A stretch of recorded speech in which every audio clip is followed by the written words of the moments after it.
Amazing, amazing. Thank you so much, Amy, Georgina. What a fantastic way to start off our remotely Christmas day. Good morning, everybody. My name's Chris, and I am joined by my co-host for the day, Charlie. Hiya! We have the pleasure of being here with you for the next 9.5 hours. Who thought of 9.5 hours? Where did that come from? Not quite sure. Anyway, we have a day planned full of some magic, some surprises. There may be an elf or two, I believe, popping up. We have loads of content from schools from across the region, and the whole plan for today is to sort of unite the four corners of Northumberland with some festive cheer. 2020 has been a bit rubbish so far for a lot of people, so this is the day where here at Leading Link we are going to celebrate Christmas. You looking forward to today? Yes, I think everybody needs some festive cheer, and today's the perfect day, National Christmas Jumper Day. Absolutely. I don't usually wear jumpers, and it's National Christmas Day, Christmas Jumper Day, and I'm already really hot. I think we might have to turn the aircon or open a door or something like that. So we are going to start with a very special little video that some of our little friends did for us, and they were on a bit of a hunt. And we caught up with them a couple of weeks ago as they've been on a bit of a mission, as you will see over the next 2 to 3 hours. So let's just have a little sneaky peek at this rather special video we have.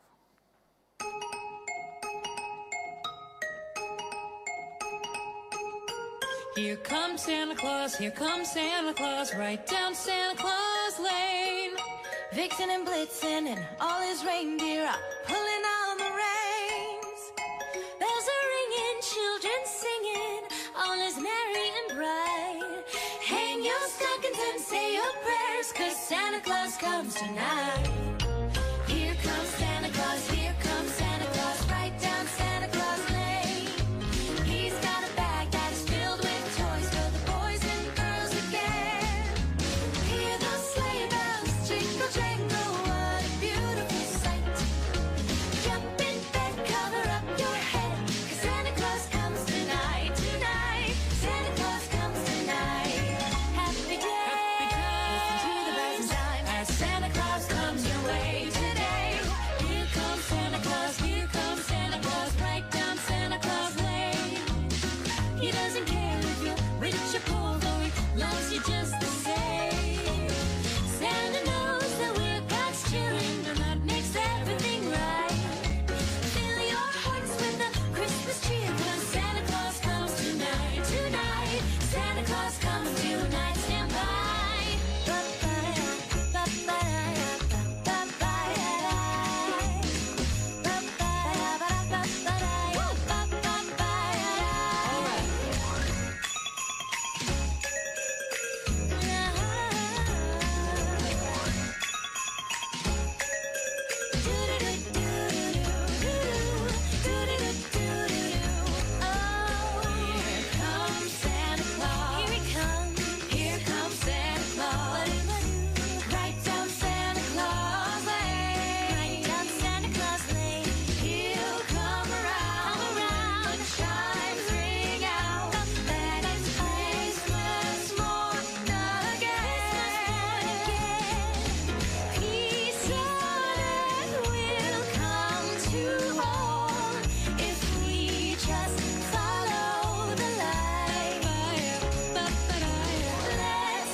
Don't you just love Christmas? How amazing was that? I just absolutely love that. I've just realised I've got a green hat on as well. I could be an elf. I haven't got a hat at all. Oh, but you haven't got the Christmas jumper. I'm quite pleased I haven't got a green hat either, but never mind. Right. So, you will have noticed, if you're watching carefully, this is now no longer Charlie.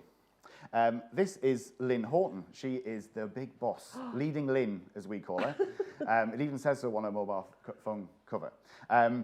Lynn is responsible for pretty much everything that's happening today. She can take full responsibility for everything. It's meant to be a shared thing, but it'll be fine.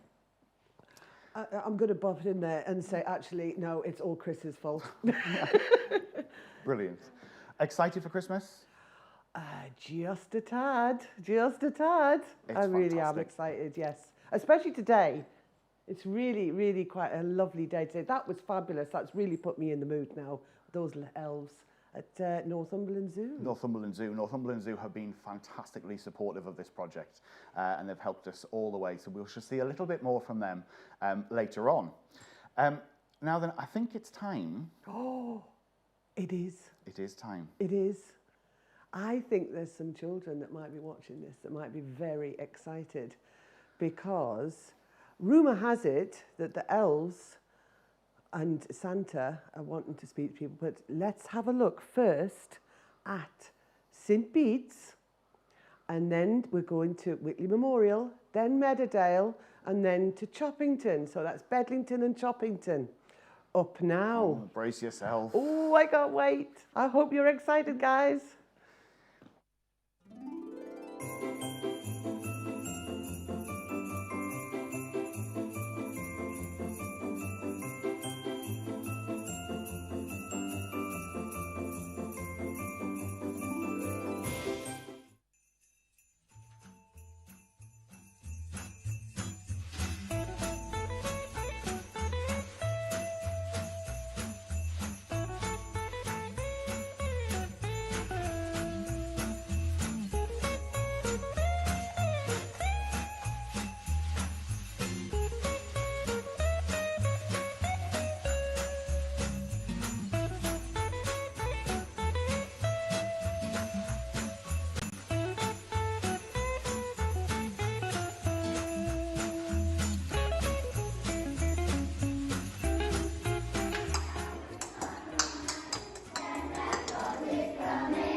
You will get a sense of a little feeling when you hear voices singing everybody had with boughs of holly rocking around the Christmas tree. Have a happy holiday.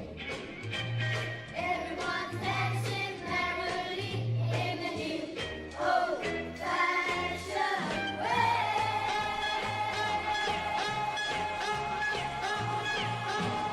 Merry Christmas!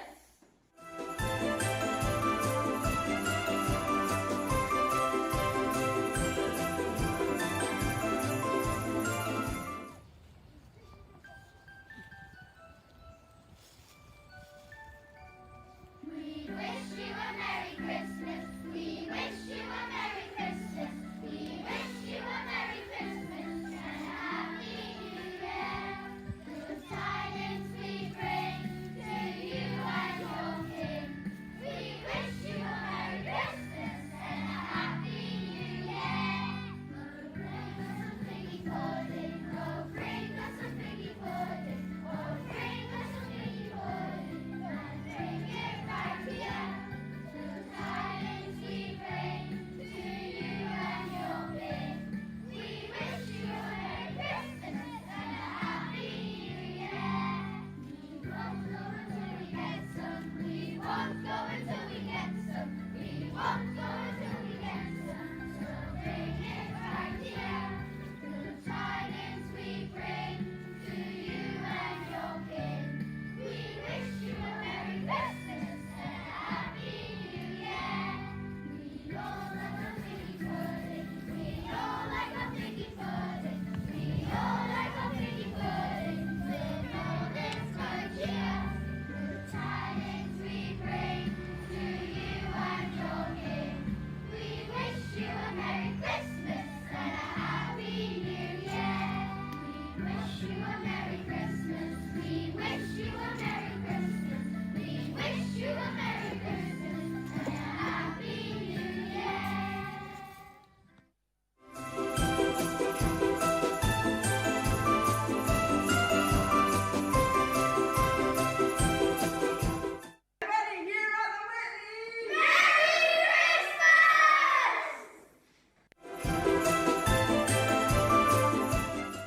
Morning everybody, my name's Santa Claus.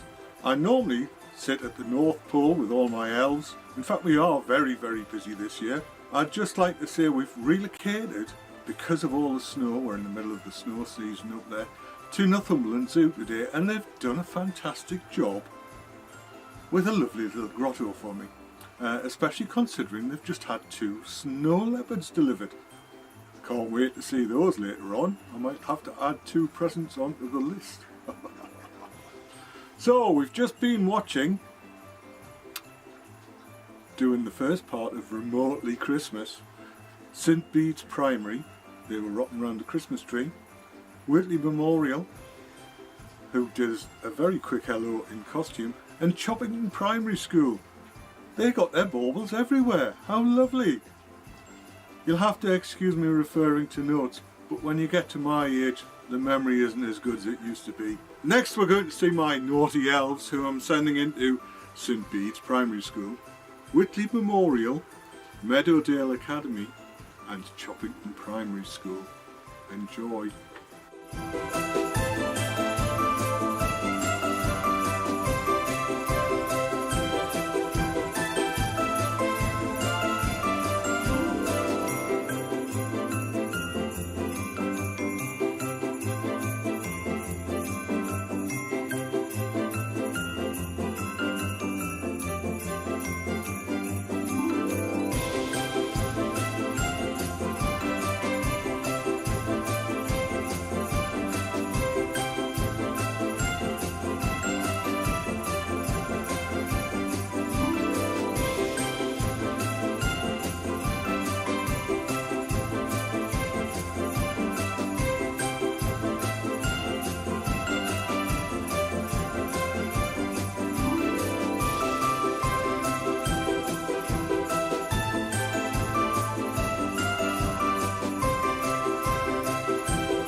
my name's Tracy from Blythe Library, and today I'm going to be reading you There's an Elf in Your Book by Tom Fletcher, illustrated by Greg Abbott and published by Puffin Books.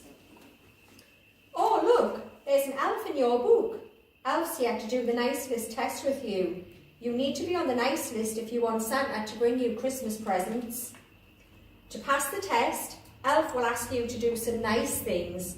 But watch out, elves can be a bit cheeky. Don't be tricked into being naughty, okay? When you're ready to take the test, turn the page. Good luck! Let's start with a nice easy one. Touch your nose. To see if you've passed the test, turn the page. Good job, you passed the first test. Now, blow a Christmas kiss. Do you think you passed? What a lovely Christmas kiss. You passed the second test. What's next? Sing a cheery Christmassy song. We wish you a Merry Christmas. Let's see if you passed. Beautiful singing. You passed the third test. Now, say, I'm a bauble bottom sprout face. Wait a second. This sounds like a naughty trick. I think Elf is testing you. Don't say I'm a bauble bottom sprout face and turn the page. Phew, it was a trick. Thank goodness you didn't say it. You passed the fourth test. Is the nice list test going well so far, Elf? Yes, it is. Awesome. Keep it up. Name Santa's most famous reindeer. Rudolph, correct. You passed the fifth test. You're doing great at this. Now, do your loudest, stinkiest sprout burp. Oh, stop, stop, stop. Do you think this is another cheeky elf trick? It was another trick. Well spotted. Keep this up and you'll be on the nice list in no time. What's next, Elf? Now for the final test. Make Elf laugh. Well, to make Elf laugh, you'll have to tell a joke. Have a look in the Christmas joke book. Turn the page to open it. What do elves do in the toilet? Jingle smells. Oh no, the joke was a cheeky elf trick to make you say something naughty. Does this mean you failed the test? Surely you can't be on the nice list if you've done something naughty. It looks as though Elf feels bad for tricking you, but rules are rules. Hang on, just a second. The test was to make Elf laugh, and you did. So, you passed the nice list test. Well done, you're officially on the nice list. And look, what's this? Wow, it's your official nice list certificate. Make sure you leave this book out on Christmas Eve. Santa will want to check it. Until then, Merry Christmas. Stay nice.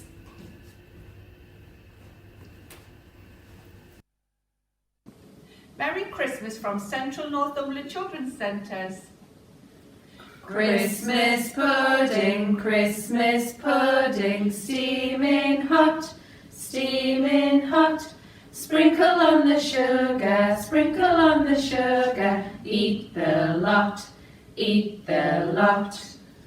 When Santa got stuck up the chimney, he began to shout, you girls and boys won't get any toys if you don't pull me out. My beard is black, there's soot on my sack, my nose is tickly too. When Santa got stuck up the chimney, achoo, achoo, achoo. We wish you a Merry Christmas, we wish you a Merry Christmas, we wish you a Merry Christmas and a Happy New Year. Oh, that was lovely. That was lovely, wasn't it? It was nice to see the elves out and about. I know, it was so nice to see them going visiting all the schools as well. I know, causing a bit of trouble. I think there may be some more trouble to come as we go through today, though. Oh dear. Christmas pudding. Song about Christmas pudding. Do you eat Christmas pudding on Christmas Day? Not on Christmas Day. No? Don't do it on Christmas Day. I don't mind it sort of on Boxing Day, but do you have one of those, you know, the tradition where you're meant to put something in a Christmas pudding? Oh no, I didn't know I'm that. sure you're meant to put like some money or something. Like a silver pence or something like that. Yes, snacks your teeth. We see, I don't eat Christmas pudding because it's full of fruit, it's too healthy. I have Viennetta. Can I come to your house at Christmas? It sounds much nicer than coming to mine. Oh, I family will have Christmas pudding as well, but I'm very, very fussy, and obviously the nephews don't eat Christmas pudding either, as my stepsister absolutely covers it in things that you shouldn't eat. Sounds all right to me. I haven't got an issue with that at all. Right, so now for something a little bit special. We are being joined in our live lounge by a lady called Liz Million. She's been in this morning. She's been like a whirlwind since she got here, but we're going to try and keep her contained in our live lounge area, and she's going to be drawing you some stuff that's really quite cool. So brace yourself, and over to Liz. Everyone, I have my giant crayon. Now, unfortunately, I can't poke you with it this morning, but I can give it a wiggle. Now, I am so excited to be here today. Remote Christmas, how brilliant is this? Now, you might have seen some of my tutorials of how to draw things, and that's exactly what we're going to do today. I'm going to show you how to do some drawing. Now, chuck my crayon over there. We are going to be looking at festive characters. Now, I've really enjoyed watching those fantastic videos. Loads of gorgeous singing and festivity. It's making me very, very happy today because I think we all need cheering up a bit, and I am the person to do it. Now, I love drawing, and some of you might love drawing too. Put your thumbs up if you love drawing. Yes. Now, put your thumbs up if you like drawing, but you don't think you're very good at it sometimes. Yeah, that's right. And you see some of the grown-ups as well. Now, I'm going to do some drawing on my big board. Now, look at my big pad of paper. Now, I don't know if you're drawing along or I'm just going to draw and you can draw later on. So I'm going to start with a piece of toast. And you're probably thinking, what on earth are you doing? Now, this is a very faint outline. And you can see a very, very faint outline. Now, I don't start with pen straight away. So the first thing I'm going to do is I'm going to draw some elves because I loved watching those elves coming into your schools. How magical is that? Now, I'm going to do a curly cut nose, and my elf is a little bit cheeky. He has got cheeky teeth. It's not easy to say. And I'm going to get my pen and go all the way around. Now we are going to draw some big eyes. And I love drawing cartoons. I am an illustrator. That means I draw pictures in books, and I also write books as well. Now I'm going to get my pencils and my crayons here. So I've got some nice rosy cheeks. He has been outside singing and dancing outside your school. Now, I'm also going to get my orangey brown, and I'm going to give him a little bit of hair. Now, this is a perfect colour for leprechaun hair as well. A nice sort of gingery brown colour. And I'm going to put a lovely elf hat on. And an elf hat normally has a little bell on the end. Now, you can do a zigzag hat on there, and you can also do little shoulders. Now, he looks very friendly, and you probably wouldn't have thought of doing that with a square, but sometimes it's good to muck about. And I'm not going to put too much colour on today because I've got other things to draw for you. And if you have a look here, he's got a nice Santa red outfit, and we always use lovely festive colours like greens and golds. And this is a lovely forest green. And this is a gorgeous colour for pine trees and bogies, all sorts of greens. And I'm also going to get my yellow. And there we go. Okay, there is our elf. Now, that was easy peasy, wasn't it? A bit of a harder one now. And I'm going to draw little earmuffs like that. And we're going to do, we're going to do a different nose. There we go. We're going to do some eyes looking down. And this time, my character is going to be a lady, and she's singing. She's going la la la la la la la la. Now, at the moment, she hasn't got any hair, but what I'm going to do is going to get my orangey crayon. And this is good for a carroty nose, look. So look, I've got my orangey crayon, and I'm going to get my peachy colour, put some peachy nose on her, and she's been outside singing about Christmas puddings. And this time, instead of doing grey hair or black hair, I'm going to put some pink hair on her. Now, she could be an older lady. She might be a young mum, but I'm going to put a little bun on her. It might be Merry Christmas, Santa's wife. So look how we've just turned this piece of toast into another human character. Now, she's got little shoulders, and she could also be singing from a book. So she's got little hands like this. Now have a little look. That is quite tricky to draw. Now my brain is good at drawing stuff. It is not good at doing numbers, but it's very good at drawing, and it's good at remembering how I draw things. Now I'm standing up drawing sideways, which I am used to. And over the summer, I've been doing lots of videos and things. So if you wanted to have a look, there's some things on YouTube of how to draw stuff. And I draw a little bit slower than this, but you can see how fast I can go if I want to. When I do my children's books though, I take my time. I don't rush. Okay, so there's our little character. Now she's singing. She's got, oh, she might have a nice scarf on. And we could also put some music notes. And I thoroughly enjoyed that beautiful singing before. Wasn't it wonderful? So there we go. We've got some little music notes. So there's our little granny. But what would happen if our granny had different feelings? Have a little look. So look, if my granny, oh no, she's left a roast turkey in the oven. Oh, she's forgotten about it. Oh no, no one's got granny any presents. Look, oh my goodness, how sad. Wah. Oh no, she's burnt her marshmallows on the fire. Oh no. Oh, her teeth could be flying out, couldn't they? Oh, look, she's a little bit nervous. She's like, oh. Now she's going on a date with Santa later. Look, oh, hello. She's got a lippy on. So, your character has different faces, and you can also do different eyes. If she's having a good sing-song, she might shut her eyes. If she was an evil old lady, she was about to throw some snowballs at some little kids going past, she'd be like that. So your face is very, very clever. Now, this last one is not a person, but you would not think it would turn into this character because you normally draw it with a potato, and we're going to be drawing with potatoes later on.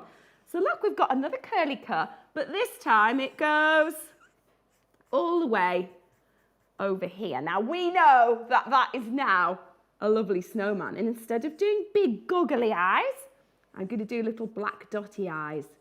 So I absolutely love drawing, and I love mucking about and making different characters. Now sometimes you do the little black dots for his mouth, sometimes you give him a circly head, and I think my character is going to a snowball. Ha ha ha! So he's going out and he's looking all posh.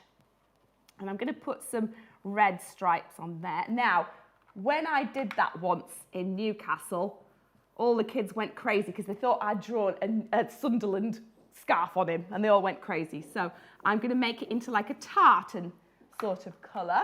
And we have got a little orange nose. Now, I normally use beautiful paints and colours, but what I normally do when I do events like this and I draw really big, I draw in crayon and pen. Now, my little character here, he looks quite friendly, doesn't he? And I'm going to draw his little mitten, and he's got a little present on here.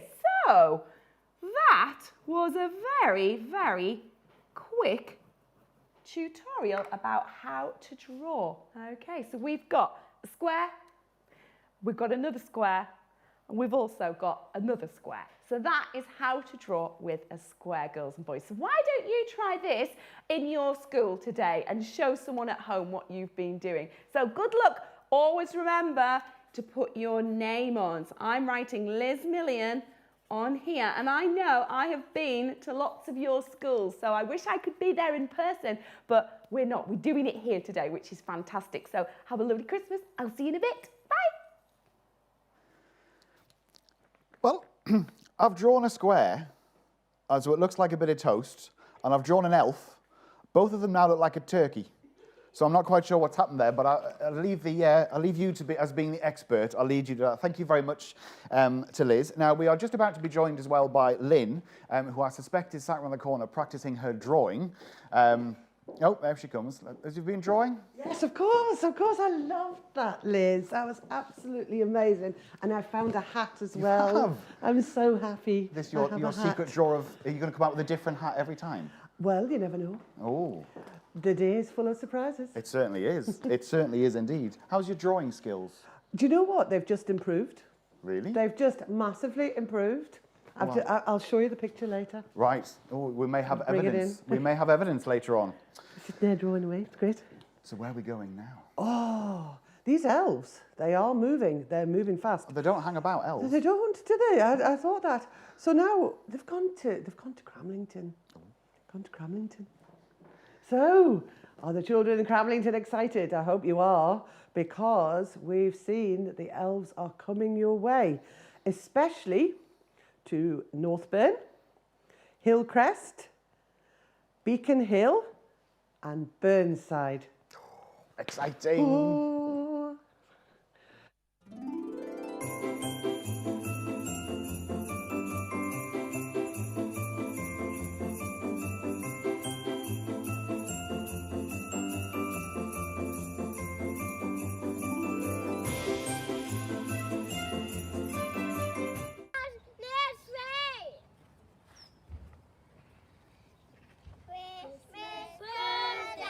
Christmas birthday,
get my news ups. Merry Christmas. Merry Christmas. Merry Christmas. I would like to. Christmas jolly. We have Happy Christmas. Merry Christmas. Merry Christmas. No. Sana, can you please stop the coronavirus? No. Said that, can I please have the puppy? Merry Christmas. Happy Christmas. Merry Christmas.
It's me again, Santa Claus.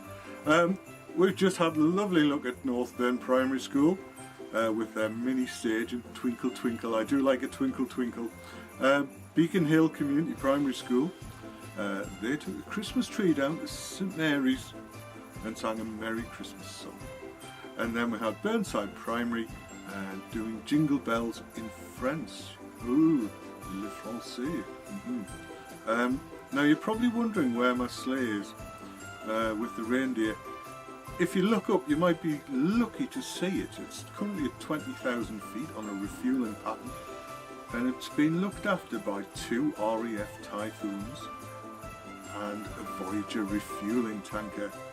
So don't be scared, they're supposed to be there. Give them a wave if you see them glittering up in the sky, because they do tend to leave a bit of a trail. So we're going to go to my naughty elves, who this time will be going to Northburn Primary School, Hillcrest School, Beacon Hill Community Primary School and Burnside Primary School.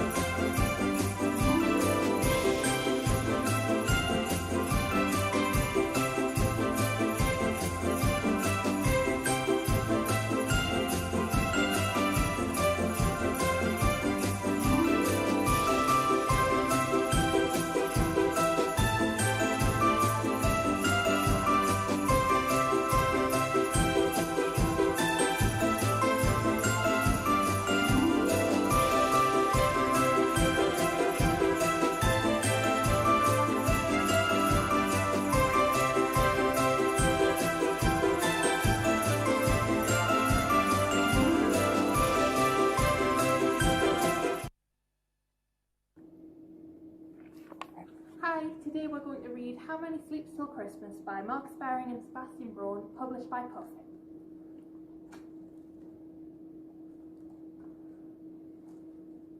One winter's morning, before the sun had even woken, little Pip climbed out of bed, padded across the floor and gave Daddy Grizzle a gentle prod.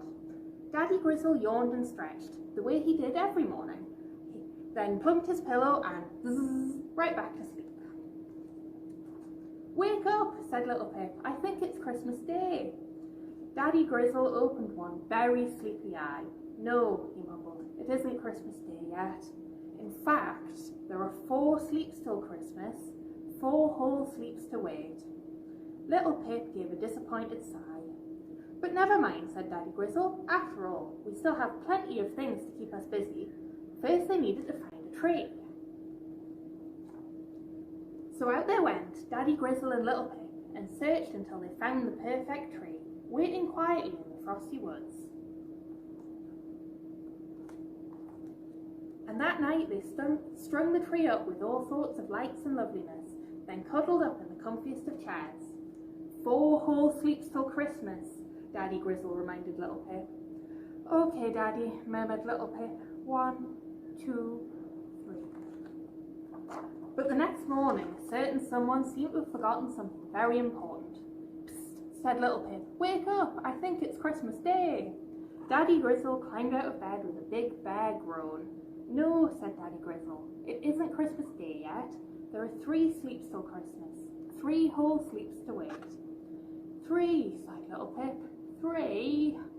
But perhaps that was just as well. After all, they hadn't sent a single season's greeting. After the cards were made and written, they went out for a brisk, chilly walk, stopping to shout "Special delivery" at the top of their voices. Then, when they got home, they, yippee, found some Christmas post of their own. And by the time Little Pip was tucked in bed, not only had Daddy Grizzle displayed the cards, but he had also explained something that still needed explaining. 3 sleeps till Christmas. The next morning, Little Pip was just as confused as ever. "Psst," said Little Pip. "Wake up, I think it's Christmas Day." Daddy Grizzle rubbed his sleepy eyes. "No," he yawned. No, not now, not yet. First we have some presents to wrap." So they both sat themselves down and, without looking over their shoulders once, wrapped 2 no-peeking presents to be opened first thing on Christmas morning. That night, after they had placed their presents under the tree, Little Pip watched the Christmas lights shimmer, shine and twinkle before climbing into bed. "Try to remember," said Daddy Grizzle, hoping to make things clear. "There are still 2 more sleeps till Christmas, 2 whole sleeps to wait." But of course, Little Pip did not remember. "Psst," said Little Pip early the next morning. "Today I'm sure it's Christmas Day." Daddy Grizzle scratched his head. "No," he said, peering out into the snow-covered woods. "First we need to make some special friends." They made 2 snowmen, one big, one small, and both with big happy smiles that seemed to hint of all the wonderful things yet to come. Later that night, Little Pip asked, "How many sleeps till Christmas now, Daddy?" "Well," said Daddy Grizzle with a thoughtful look, "we found our tree, handed out cards, we wrapped our presents, and even made 2 new friends.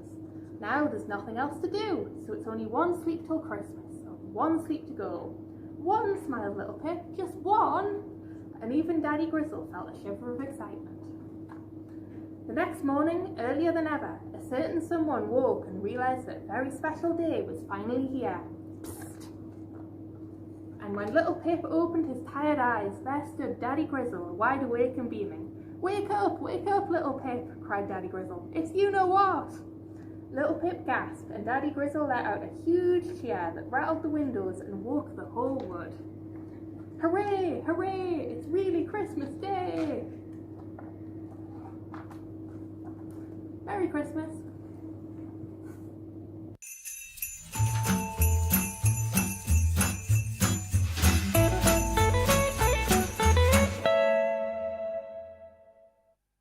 When Santa got stuck up the chimney, he began to shout, "You girls and boys won't get any toys if you don't pull me out. My beard is black, the soot in my sack, and my nose is tickety-too. When Santa got stuck up the chimney, achoo, achoo, achoo. What did he say? Achoo!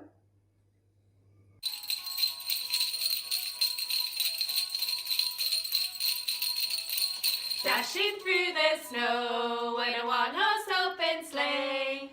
Over the fields we go, laughing all the way. Ha ha ha! Bells on bobtails ring, making spirits bright. What fun it is to laugh and sing a sleighing song tonight. Oh, jingle bells, jingle all the way. Oh, what fun it is to ride in a one-horse open sleigh. Hey, jingle bells, jingle all the way. Oh, what fun it is to ride in a one-horse open sleigh.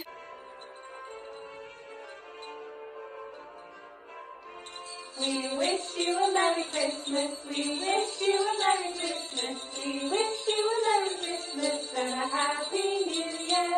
Glad tidings we bring to you and your king. We wish you a Merry Christmas and a Happy New Year. Merry Christmas, everyone! And thank you very much to our early years practitioners for that there. Do you see the couple in the middle? Matching jumpers. Oh, they were brilliant. Great big smiles as well. Yeah. I'm feeling like we wish you a Merry Christmas. Great. It's like my hat. Oh, it's... yes. It's one of my favourites, actually, I think. Yes, we'll say for yes. What is it? It's a turkey. It's a turkey. Right. Excellent. So, books. Lynn, what books, what's your favourite Christmas book? Oh, The Snowman. One that involves words, ones that has that you read, don't just look at the pictures. Oh, no, I just sing to that one. Okay. Sing to the snowman. Sing to the snowman. Right. Could you give us a little... you don't want me to sing, do you? No, actually, Oh, good. no. We'll not bother with that one. I have a turkey. I can't sing with turkeys on my head. That's the problem. Polar Express. Right. With that hot chocolate. It's just the hot chocolate you're after, isn't it? Yes. Yes, not the Polar Express. No, I like the Polar Express. Great story. Great story. Excellent. Right, so where are we going to next? Well, they're so busy in Cramlington still. Ah. They're still going in Cramlington. They're going this time to Cramlington Village Primary. Oh, I've heard lots about this school. So have I. There's something about pigs or two pigs in the playground. Oh, well, we'll just have to wait and see then, won't we? Yeah. I'm looking forward to seeing that.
Now that was Cramlington Village Primary.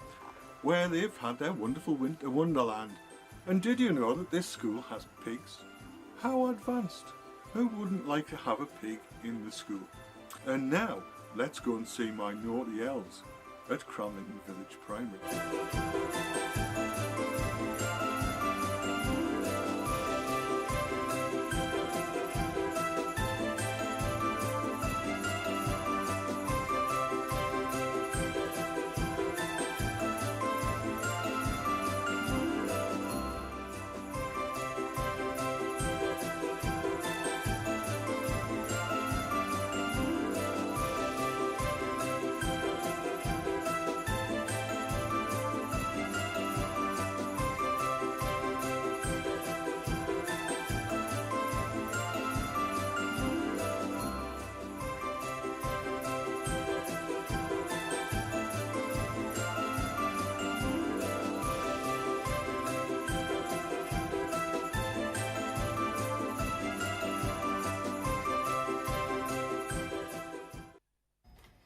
Merry Christmas from all of us here at Northumberland School's Library Service. I found another Christmas story to share with you today, and it's all about Christmas presents. It's called The Best Christmas Present Ever, written by Ben Mantle and published by Macmillan. Bear had a funny feeling he'd forgotten something. He'd already washed behind his ears and shampooed and styled his hair. He just couldn't remember what it was. Maybe a walk would help. Bear had just left his house when he bumped into his best friend, Squirrel. "For sleep till Christmas!" shouted Squirrel excitedly. "I've got such a great gift, Bear. I can't wait to give it to you." Oh no, Bear had forgotten to get Squirrel a present. There must be something amazing in that big box, thought Bear. I'll have to think of an extra special present for Squirrel. Bear looked at the cold snow. That's it, he thought. I'll knit Squirrel a Christmas jumper. So he knitted all day, clickety-click, and all night, clickety-clack, until the jumper was finished. There was only one tiny problem. Bear wasn't very good at knitting. "I can't give this to Squirrel," he moaned. "It's the worst Christmas present ever." And now there were only 3 sleeps till Christmas. Bear was feeling worried.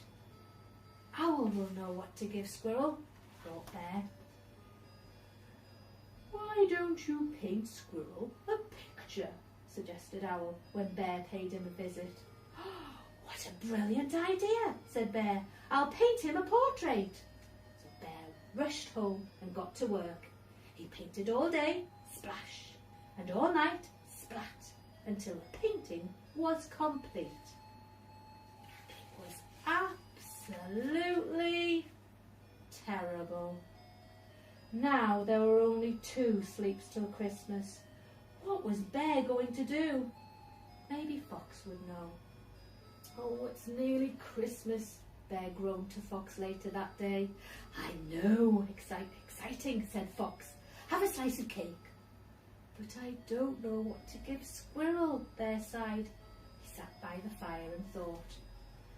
"I know, I'll build him a rocking chair, like this," Bear decided. So Bear rushed out and collected a pile of wood, and he spent all day sawing, scritch, scratch, and all day hammering, and all night hammering, tap, tap, bang. Then he added the finishing touches. Crunch! What a calamity. There was only 1 sleep left till Christmas, and Bear still had nothing to give Squirrel. He threw the pieces of chair onto the pile of ruined presents. Suddenly, Bear was struck by a fantastic idea. Squirrel was going to love it. There was no sleeps left. Christmas had arrived. Bear and Squirrel were having a fabulous time drinking hot chocolate and singing their favourite songs. But they couldn't wait any longer to open their presents. "I'm going first," said Bear, leading Squirrel outside. "Oh, what could it be?" said Squirrel as he pulled off the wrapping. A sledge, he squealed. This is the best Christmas present ever. Thank you, Bear, Squirrel shouted. Jump on. But there wasn't quite enough room for two. Maybe I should get your present, mumbled Squirrel. Squirrel ran off and came back with the box. Merry Christmas, Bear, he smiled. Bear untied the ribbon excitedly and looked inside. It's empty, said Bear. All the best boxes are empty, replied Squirrel. Just imagine the things we can do with it. Come on, Bear, shouted Squirrel. We're going to have so much fun. And he was absolutely right.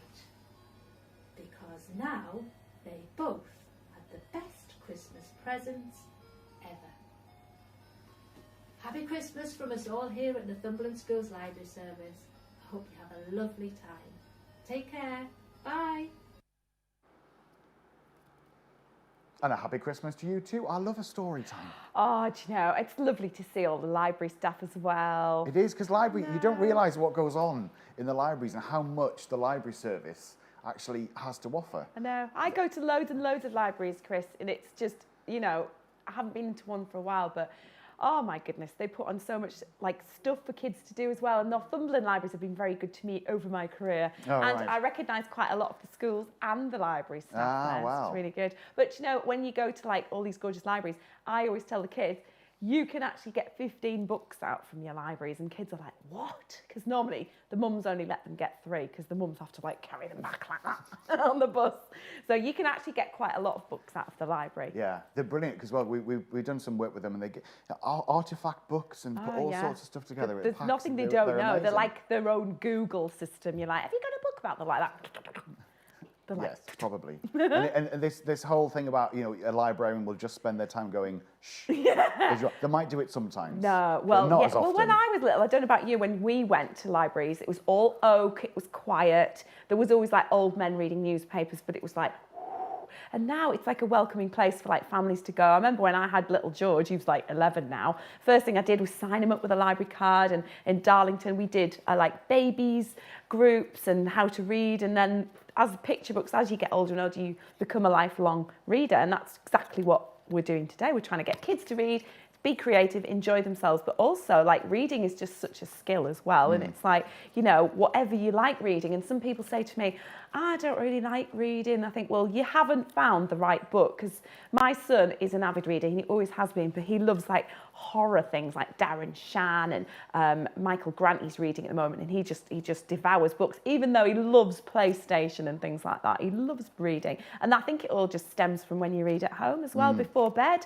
I mean, who doesn't love a story before bed? Well, yeah. So from a reading point of view, is that how you got into your illustrating of things? Yeah, Is it your imagination? I mean, so where did that come from? Nobody in my family could draw.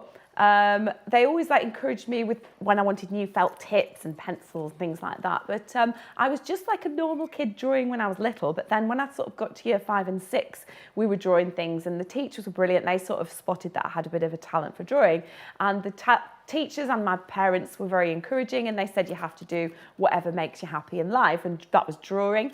I loved doing drama, I loved making people laugh, and I loved reading and writing. So I'm really lucky to have got a job that incorporates all that, because I'm not the sort of illustrator that can sit at home and not talk to anyone. So I got actually in with all the festivals and the libraries, and then I started visiting schools, and that was like massive part of my job, and it's the best part actually, because I think if I'd have met me as a kid, I would have known, oh, I could do a creative job, because obviously a lot of grown-ups still now think that I just colour in for a living, and they go, have you got a proper job as well? I'm like, this is my proper job. So if you think about it, I normally go into schools, and I haven't been like a lot of people, so I've been Zooming every night with cubs and rainbows and beavers, and I've been doing videos for libraries. I've done some stuff for Northumberland Library as well, and I mean my books that I do are just very sort of colourful, and these are both my poetry books that I've got at the moment. But with poetry books, you sort of read the poem, which is very short, and then you just have to do a tiny little picture. It's a lot easier to do than a picture book. Picture books take me weeks to draw, and months sometimes, and people don't realise that actually it is a really time-intensive job, and you have to like your own company as well. And my hobby is my job, and a lot of kids say to me, do you not get bored of drawing all the time? And I say, well, not really. That's like asking a singer, do you get bored of singing all the time? Or a footballer, do you get bored of playing football? The answer's going to be no, because it's my hobby. I mean, you love your job because you feel like you're making a difference with kids and organising stuff like that. I mean, who does this for like a job? This is brilliant. This is good fun. It's brilliant. This is good fun. I watched one of your videos on YouTube. I think it was a Northumberland Library. Yeah, probably was.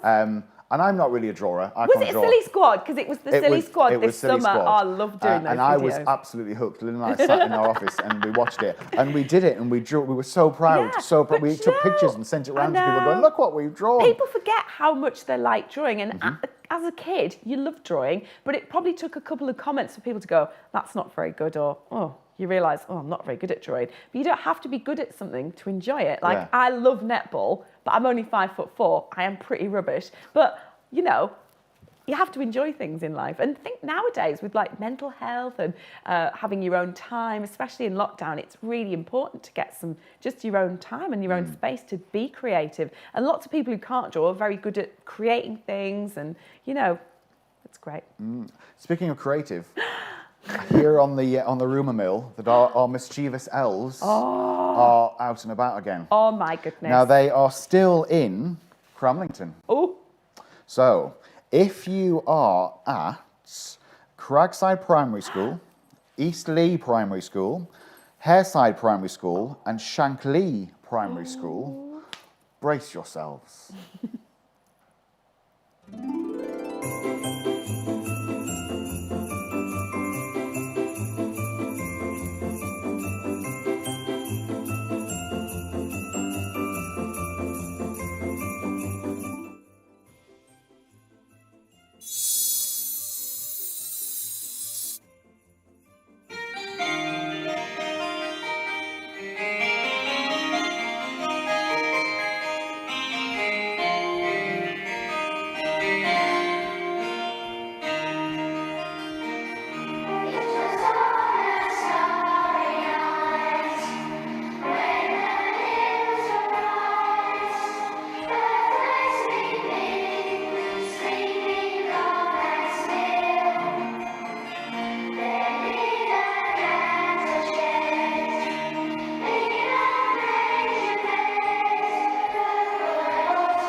let me tell you, God's given us a job to do, to go down to the world and share some brilliant news, just the best thing ever.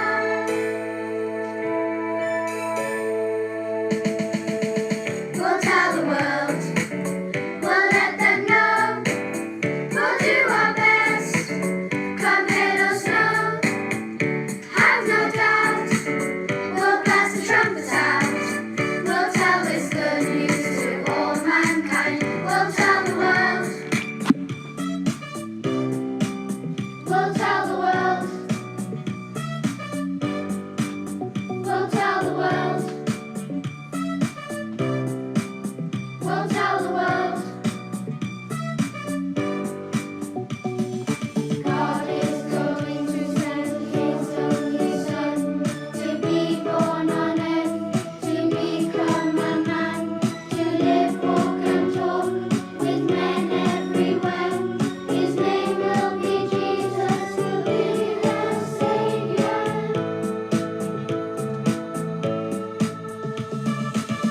We'll tell the world, we'll let them know, we'll do our best, come hail or snow, have no doubt, we'll blast the trumpets out, we'll tell this good news to all mankind, we'll tell the world, we'll tell the world, we'll tell the world, we'll tell the world. There's just one problem that we have to face, but we will succeed. Do not fail us. We've got to deliver this important news, not to prime ministers, kings or Jews.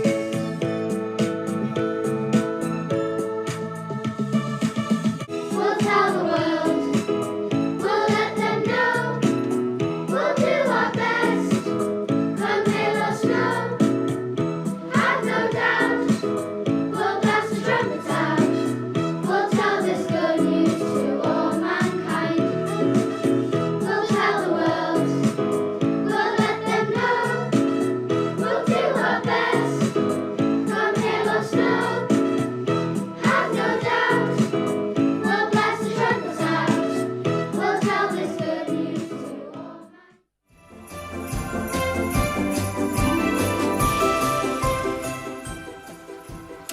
Oh, sorry you're back. I was just in communication with my reindeer. 1 second. We've just been watching Eastleigh Primary School. They all made their own hats. Wow, I love it. And Shankly Primary School, love their singing. Pictures from around the school. Oh, marvellous. Sorry, the reindeer. If somebody from the RAF's watching, could they tell the Voyager tanker to change the CD, please? Because the reindeer have had enough of Glenn Miller's greatest hits. They'd like some disco, please, if you don't mind.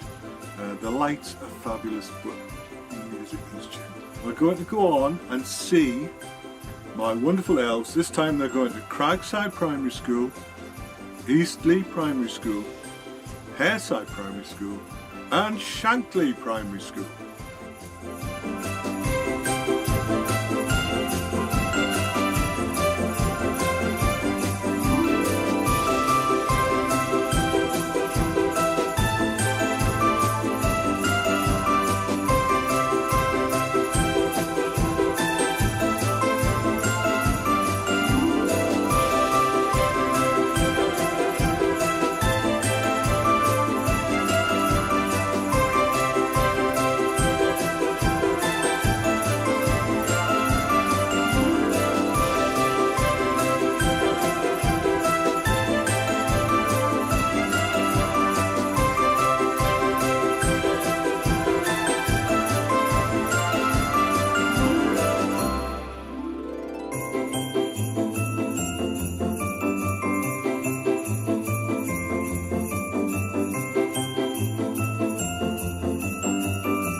everybody, my name's Michelle and I'm going to read you a Christmas story. The Christmas story is The Christmas Bear, a Lift the Flat book by Ian Wybrow and Axel Scheffler, published by Macmillan. It's wild in the workshop loading toys for Santa's sleigh, but Christmas Bear's been left behind. Now who knows the right way? The pelican with the dustpan? No, he's sweeping. The gibbon with the ribbon? No, too silly. The little chaps with the big map? Perfect. It's super at the seaside. Bear would love to stay and play, but he must go and it's not starting to snow. Who can help him chase after the sleigh? Bees on skis? No, too buzzy. A slow goose in snowshoes? No, too busy. A brown cow on a snowplow? Yes, let's get moving.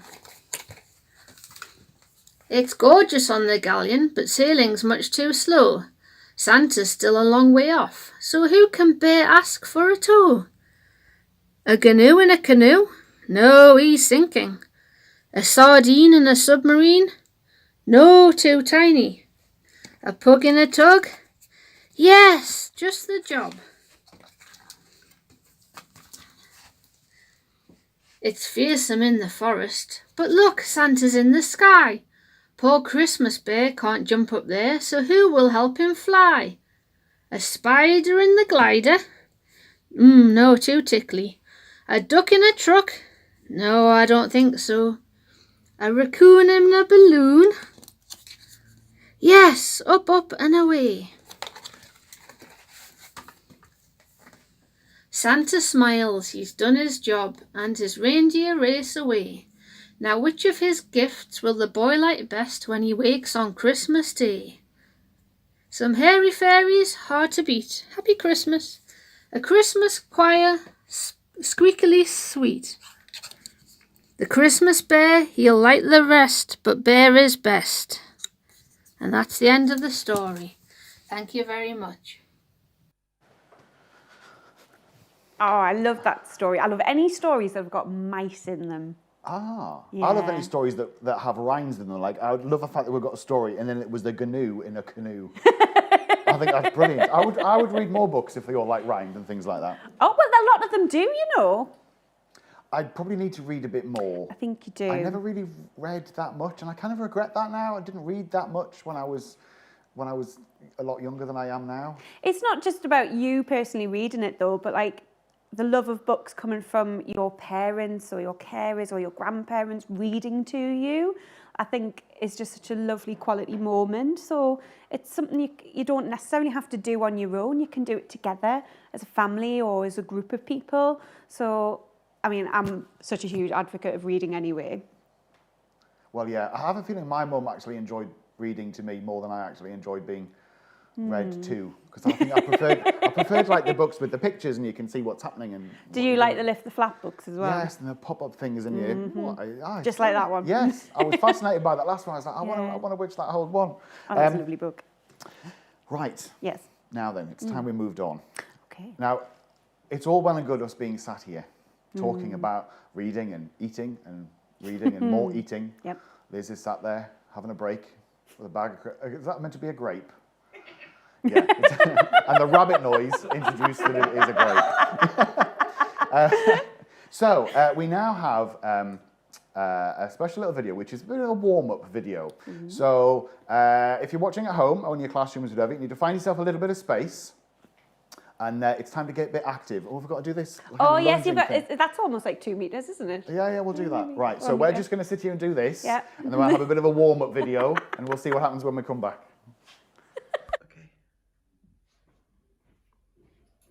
All right, everyone, I want you to stand up on your feet. Let's go. Make sure you got some space around you. We're going to get moving. We're going to get the heart pumping, all right? Okay, so starting feet together. We're going to just take a few little steps out to the side. That's it, well done. Nice and easy to start off with. Okay, next, you're going to touch your knees, and if you've got space in front of you, you can touch your toes.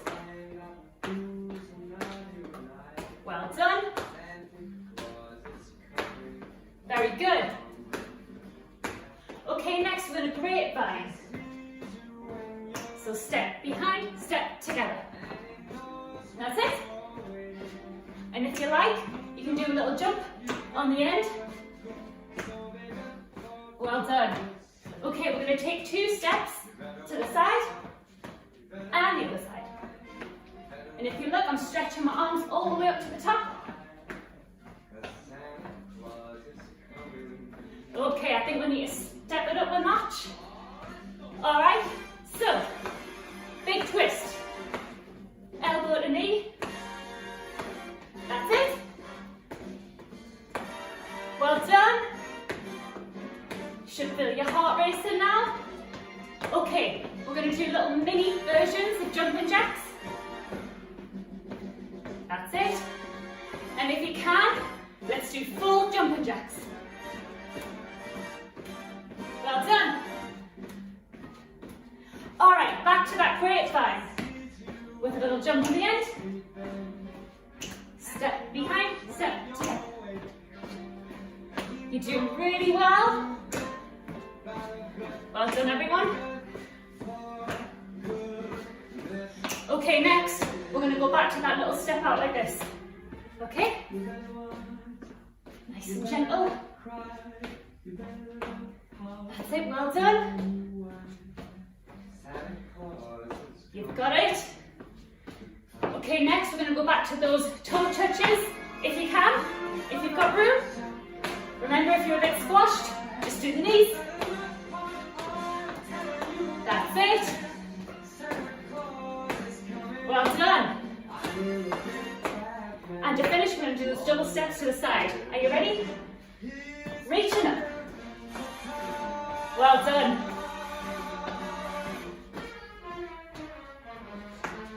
Good. Good job, everyone. Well done. Give yourselves a round of applause. I know. I can do it there. Do it there. Do it there. I didn't get the leg right out. We've got this sorted. Got this sorted. Wow, that was. I hope you all enjoyed that. I hope everybody got involved and did a bit jump about because it looked really good fun. Obviously, we were doing it here in the studio at the same time. Obviously, we were. Obviously, absolutely. Especially with my new hat. Oh, yes. What is that? It's a Christmas tree. It's a Christmas tree. It's the top of the Christmas tree. The bottom's still around the corner. As a festive pirate or something. Well, yeah, it could be a festive pirate. I don't mind being a festive pirate. Because you can. Because I can. Right. So, what's happening now? Right. Well, the elves have left Crablington. Finally. They're on the move. What a lot of schools were in Crablington. Must have been a lot of very good children there. They're going to Blythe now. Oh. They're going to Blythe. So, get ready, children in Blythe, at St Wilfrid's, Horton Grange, New Delaval, and the Dales. Oh, excellent. Exciting.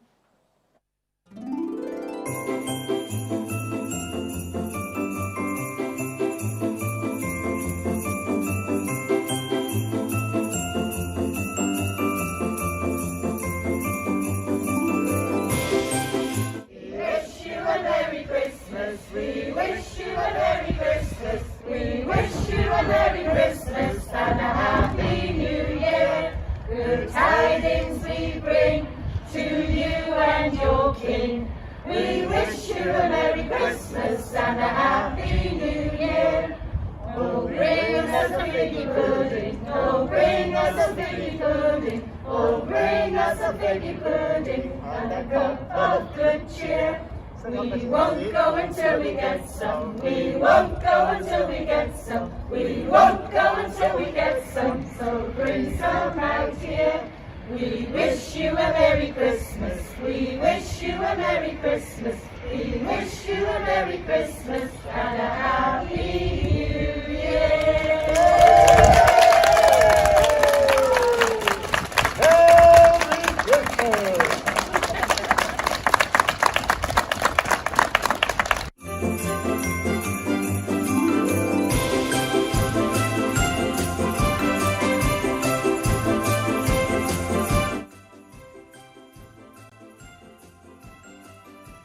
La da da da dum bum bum bum bum bum bum bum.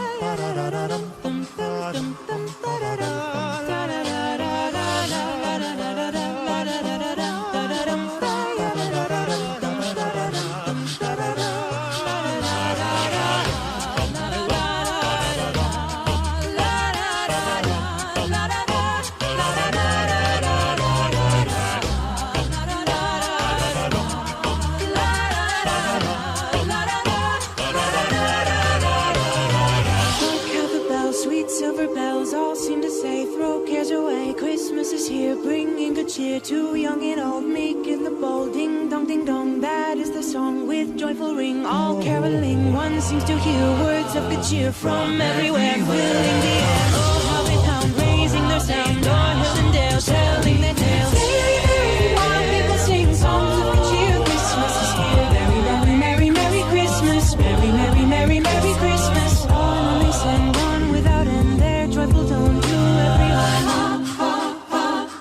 Ding dong, ding dong, ding dong, ding dong. La la la la la la la la.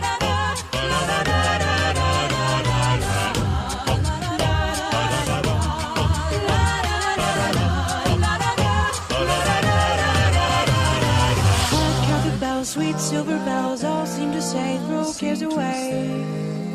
We will throw cares away.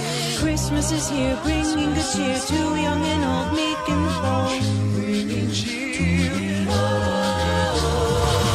how they pound, raising their sound, o'er hill and dale, telling their tales. While people sing songs of good cheer, Christmas is here. Merry, merry, merry, merry Christmas. Merry Christmas. Merry, merry, merry, merry Christmas. Merry Christmas. Listen, all without one word, to everyone. La la la la la la la la la la la la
Hello again.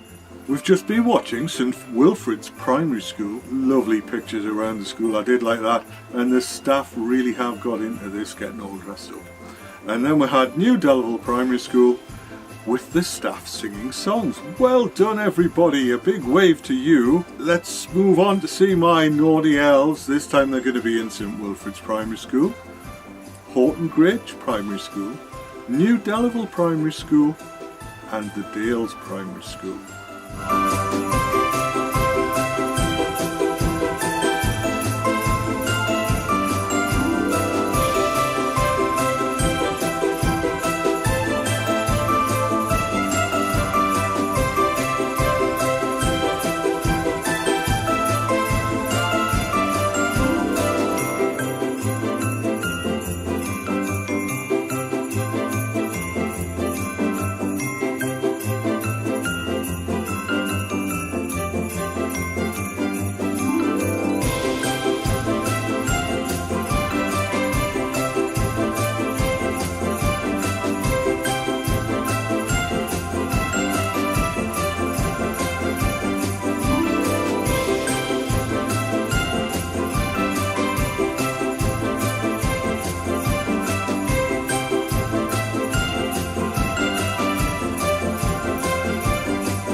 from all of us here at Northumberland School's library service. I'm here in the Christmas room and I found another exciting Christmas story to share with you. It's about a very important person, Santa, and it's called Santa's Selfie, written by Peter Bentley and published by Macmillan. Santa was packing his holiday gear. He chuckled, "I'm not doing Christmas this year. The North Pole is freezing. It's not at all fun. I'm not staying here. I'm off to the sun. Just for one Christmas," he said to the elves, "you'll have to deliver the presents yourselves. Take care of the reindeer while I'm away, and leave little Elfie in charge of my sleigh." Santa decided to start off his trip by going for a sail on a luxury ship. He waved as the sleigh flew away in the sky and called out to Elfie, "Merry Christmas, bye-bye." "Ho, ho," Santa smiled as he boarded the liner. "A cruise in the sunshine, what could be finer? Why do I stay in the Arctic? It's silly, being stuck somewhere gloomy and lonesome and chilly." Santa was sunbathing next to the pool, sipping a juice that was tasty and cool, when a little boy's letter dropped out of his book.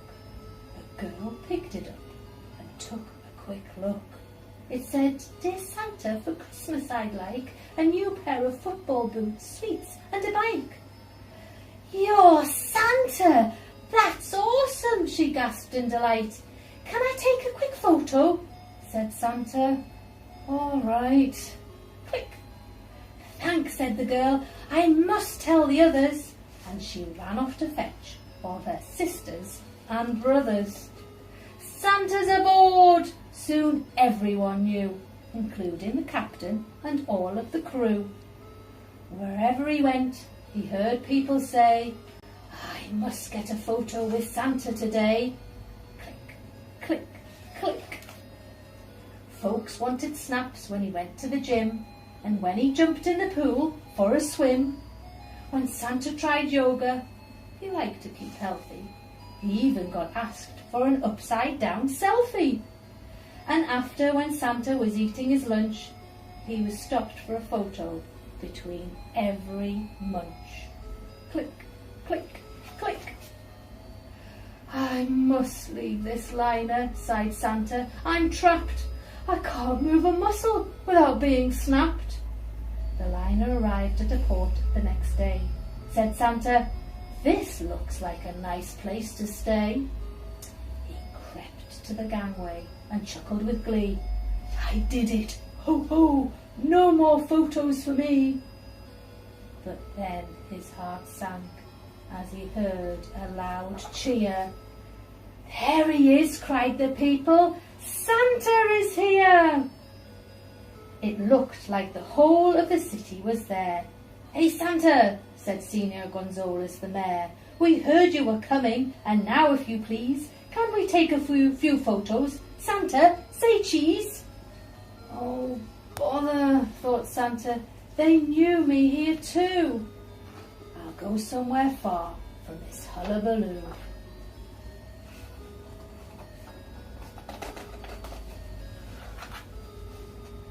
But from Paris to Sydney, from Cairo to Kyoto, the folks cried, "It's Santa!" and asked for a photo. He was snapped in Brazil on the Copacabana and stepping in zebra poop on the savannah. The Great Wall of China drove Santa half mad. At the old Taj Mahal, things were nearly as bad. When he reached the Grand Canyon, he thought, "Peace at last. No one will find me. This place is so vast." He sat himself down for a doze in the shade, started to snore, and then sat up, dismayed. 3 busloads of children had seen Santa napping and stood with their cameras, all merrily snapping. Santa saw one little boy on his own and asked, "Do you mind if I borrow your phone?" He thought to himself, "There's just one place I know where no one wants photos wherever I go." Behind a big cactus, he made a call. and heard something jingling in no time at all. Down came the sleigh, Santa cried, "Phew! Take me home, little Elfie," and whoosh! Off they flew. "Thanks, little Elfie, for coming so fast," he said when they got to the North Pole at last. "It was really fun driving your sleigh," chuckled Elfie. "And now, would you mind if I took a quick selfie?" Oh my, poor Santa. But in this book there's an extra special page, which I quite like too. Selfie Elfie! On the first day of Christmas, my true love sent to me a partridge in a pear tree. On the second day of Christmas, my true love sent to me 2 turtle doves and a partridge in a pear tree. On the third day of Christmas, my true love sent to me 3 French hens, 2 turtle doves and a partridge in a pear tree. On the fourth day of Christmas, my true love sent to me 4 calling birds, 3 French hens, 2 turtle doves, and a partridge in a pear tree. On the fifth day of Christmas, my true love sent to me 5 golden rings, 4 calling birds, 3 French hens, 2 turtle doves, and a partridge in a pear tree. On the sixth day of Christmas, my true love sent to me 6 geese a laying, 5 golden rings, 4 calling birds, 3 French hens, 2 turtle doves, and a partridge in a pear tree. On the seventh day of Christmas, my true love sent to me 7 swans a swimming, 6 geese a laying, 5 golden rings, 4 calling birds, 3 French hens, 2 turtle doves, and a partridge in a pear tree. On the 8th day of Christmas, my true love sent to me 8 maids a milking, 7 swans a swimming, 6 geese a laying, 5 golden rings, 4 calling birds, 3 French hens, 2 turtle doves, and a partridge in a pear tree. On the 9th day of Christmas, my true love sent to me 9 ladies dancing, 8 maids a milking, 7 swans a swimming, 6 geese a laying, 5 golden rings, 4 calling birds, 3 French hens, 2 turtle doves, and a partridge in a pear tree. On the 10th day of Christmas, my true love sent to me 10 lords a leaping, 9 ladies dancing, 6 maids a milking, 7 swans a swimming, 6 geese a laying, 5 golden rings, 4 calling birds, 3 French hens, 2 turtle doves, and a partridge in a pear tree. On the 11th day of Christmas, my true love sent to me 11 pipers piping, 10 lords a leaping, 9 ladies dancing, 8 maids a milking, 7 swans a swimming, 6 geese a laying, 5 golden rings, 4 calling birds, 3 French hens, 2 turtle doves, and a partridge in a pear tree. On the 12th day of Christmas, my true love sent to me 12 drummers drumming, 11 pipers piping, 10 lords a leaping, 9 ladies dancing, 8 maids a milking, 7 swans a swimming, 6 geese a laying, 5 golden rings, 4 calling birds, 3 French hens, 2 turtle doves, and a partridge in a pear tree.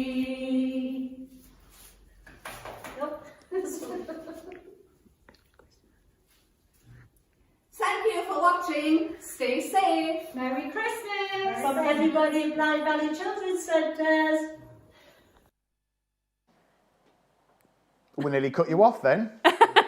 But we spotted you were going to speak just at the very end. Excellent use of a puppet. Yes, and a ring at the same time, very coordinated. I don't think I could be quite, I don't know what I'm doing there. I don't think I could be that coordinated, really. Just be a coordinated kind of person. Do you do things with puppets? Oh, I'm not brilliant with puppets, no. I try to at work, but I'm not brilliant. You can't read a book and use a puppet at the same time. It's very difficult. Ah, yeah. Well, yes, this is true.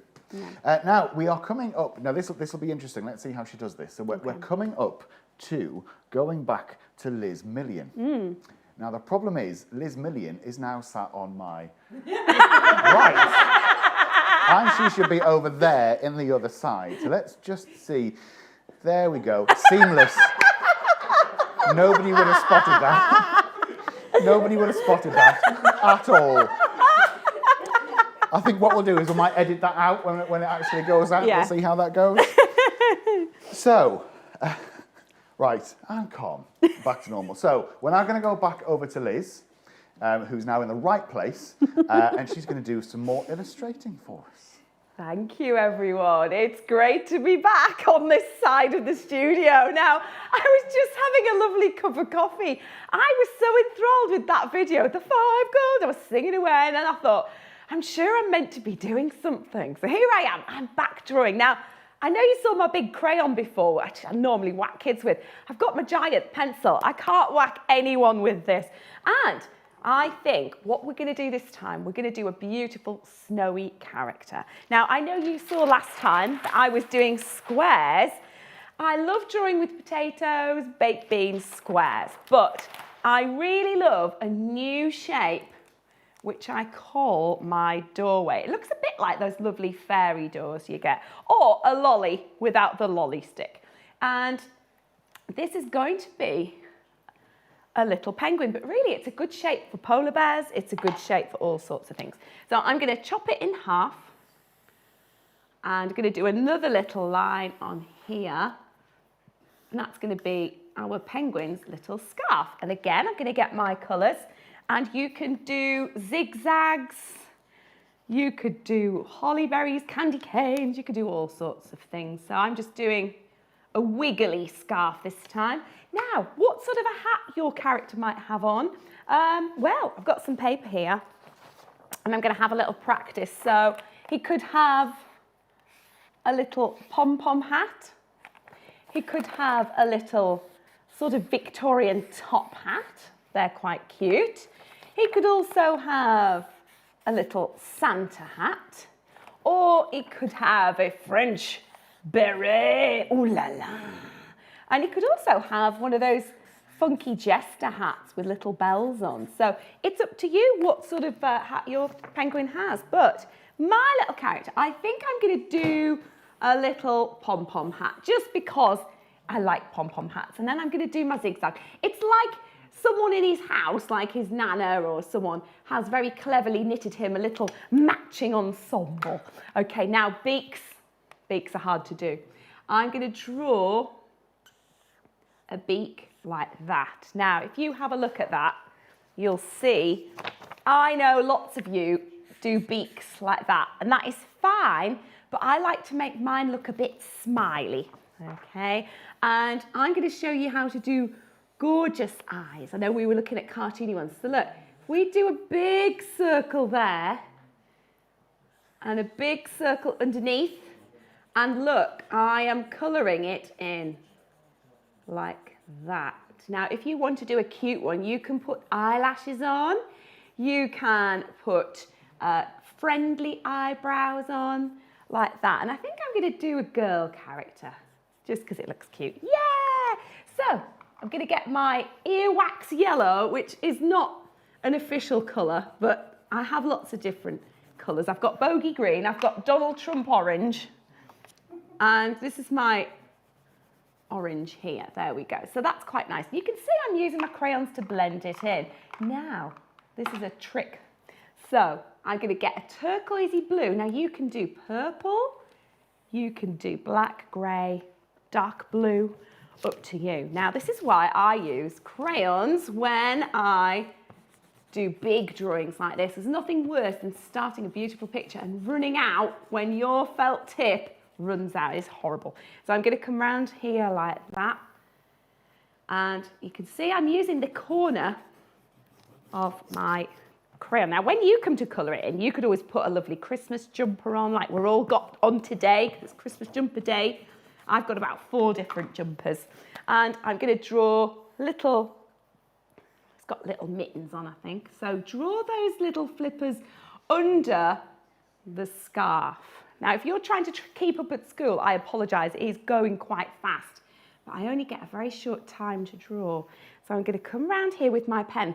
So I started that shape, that doorway shape, with a crayon. Now you could do that with a pencil. Now you know me, if I've been into your school, which I have gone to lots of schools in Northumberland, you know I always do rosy cheeks, even if it's on a horrible green-faced witch or a big bad wolf. And I'm going to get my blue again for those little bits here. And my pictures in books take me weeks to do, and these sorts of pictures take me not a very long time at all. So I'm going to draw a little foot here. Now he could have little feet like a little penguin, but look, I'm drawing some little boots on him. So he's ice skating. There we go. So I'm going to get my nice red, and I'm going to put some nice little festive boots on him. There we go. Now, if you've ever been ice skating before, sometimes you get a penguin to lean on, don't you, when you're not that good at balancing. And it's like anything. You have to practice, don't you? Now, you could draw him holding a little present.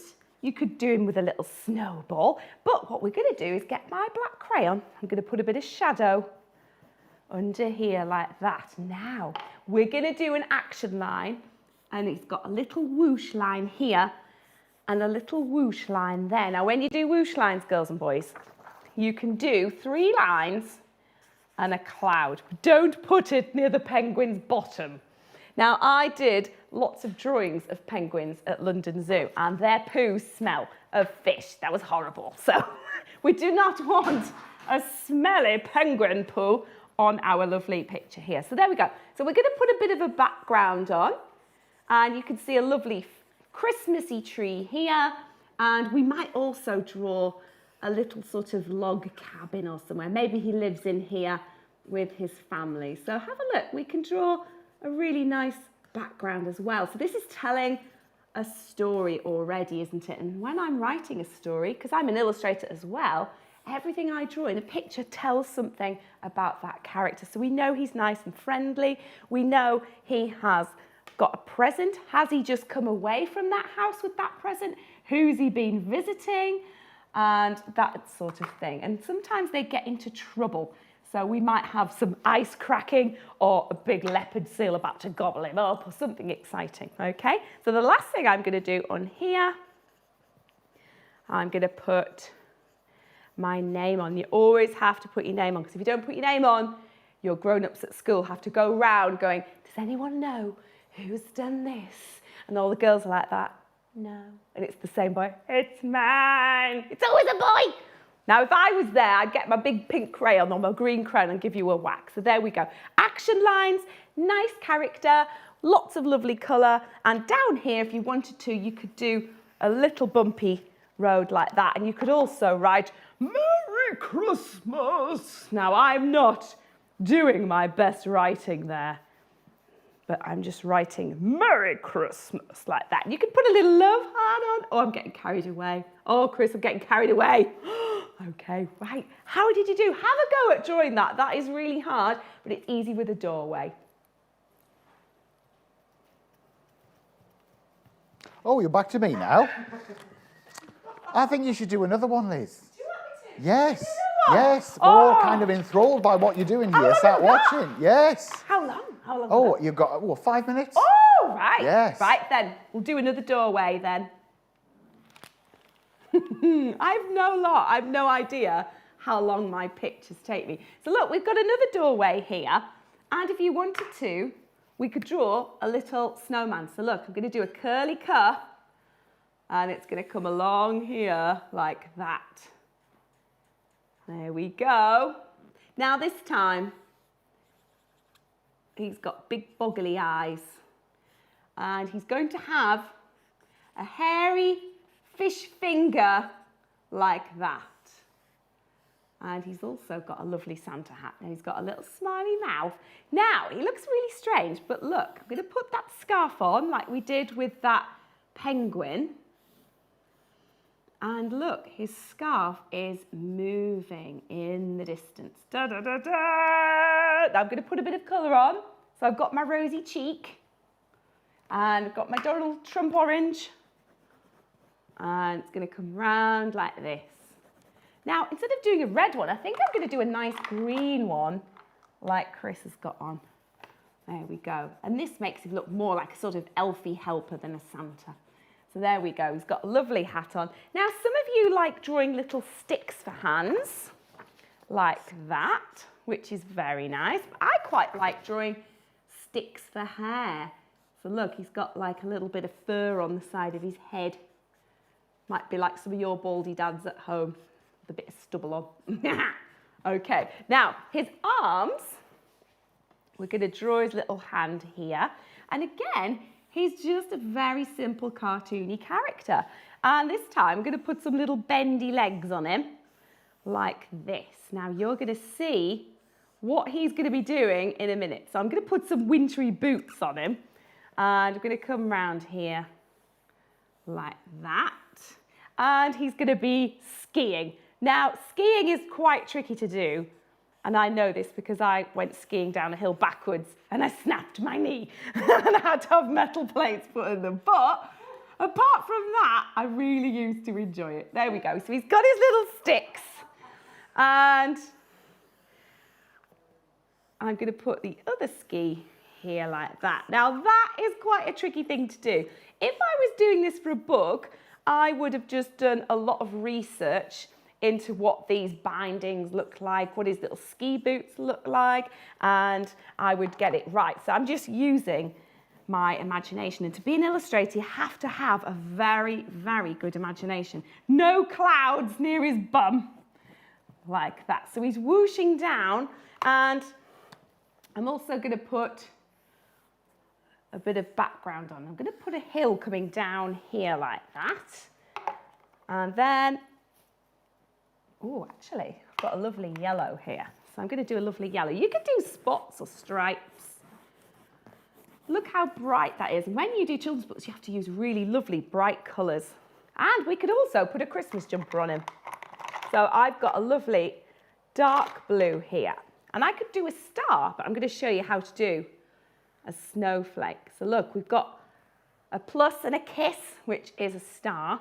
And then on every other one, you put a little arrow on, like that. And while I've got my blue, I might put some little jeans on him, like that. And I'm going to put a little ski mask on. Now, if this was for a book, I would have to do him in proper safety goggles and proper helmet and everything nowadays. But have a little look. We've got a lovely Christmassy jumper here,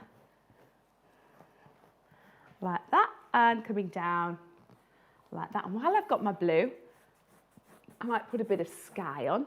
And when I've got my crayon look, so we could just muck about like this. Now, when I was little, we used to watch there's a couple of art programs on the telly, and it was really good. But we couldn't stop the telly like you can nowadays, and we just used to have to draw really, really, really fast. And I don't normally draw this fast, but there we go. Okay, have I got any longer to do? How much longer have I got, Chris? 2 minutes. Ooh, right. So have a little look here. So if you've done this and you find out that you've got a bit of space, you could always put another little character down here. So I'm going to draw a little carrot. Now you're probably wondering why on earth I'm drawing a carrot. I'm drawing a really small character. Look, I've got a little mouse here. And the mouse is going, "Hey, watch it, mister!" He's from the Bronx. And our little mouse is going, "Hey!" Shaking his fist. There he is. We could do him on skis, but I think I'm going to give him a little old man stick. So if he's older, look, we put little glasses on. He's like, "Hey, you, what you doing?" There we go. So I've got my little peachy colour. Now, this wouldn't be a rat, it would always be a mouse. We don't really like rats in children's books, which is a shame, because I do like rats. I know you get pirate rats and things. Pirates! Ha ha! There we go. And a nice festive colour there. Okay, now, over here, we've got a little potato. Don't even know what I'm doing here. I'm just making it up. Oh no, it's going to be, oh, it could be a penguin. We've just done a penguin. It's going to be a little robin. No, he's going to be getting squashed. He's going, ah, me too, man. Yeah. Oi. And you can see it's a robin because we're going to give him a little special top. So if we put a jumper on there, we wouldn't know that that was a robin. And actually, robins, I prefer to draw in a baked bean shape, which we haven't even looked at yet. So have a look at this baked bean. Look, it's a little robin. It's good for Easter as well. There we go. Yeah! There we go. So that could have been there, but I didn't have a lot of room. It doesn't matter if you haven't got room. And look, he's looking really annoyed, isn't he? So I'm going to put a bit of yellow on, like that. And I'm not going to put much colour on, but I need to put my name on. So I'm going to put my name on like that. Oh, I've done a bit of a scribbly name there, haven't I? I always change my signature, do you? I always muck about with it. And I put a little bit of a thing on. There we go. Oh, I'm going to have some lovely pictures at the end of this, Chris. Do you think we could maybe give some of these pictures to some of the libraries or something? Yeah, and they can put them up. Okay. Excellent. Well, that's fantastic. Thank you. That took a very strange American turn towards the end, which I don't think any of us were expecting. But that was excellent, fantastic. It's amazing how you bring them to life, and you do all the voices and you do everything with you, which is absolutely fantastic. Thank you very much for that, and we look forward to you coming back in. Now, I think I'm about to be ably assisted by Lynn, I think, in a different sort of, a different hat, again. Yes. Hello. Hi. You've been hiding around the corner drawing again? Yes. I'm drawing, I'm answering phones, I'm having a great time. Excellent, excellent. So, our little team of magical elves. Yes. Where are we off to next? Well, now let's have a look. We're going to Ashington and St Aidan's. Oh. Then, I know they'll be very excited, Linton, and then Grangeview Primary, and then off to Pegswood. Phew, they're moving fast. They are. They're covering some ground They today. are. That's Ashington, Linton, Widdrington and Pegswood. They must be heading north. There must be. Ah, that might be a clue for others. We shall wait and see. Ah, okay. Enjoy.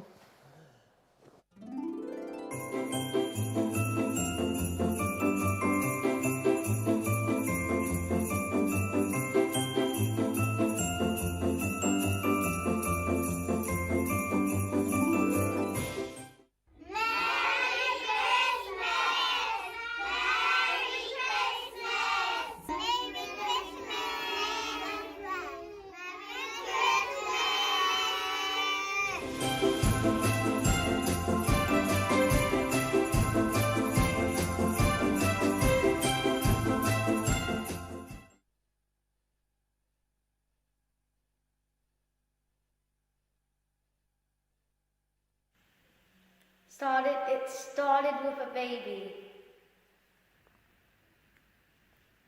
It started with a baby.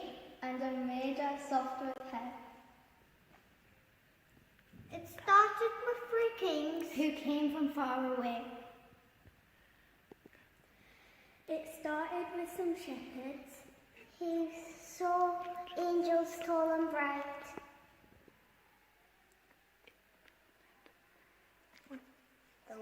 It started with the brilliant star that filled the sky with light.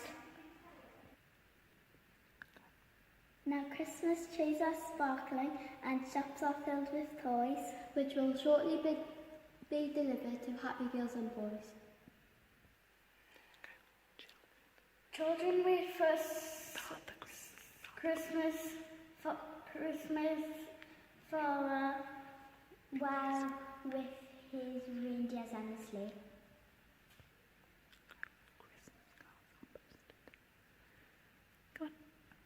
Christmas goes off posted and on Christmas Day.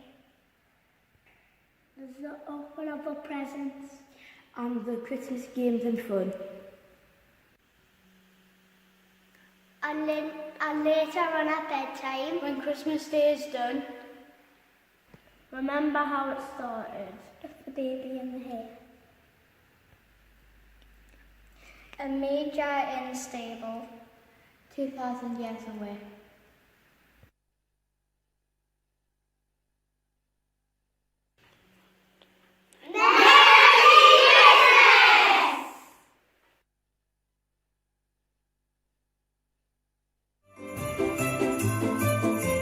Hiya, yes, it was lovely to see Linton Primary School there, doing Started with a Baby, and Grangeview Primary telling everybody to have a Merry Christmas. What a lovely sentiment.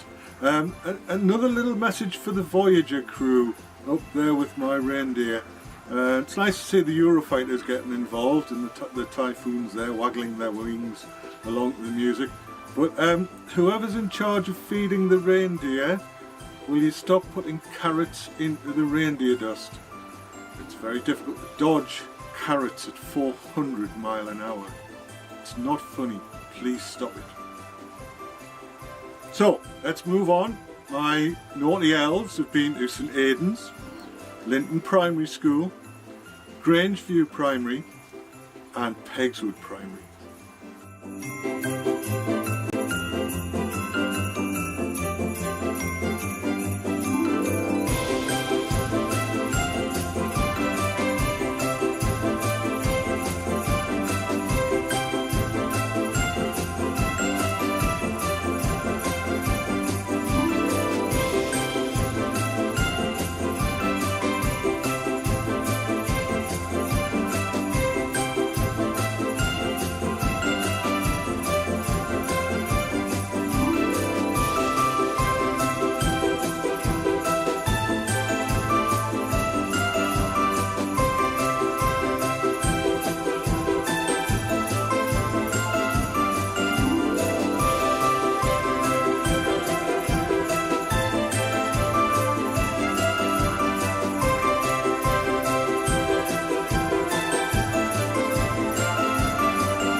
Before Christmas, written by Clement C. Moore, illustrated by Eric Pybury, and published by Macmillan.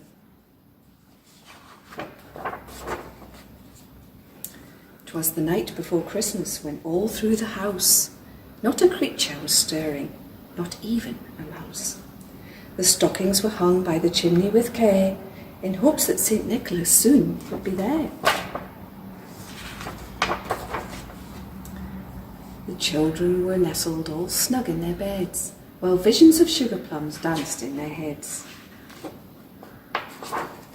And Mamma in her kerchief, and I in my cap, had just settled our brains for a long winter's nap, when out on the lawn there arose such a clatter, I sprang from my bed to see what was the matter.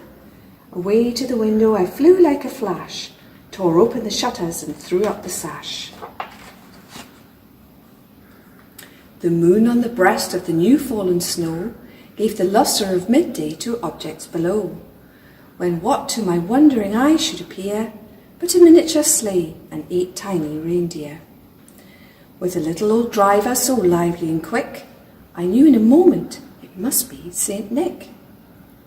More rapid than eagles his coursers they came, and he whistled and shouted and called them by name. Now Dasher, now Dancer, now Prancer, now Vixen, on Comet, on Cupid, on Donner and Blitzen, to the top of the porch, to the top of the wall, now dash away, dash away, dash away all. As dry leaves that before the wild hurricane fly, when they meet an obstacle, mount to the sky, so up on to the housetop their coursers they flew, with a sleigh full of toys, and St. Nicholas too. and then in a twinkling I heard on the roof the prancing and pawing of each little hoof. As I drew in my head, I was turning around. Down the chimney St. Nicholas came with a bound. He was dressed all in fur from his head to his foot, and his clothes were all tarnished with ashes and soot. A bundle of toys he had flung on his back, and he looked like a peddler just opening his sack. His eyes, how they twinkled, his dimples, how merry.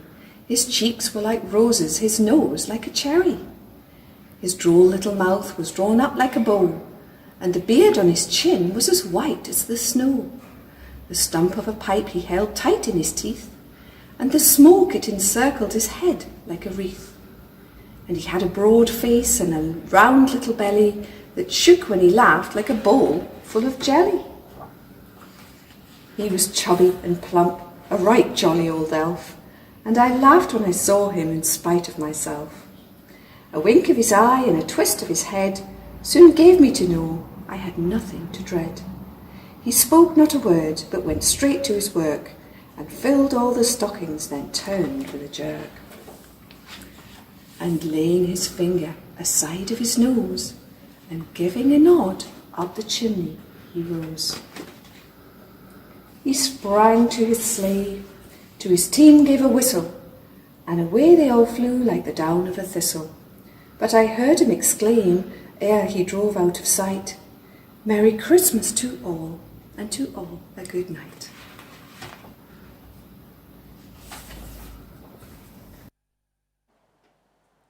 That's one of my absolute favourite stories. It's such a classic, The Night Before Christmas. Do you know what I was mesmerised? The huge flying snowman above. I was going, that looks amazing. That looks What was that made out of? Like cotton balls? I think it was and like stuff a big that? thing made out of, made out of cotton wool. Oh, it's lovely to see people getting so creative as well. It's fantastic. Yeah. Speaking of being creative, how's your steel panning? My steel panning? Yes. Do you mean with a wooden As spoon in- and in a normal pan? Like, if you like like if a that would work toddler. for you. Thinking more about the professional side of it with the big steel oh, pans. I'm not brilliant at playing musical instruments, no. Although I used to play the harp.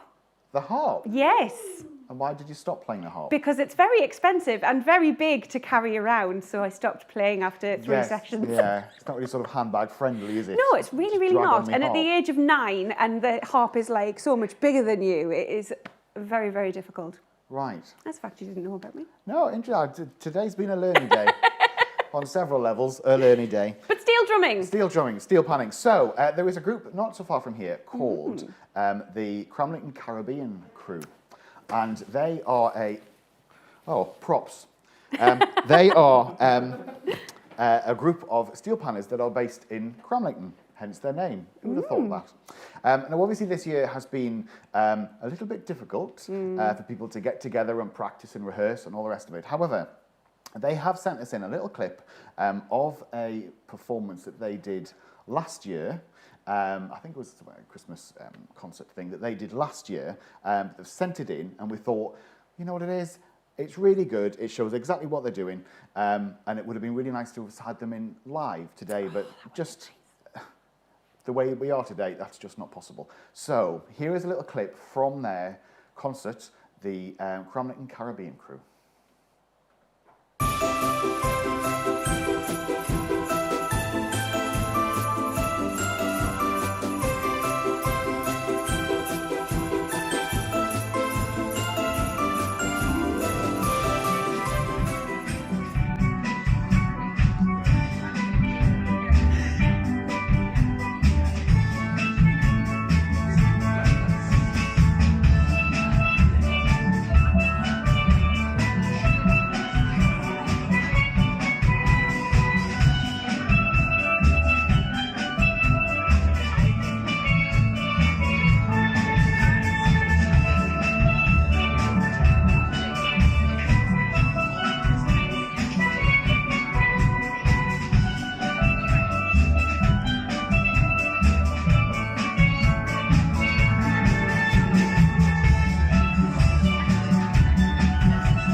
Right. That was good. Wow, that was great. It just never heard took that. me abroad in the sunshine. And lovely. Excellent. I've never actually heard that song played on that way before. No, it was lovely. It was really nice. Thoroughly, it always makes me happy, steel pans. I always just love them. They're one of my favourites.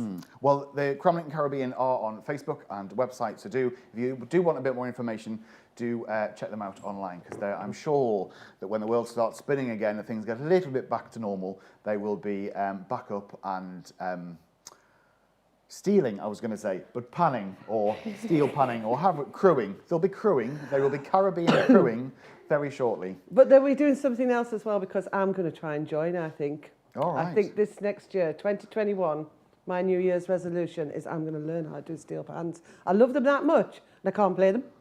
Right. How mental is that? So I'm going to have a go. So that pretty much means that all the events that Leading Links do next year are going to involve... We'll have steel pans, There we go, excellent. Somebody make a note of that, will you? Excellent, brilliant. So, our elves have had a little bit of travelling time now. Wow, yes. I've heard they're going a little bit further north. Ooh. So, are we ready for this? Redrow, you're next, apparently. Redrow, Amble, Swarland, and Broomhill. Excellent. Yay.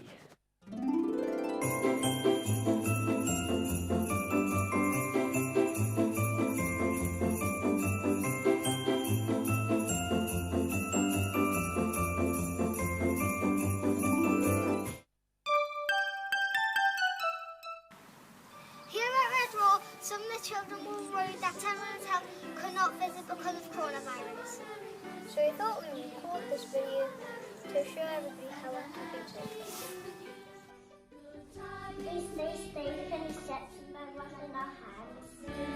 We wish you a Merry Christmas and a Happy New Year. Bring us something important. Bring us something important. Bring us something important. And bring it right here. Good tidings we bring to you and your kin. We wish you a Merry Christmas and a Happy Yeah, one is the end thing. But with something just the distance. I like the elf coming to our class. Yeah, too, it was the swiftest because we're not letting over the bubble. At Red Road, when someone walks past, we turn to the side so that we don't breathe on them.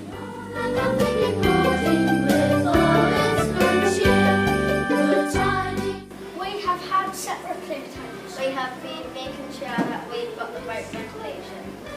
We have been keeping in our bubble. Merry Christmas! Merry Christmas, Santa and the elves! Merry Christmas, Santa and the elves! Merry Christmas! What shall we say to Santa and the elves, Mary?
everybody.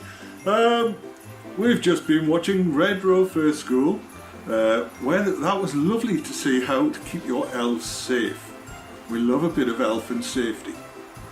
And then we moved on with Amble First School, and do you know that was the head teacher dressed as a puffin? For those little ones who were a bit scared, because it was a big puffin, they're not really that big.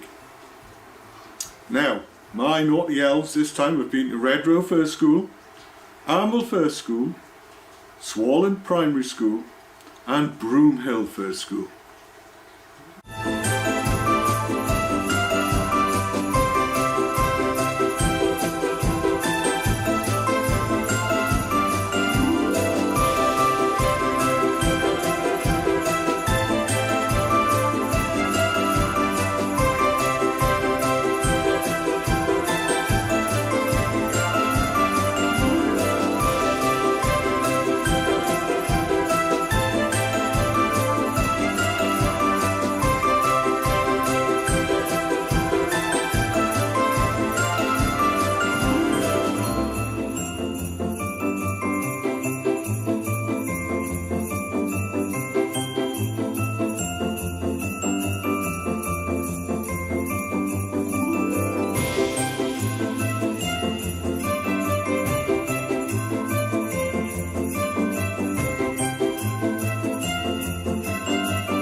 Hi everyone, my name is Mark and I'm a children's librarian with Northumberland County Council, and we thought that this year, because of the lockdown and everything, we thought this year we would bring you some stories online. So I have a story for you. It's called Meg's Christmas and it is by Jan Pienkowski, what a fantastic name, Jan Pienkowski and David Walzer. So, and it's also published by Puffin Books. Right, let's have the story. It's called Meg's Christmas. A pipe's burst. There's water everywhere. And it's Christmas Eve. Will it dry out? It will take some time.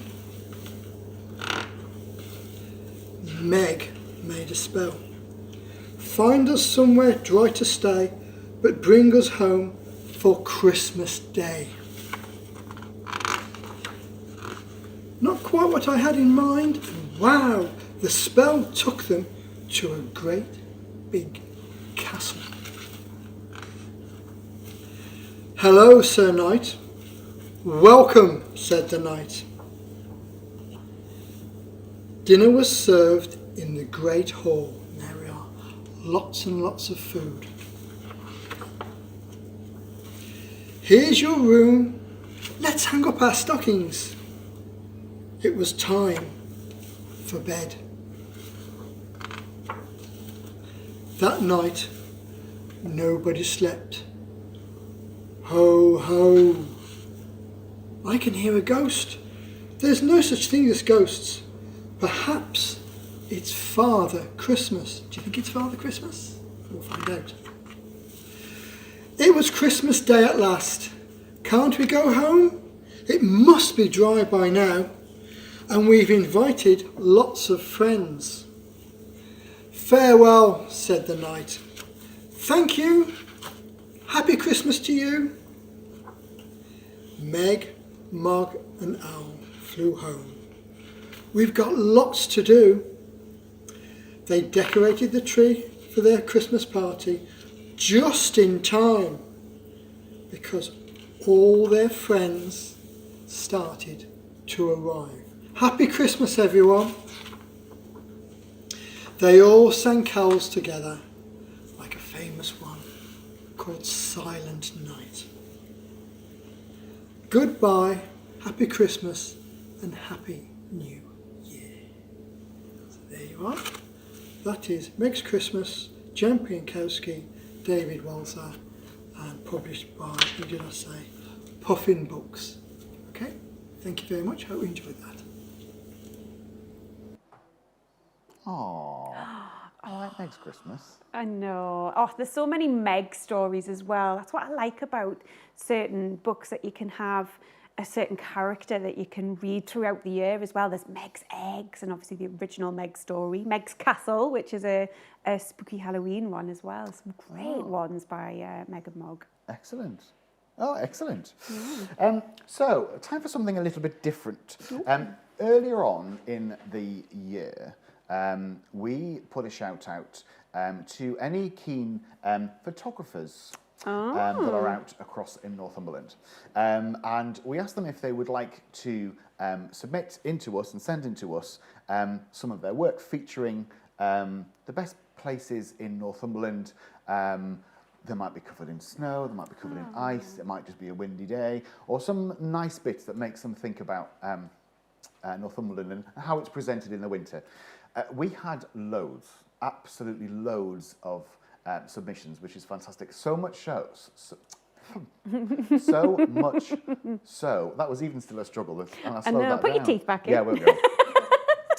Because of that, is the best way to do it. We've actually made this into 3 separate videos. We've had so many in. So we're going to share with you now the first video. And it's a real collection of Northumberland in winter. So enjoy.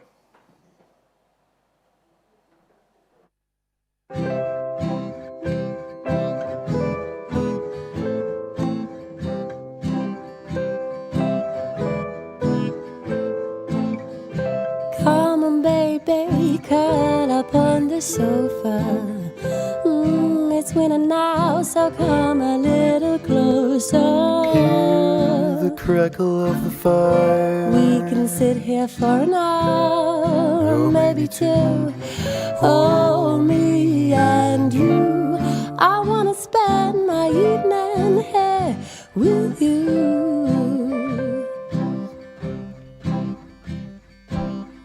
Come on, baby, it's a little cliche, but it's the time of year to say the things that we say. If we're lucky, it will snow. Then you won't have to go, and we can watch it falling from the window. See, it's subtle on the frame. Through the window pane, where pretty lights light up the street again. I wanna spend my evening here with you, because the winter is always warmer when enjoyed by 2. I wanna spend my evening here with you.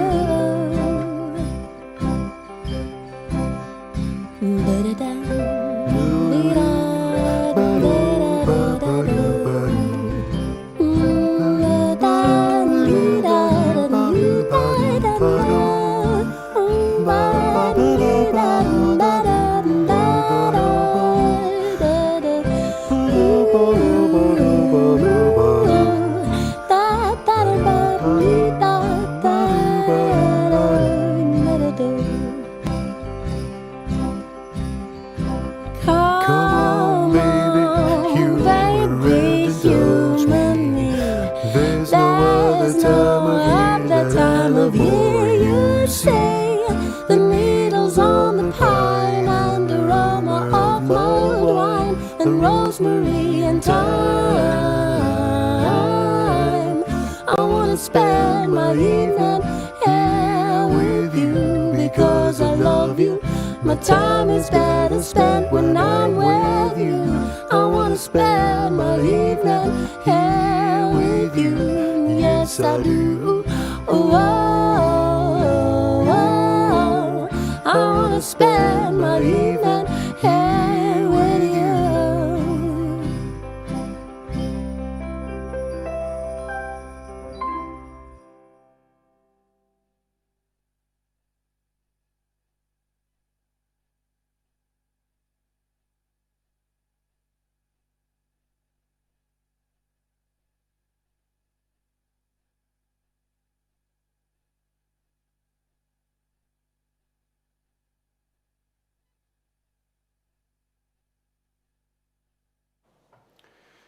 And we have some fantastic sites in Northumberland.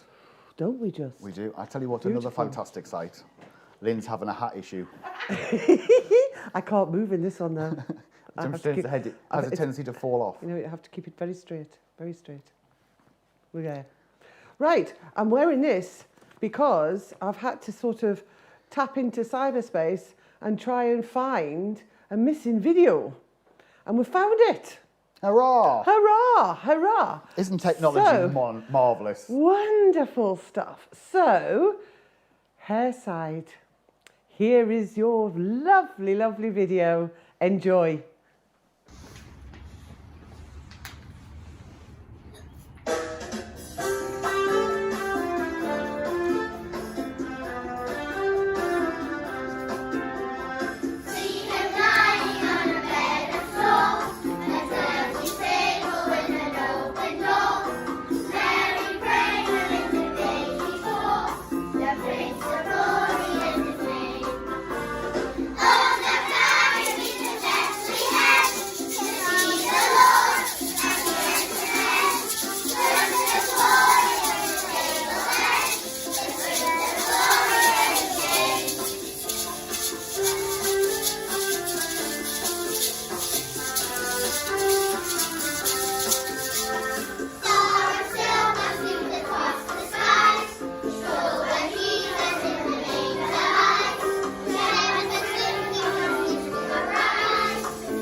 Oh, now wasn't that amazing?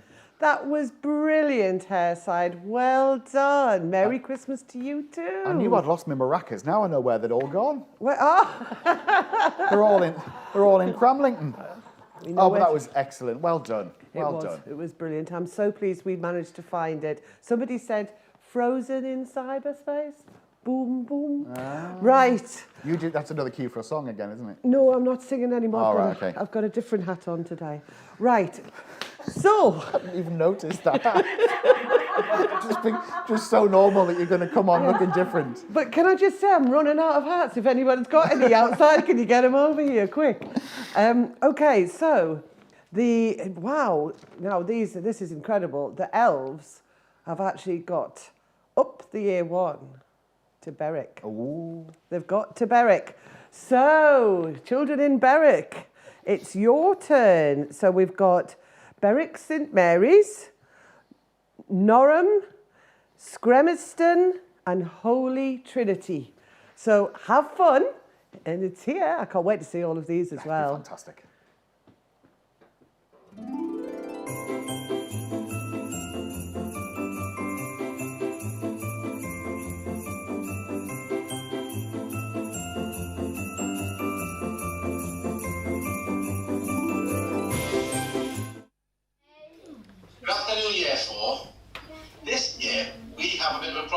stuck in my bubble, so I can't organise the Christmas carol.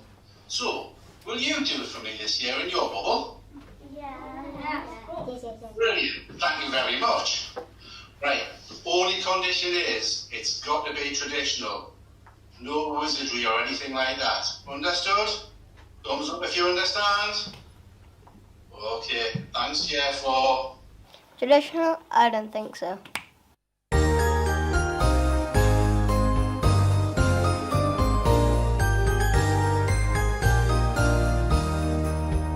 On the first day of Christmas, my true love sent to me a partridge in a pear tree.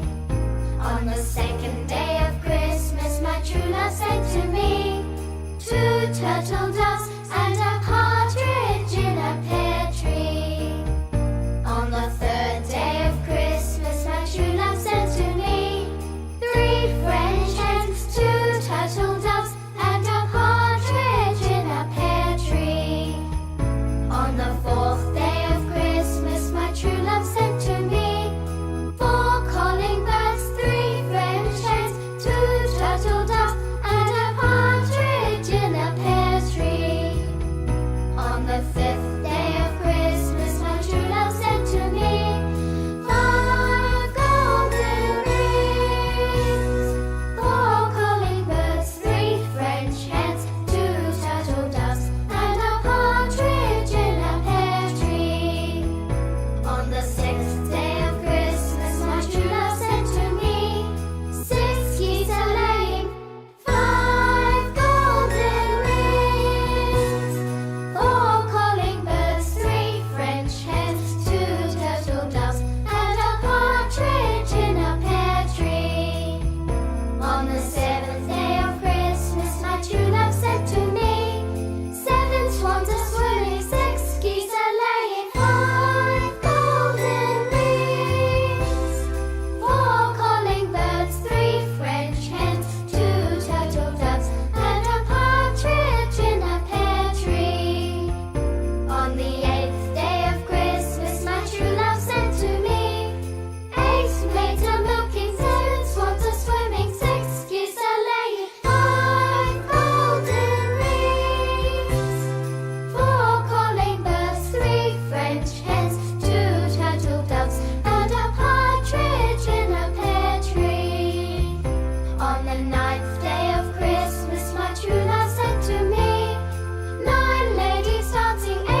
We're moving north to Berwick now, guys.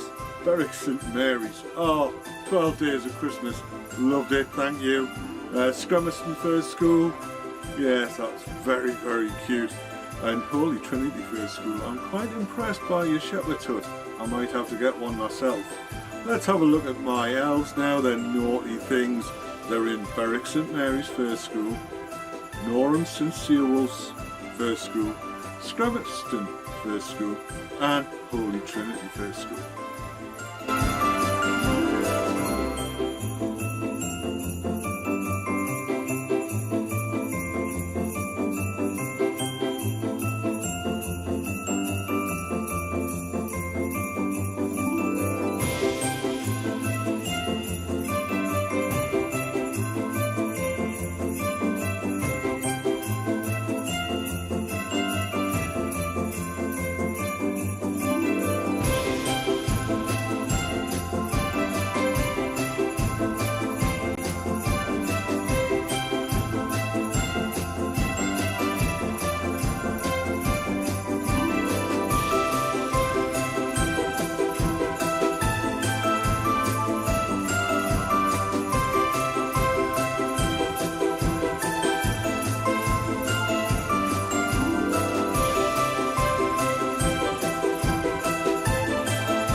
Or should I say Merry Christmas from all of us here at Northumberland Schools Library Service, where we provide lots of books and resources to the schools in the northeast of England.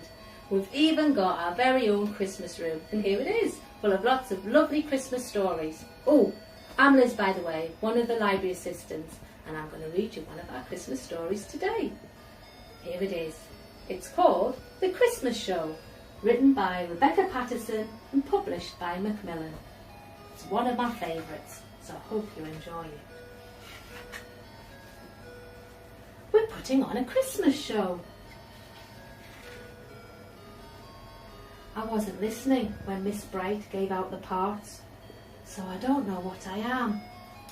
Ashton and Claudia are the big parts, and Connor, he's the triangle. I know I'm not a narrator or a recorder.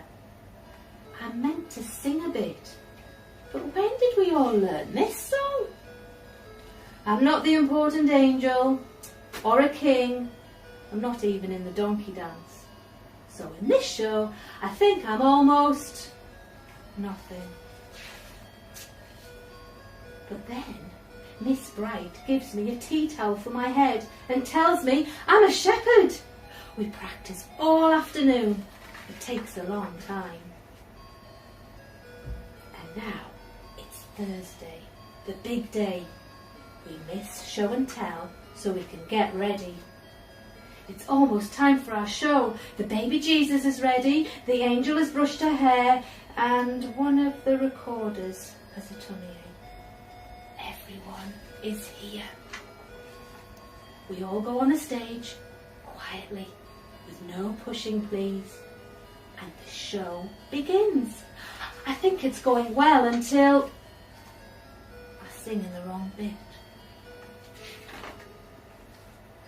Then I sing in the right bit, but I dance the wrong way. I forget to go off, and the important angel has to wait.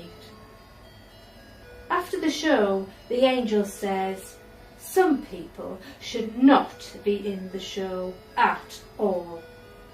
But I don't care. Because my granny says I was the best thing in it. You might not have a Christmas show at school this year, but I'm sure you'll be singing lots of lovely Christmas songs and making wonderful Christmas things. Hope you have a lovely, happy Christmas and see you very soon. Take care. Bye. Oh, she's got a festive hat on as well. Oh, it is the time to be. What's that? It is the season to be jolly. I tell you what, the production value in some of these children's schools videos are absolutely brilliant. Berwick St Mary's, 12 Days of Christmas. Oh, green screen and everything. Speaking of 12 Days of Christmas. Yes. See what we did there? It's a bit of a link. Oh, yeah. Yeah. So, leading link. Leading Link runs the Children's University for Northumberland, and it has done for a long time. The Children's University is a big project that is worldwide, and there are different branches of the university throughout the UK and throughout the world. And Lynn, who was on earlier, Leading Lynn, has very good links with Children's University Australia. And they have sent us in a very special video. The first bit I'm slightly jealous of, and you'll see why. And the second bit is the Australian version of the 12 Days of Christmas. So you have to listen really carefully, because they've got a strange accent for some reason. I don't know what that's about. But the words, we put the words on the side so you can try and follow it. So please enjoy the Australian 12 Days of Christmas.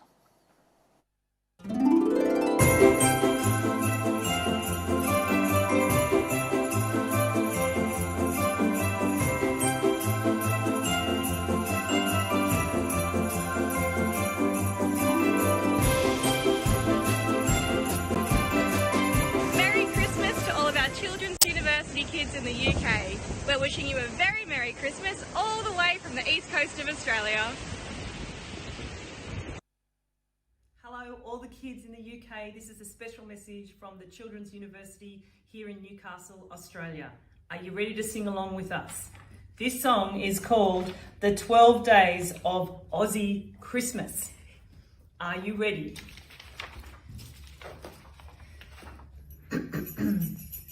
On the first day of Christmas, my best mate gave to me a platypus up a gum tree.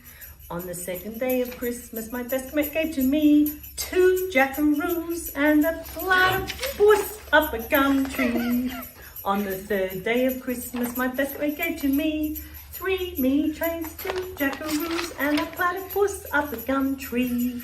On the fourth day of Christmas, my best mate gave to me 4 footy fans, 3 meat trays, 2 jackaroos and a platypus up a gum tree. On the fifth day of Christmas, my best mate gave to me 5 rusty utes, 4 footy fans, 3 meat trays, 2 jackaroos and a platypus up a gum tree. On the sixth day of Christmas, my best mate gave to me half a dozen snags, 5 rusty utes, 4 footy fans, 3 meat trays, 2 jackaroos and a platypus up a gum tree. On the seventh day of Christmas, my best mate gave to me 7 cheeky chooks, half a dozen snags, 5 rusty utes, 4 footy fans, 3 meat trays, 2 jackaroos and a platypus up a gum tree. On the eighth day of Christmas, my best mate gave to me 8 jolly jumbucks, 7 cheeky chooks, half a dozen snags, 5 rusty utes, 4 footy fans, 3 meat trays, 2 jackaroos and a platypus. On the ninth day of Christmas, my best mate gave to me 9 daggy dingoes, 8 jolly jumbucks, 7 cheeky chooks, half a dozen snags, 5 rusty utes, 4 footy fans, 3 meat trays, 2 jackaroos and a platypus up a gum tree. On the 10th day of Christmas, my best mate gave to me 10 sweaty swaggies,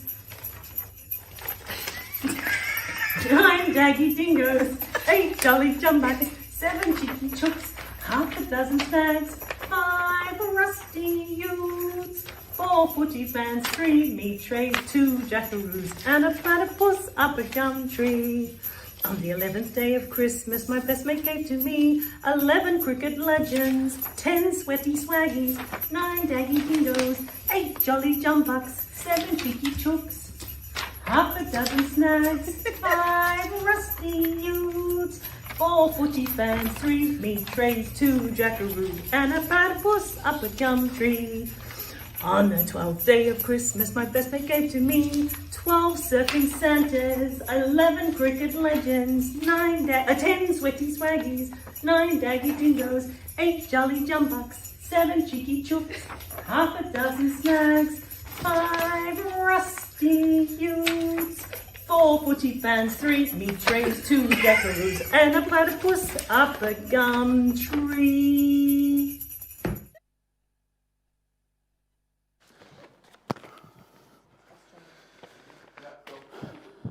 Well, wasn't that fantastic? That was. I've been doing all the actions and trying to find all sorts of things and props and all sorts of things, but it's very good to see how it was done. Same tune, different words. I didn't really understand what a lot of those things were, so I did have to do a bit of research to see where exactly we're up to and what we're doing. But thank you very much for sending that in. And you'll see why I was slightly jealous of her being stood on the beach at the beginning, which was a bit frustrating when it's so cold. Right, so it is time for our elves to move on again. Now, they have been up north, and they are heading west. So we are going over to, let me just double check, because the elves have given me a proper list about where we're going. Now we are going over to Kielder and Otterburn. So Kielder Primary School and Otterburn Primary School. Enjoy.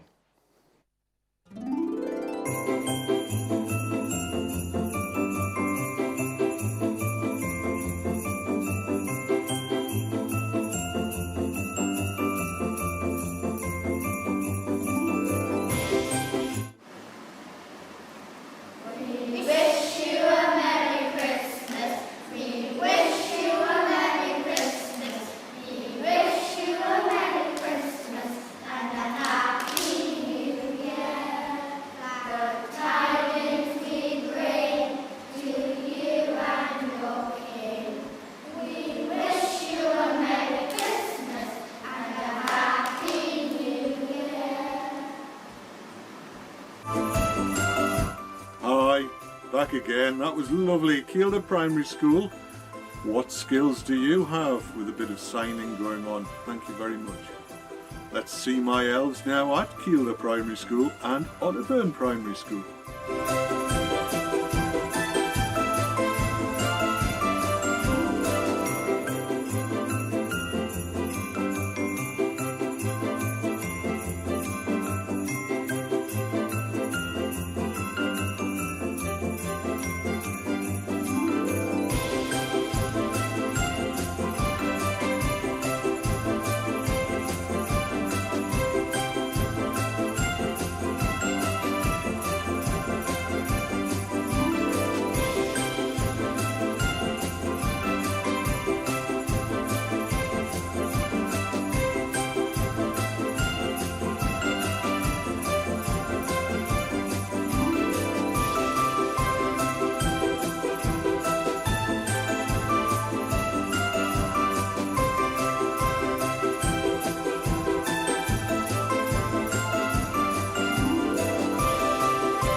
And today I'm going to be reading The Santa Trap by Jonathan Emmett and Polly Bernatine, published by Macmillan. So let's go.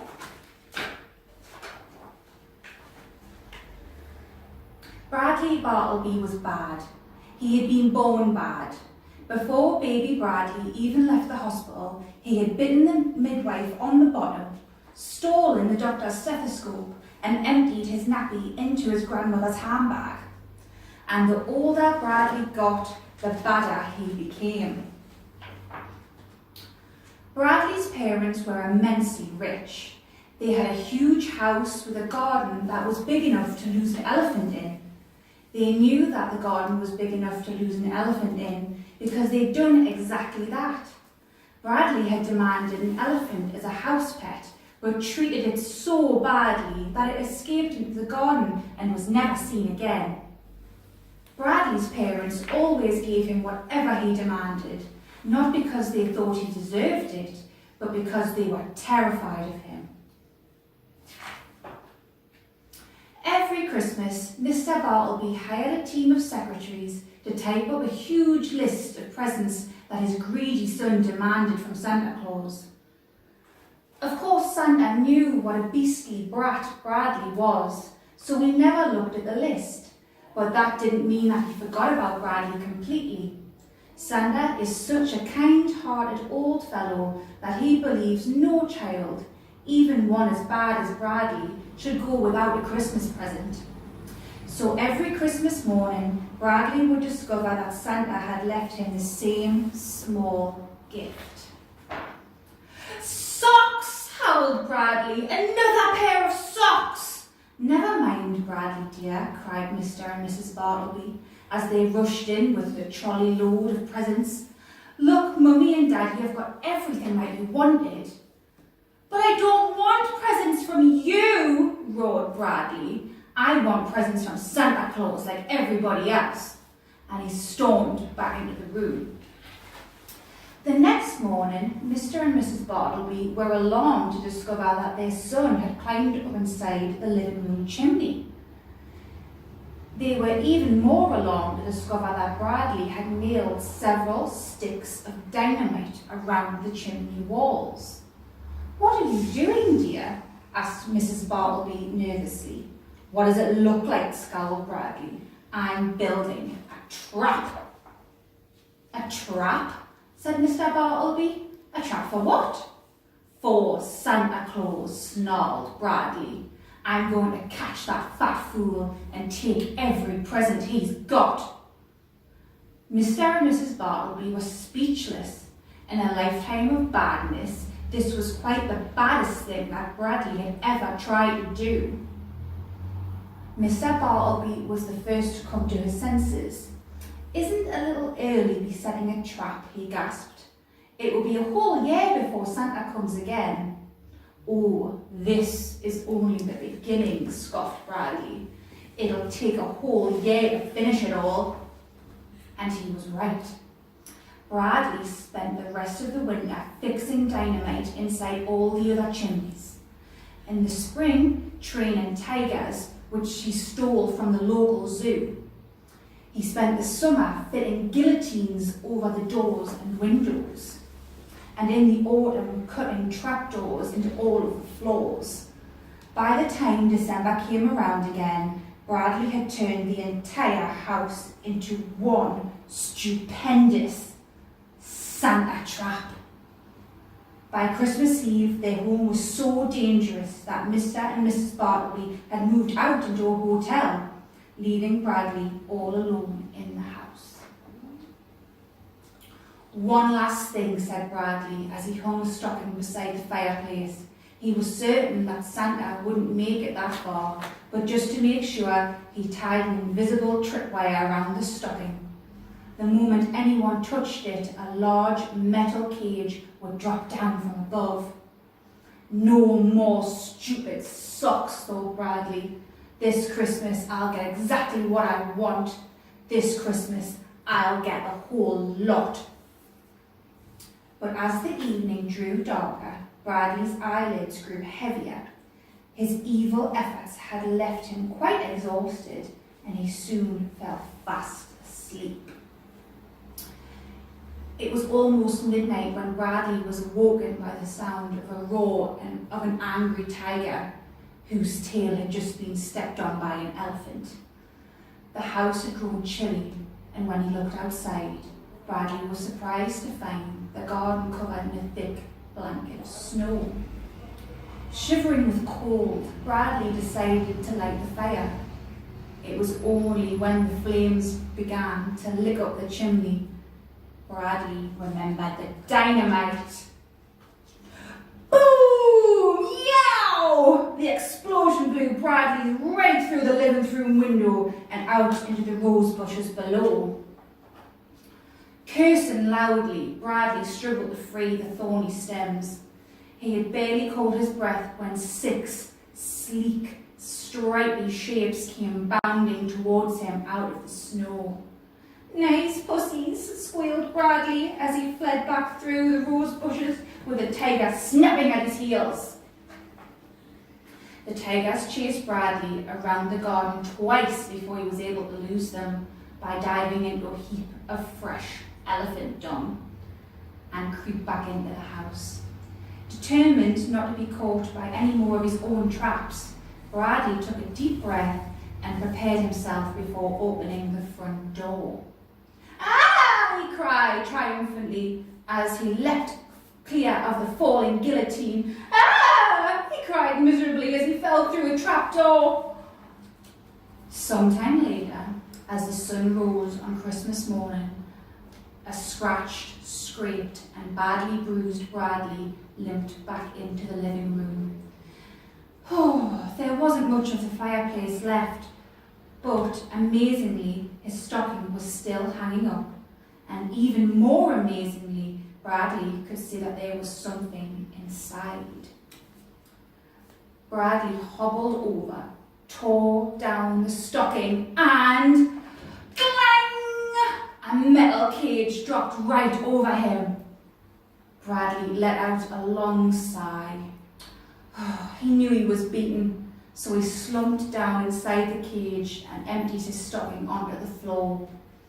For the first time ever, Santa had left Bradley more than one present. There was a big box of bandages, a large jar of antiseptic, and a nice new pair of socks.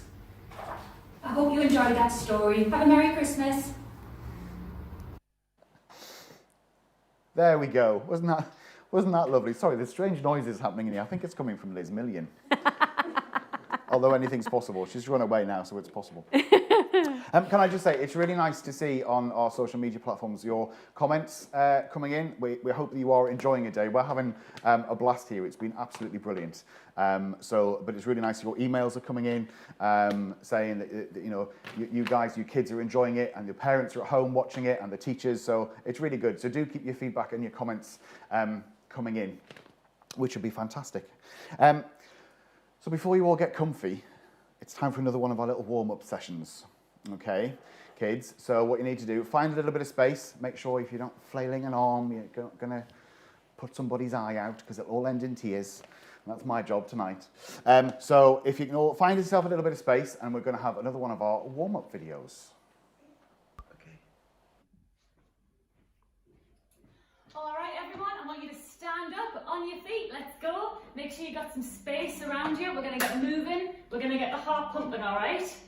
Okay, so starting feet together, we're going to just take a few little steps out to the side. That's it, well done. Nice and easy to start off with. Okay, next, you're going to touch your knees, and if you've got space in front of you, you can touch your toes. Well done. Very good. Okay, next we're going to grapevine. So step behind, step together. That's it. And if you like, you can do a little jump on the end. Well done. Okay, we're going to take 2 steps to the side and the other side. And if you look, I'm stretching my arms all the way up to the top. Okay, I think we need to step it up a notch. All right, so big twist. Elbow to knee. That's it. Well done. Should feel your heart racing now. Okay, we're going to do little mini versions of jumping jacks. That's it. And if you can, let's do full jumping jacks. Well done. All right, back to that grapevine with a little jump on the end. Step behind, step together. You're doing really well. Well done, everyone. Okay, next, we're going to go back to that little step out like this. Okay? Nice and gentle. That's it, well done. You've got it. Okay, next we're going to go back to those toe touches, if you can, if you've got room. Remember, if you're a bit squashed, just do the knees. That's it. Well done. And to finish, we're going to do those double steps to the side. Are you ready? Reaching up. Well done.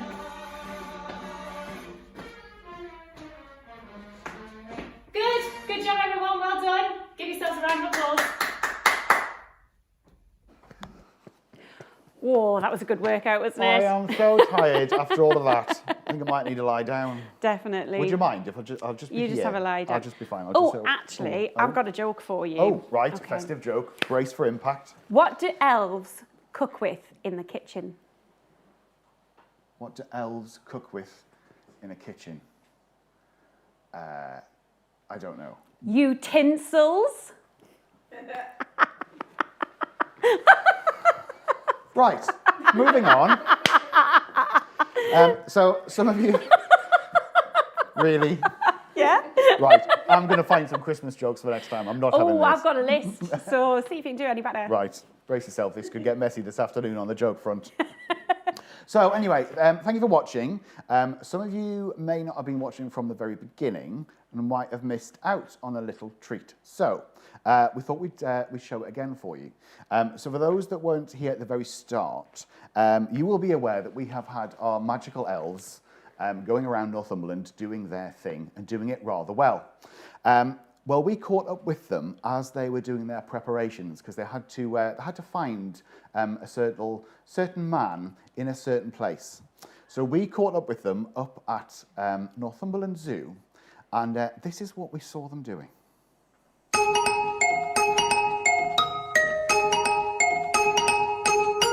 Here comes Santa Claus, right down Santa Claus Lane.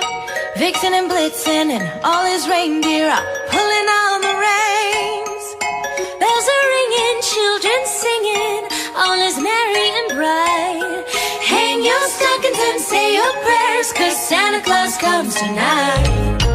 Here comes Santa Claus, right down Santa Claus Lane.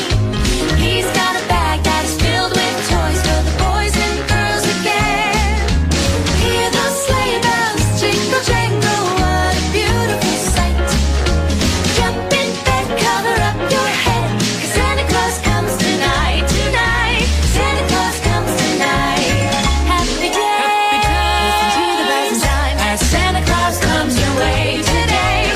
Here comes Santa Claus, right down Santa Claus Lane. He doesn't care if you're rich or poor, though he loves you just the same. Santa knows that we're God's children, and that makes everything right. Fill your hearts with the Christmas cheer, 'cause Santa Claus comes tonight, tonight. Santa Claus comes tonight, stand by.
I love that. I do. Can we show it again, please? I know. What you can't see is behind the camera.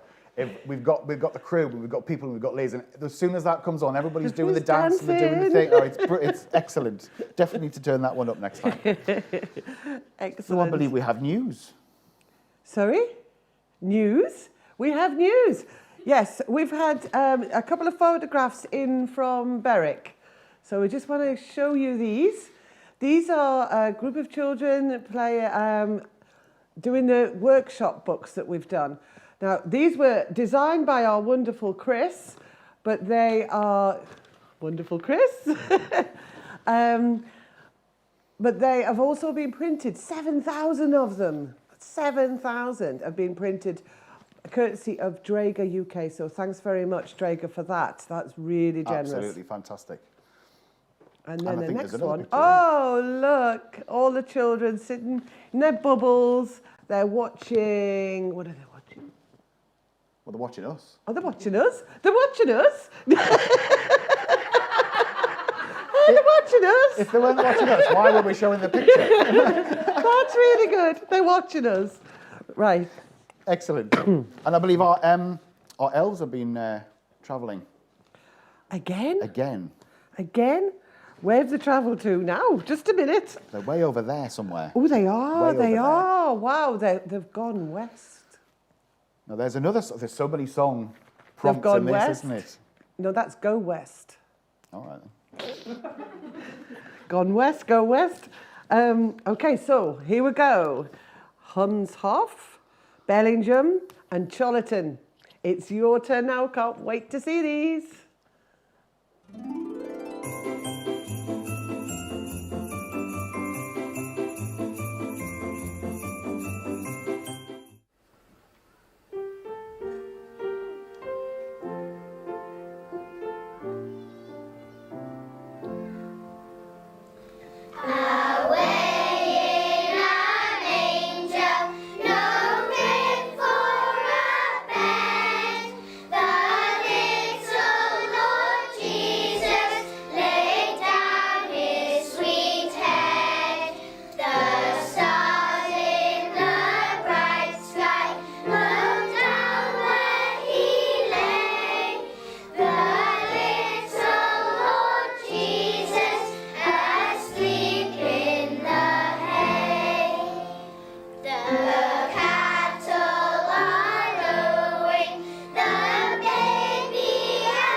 Thank you, Hunshoff First School, for your medley of songs. That was lovely.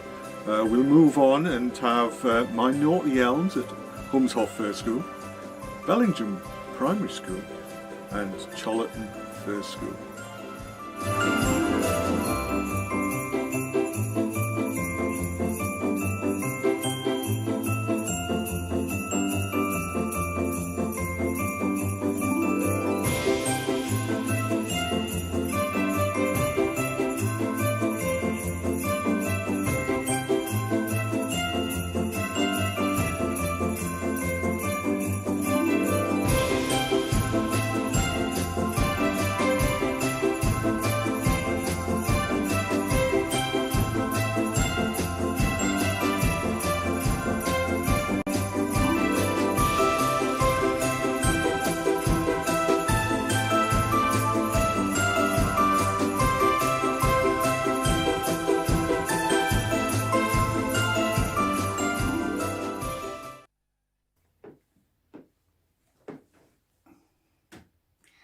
Hello everyone.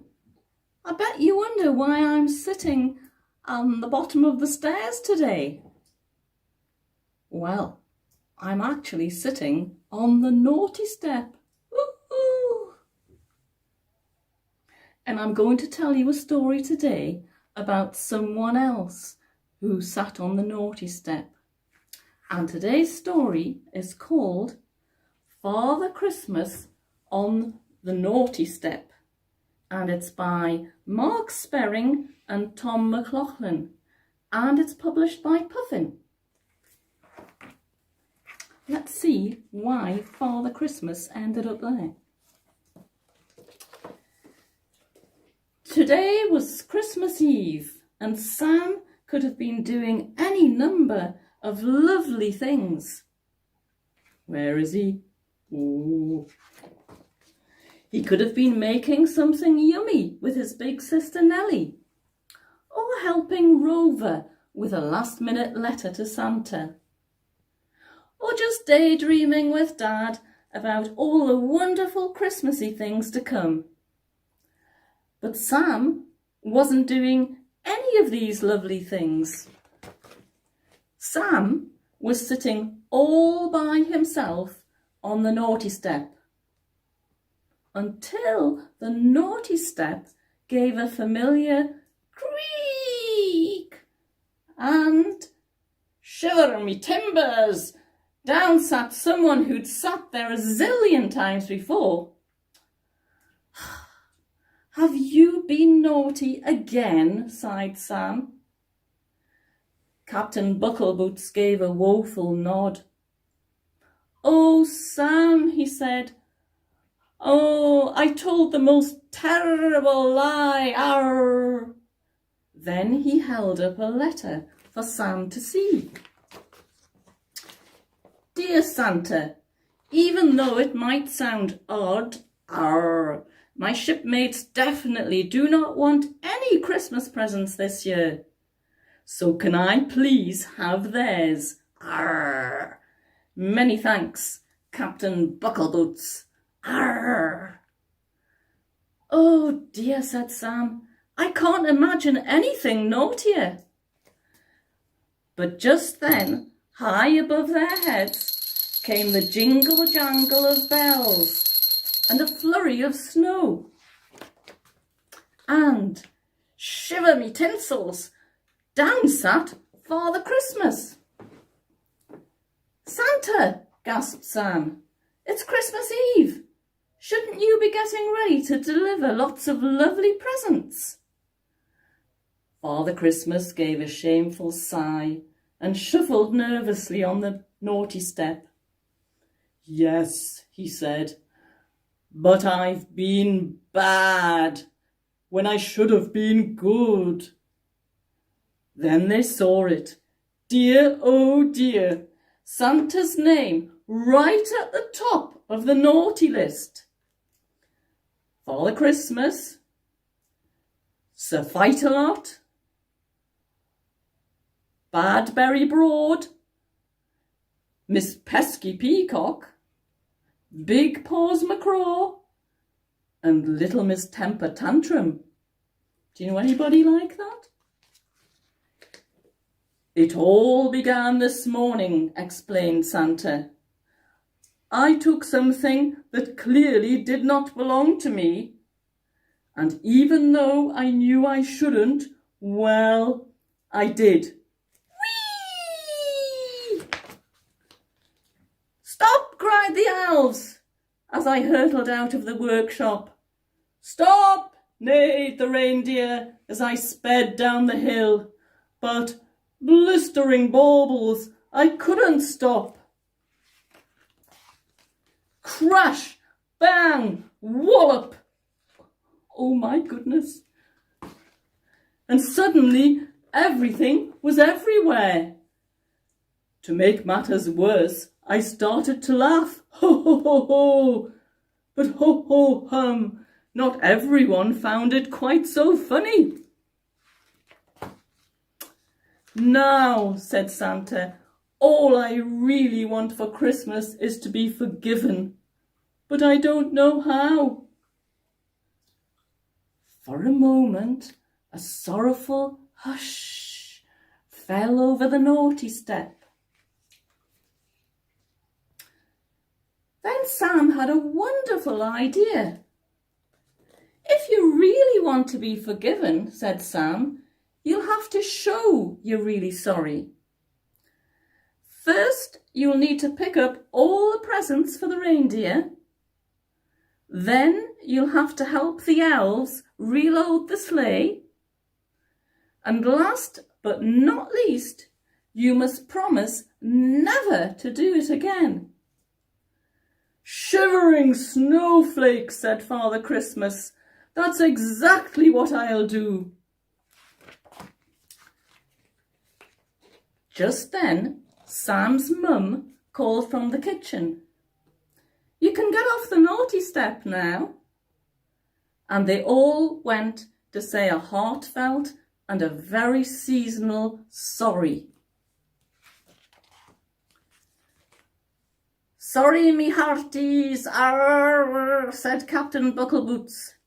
Sorry, said Sam, oh so sweetly. And the next morning, not only did Sam find lots of presents under the tree, but also a most surprising apology. To Sam, I'm sorry I took your new train before you even had a chance to play with it. Next time, I promise to ask first. Have a Merry Christmas and be good. Love, Santa.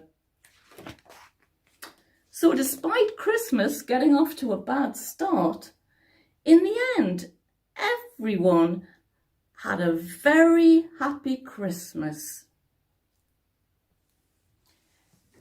So make sure that you don't end up on the naughty step with Santa, so that you find some nice presents at the bottom of your tree.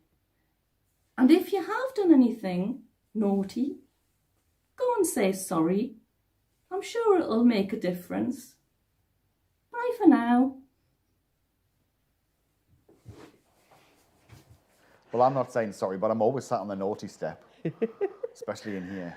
Ah, well, sometimes you have to, but that was a lovely story. It was I very really nice, liked very that nice story. Very nice. Now then, I went and got this turkey out of the oven. It's on my head. And I found another... Thanks for clarifying where it was. I can't see it, you see, that's why. But anyway, while I was there, I found another video.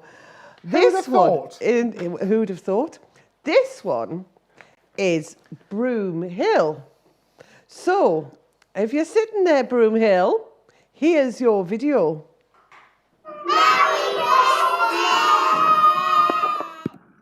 Christmas garden, Christmas garden, steaming hot, sprinkle on the sugar, sprinkle on the sugar, eat the lot, eat the lot.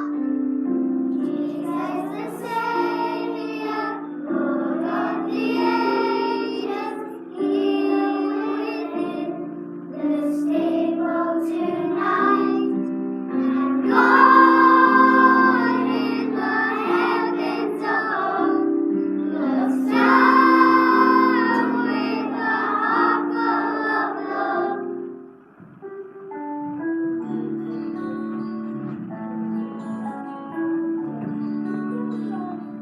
It was on a starry night when the hills were bright, sleeping calm and still. In a castle shed, in a manger bed, a boy was born, King of all the world. And the angels sang for him, and heaven rang for him. For a boy was born, King of all the world. And all the angels sang for him, and heaven rang for him. For a boy was born, King of all the world. Merry Christmas from Broom Hill School. Oh, well, wasn't that worth the wait? That it was lovely. was. Thank you for sending that in, Broomhill. Fantastic. Right, where are we going now?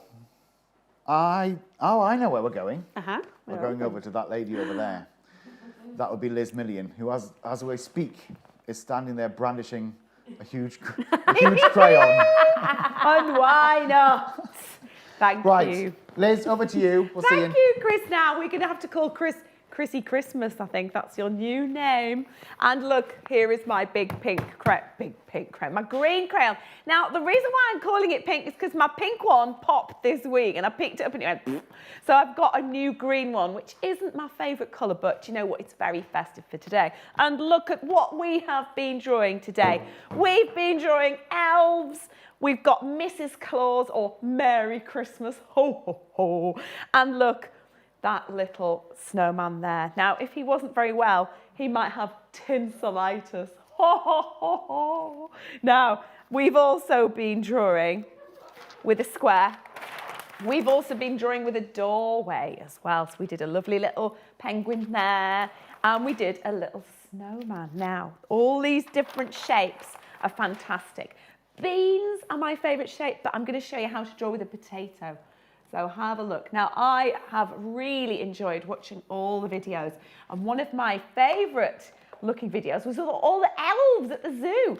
And I know the zoo has just got some beautiful snow leopards, and I think I'm going to come up to Northumberland in the summer and see them. Now, if you have a look here, it looks a little bit like a bear, but I'm going to put a little cat mouth on and lots of whiskers. Meow, meow, meow. And a little pointy teeth. Now, we don't want to make them look too scary, do we? So I'm going to put a furry face on. Now, you can draw anything in the world, and as soon as you put a Santa hat on, it will look festive. Okay? So let's have a look. Do you think this is going to work? We put a little hat on like that. And it's like I drew dinosaurs as well. And dinosaurs, if they stick a hat on, it looks Christmassy. So there we have, our little snow leopards. And it's their first Christmas in Northumberland. So let's hope they've got their thermal leggings on from Aldi, because it's going to be chilly, isn't it? There we go. So it's got a nice little scarf. Now, potatoes are brilliant shapes for people, for animals, for all sorts of characters. They're also quite good for Lynn's turkey hat, look. Can you do a turkey noise? So look, there we go. And that also reminds me of another joke, but it's not a very funny one. It is funny, but it isn't. Do you want to see Peppa Pig as a grown-up? She's a sausage. Oh, no. Sorry, guys. Sorry. No. We are going to be looking at sausages later on, so I will be showing you my book later on. Now, we're going to draw a really nice little character, and he's got very low down eyes. And if I was drawing a koala, this is also how I would draw a koala, and I loved watching that Australian 7 Days to Christmas. In fact, I was singing along in an Australian voice. Now, you're probably wondering what I'm drawing. It is not a monkey. It is a sloth. Now, this is one of my new characters because I didn't think I could ever draw a sloth. And then I got practicing, because if you don't practice, you won't get any better at drawing. And sometimes people say to me, I can't draw. But really, you can draw, just some people are good at drawing and some people don't draw as much. So there we have a little Christmas sloth, dead easy. And you can see he's got a little bow tie like that. There we go. So we've got a little Christmas sloth there. Now, we could also draw a snowman in that shape. We could do a penguin in that shape. But what I'm going to do is show you how to do a very quick Rudolph. Now, I might be drawing another Rudolph later on. I fancy a bit of a challenge today. So if you have a look here, you'll see that my Rudolph is smiling. Now, normally in a children's book, I have to give them different feelings, but we're having fun today. So we're drawing everyone looking jolly and happy, apart from that sausage and that turkey. They look delicious though, don't they? There we go. And he's got a bow as well. So these sorts of potatoes are fantastic. And we can't draw today without doing a lovely Santa. Now, Santa, have you ever tried to draw a beard before? They're really, really hard, aren't they? And I can draw beards now because I've done lots of different workshops at lovely schools all over Northumberland. And I've done Henry VIII with a beard. I've done Easter workshops with beards. I've done all sorts. So we're going to be looking at beards. But I'm going to get my Pooh Brown, which is not a great colour, but it's good for a reindeer. Can you see the way I'm colouring in really fast? I've got my crayon on its side. And I know you guys, you love felt tips. And I do love felt tips. But when it comes to colouring in really quickly and gently, I use these crayons. And they're only cheapy ones from my art shop in Darlington. And I do a little bit of colour like that. So that's a little tiny, or we could also colour in our sausage. Now, that also might look a bit like a sloth poo, which I don't know what colour sloth poos are. Oh, I need to put my name on, don't I? There we go. Now, we're going to draw a very quick Santa. Now, Santa's face, do you know at the beginning I drew with a square? This is going to start with a sort of a letterbox shape, so it's more of a rectangle. And I'm going to put my crayon on my board like this. So I'm going to draw a nice letterbox like that. Okay. And it's got a curly cut. And he's going to have friendly eyes. So you can see how much drawing I can get done in a very short space of time. So look, we've got a little smiley mouth. And his little eyebrows look a bit like sort of cheesy Wotsits or slugs, don't they? And he's got lovely rosy cheek. And we're going to draw a big hairy fish finger on there. Looks like a hairy caterpillar, doesn't it? And he's got his little hat like that. Now his beard. My goodness.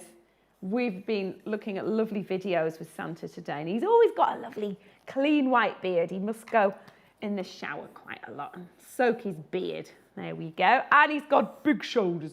Now, it might be nice if you can do posters for your windows.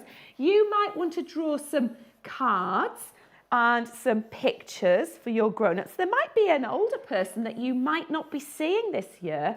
So imagine how much fun and what amount of smiles you would get if you sent this to your grown-ups. Oh my goodness.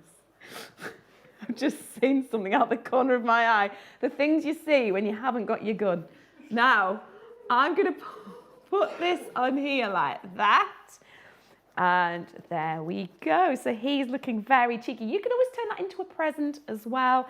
And in the background, if you wanted to draw a little window, you can do. So you are good with your imagination. You can draw inside Santa's workshop. There he is with a lovely fancy bow. And we all love presents, don't we? And that's the most exciting thing about Christmas Day, as well as being together and, you know, enjoying yourselves and your family. It's also about getting Braille prezzies as well. Okay. Was that easy or hard? I think that was a little bit hard, but I'm going to be drawing something even harder later on. Even harder than that? It can't be harder than that. I couldn't cope with that one. That's fantastic, but thank you very much. Oh, right. Lynn's arrived. Hello.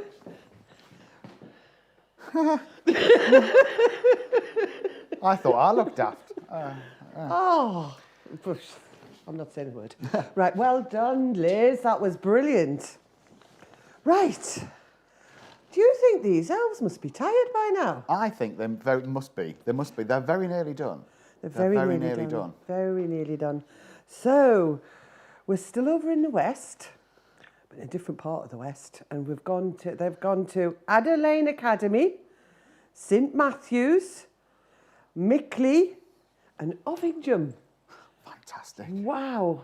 They've done such a good job, haven't they, though? They have. The elves have been absolutely amazing today. So massive, massive, massive round of applause to all those busy elves that are working throughout, well, not just today, but all of Christmas, helping with all of the magic. So I'd have been tired after that dance. Just the thought of it. Just the thought. Anyhow, enjoy.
Here's my scarf and here's my hat.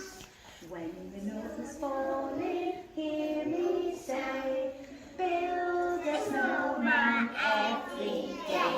We wish you a Merry Christmas. We wish you a Merry Christmas. We wish you a Merry Christmas and a Happy New Year.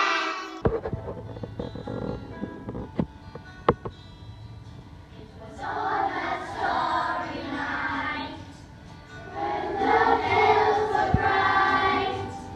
A dream sleeping, calm and still. Then in a castle shed, in a picture bed, a boy was born, king of all the world. And all the angels sang for him, heaven rang for him, for a boy was born, king of all the world.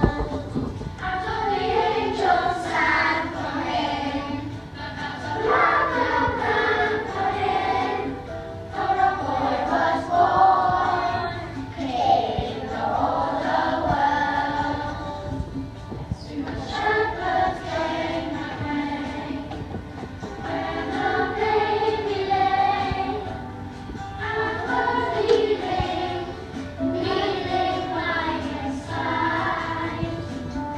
And the heart believed again, for the knees of men, for a boy was born, king of all the world. And all the angels sang for him, heaven rang for him, for a boy was born, king of all the world. And all the angels sang for him, heaven rang for him, for a boy was born, king of all the world. Step into Christmas Day, join together, we can watch the snow fall forever and ever. Eat, drink and be merry, come along with me. Step into Christmas, together since we.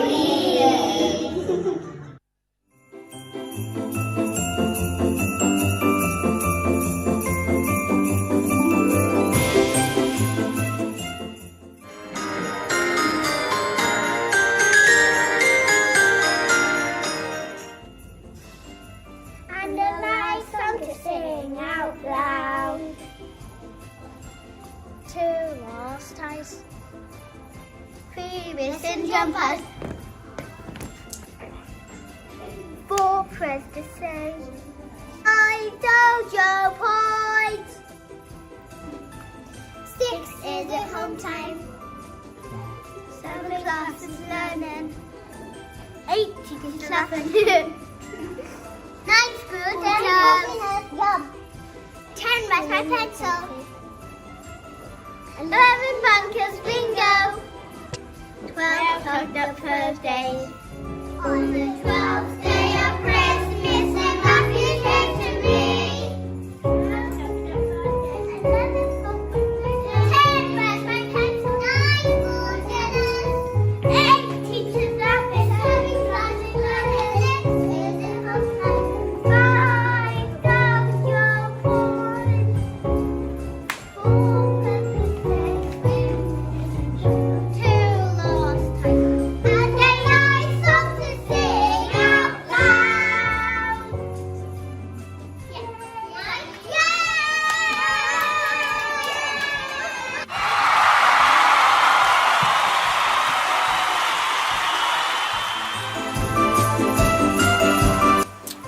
Well, we're out west with all these ones.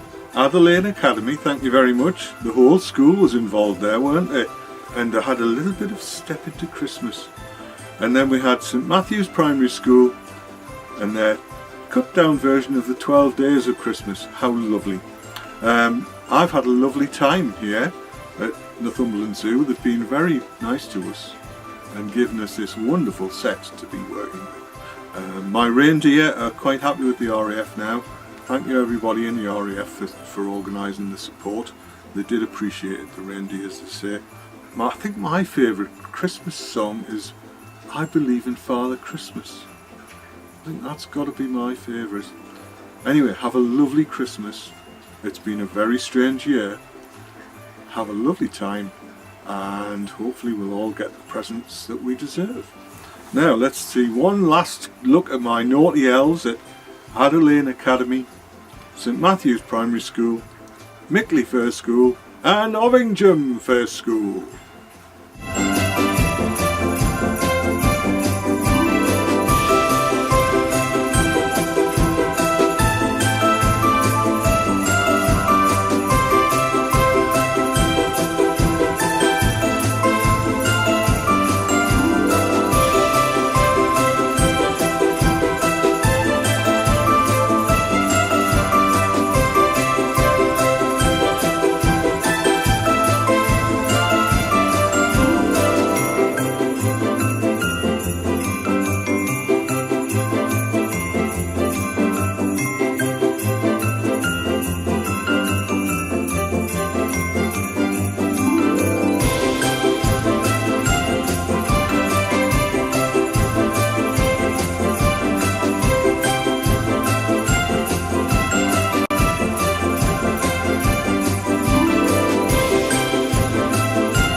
Santa got stuck up the chimney, he began to shout, "You girls and boys won't get any toys if you don't pull me out.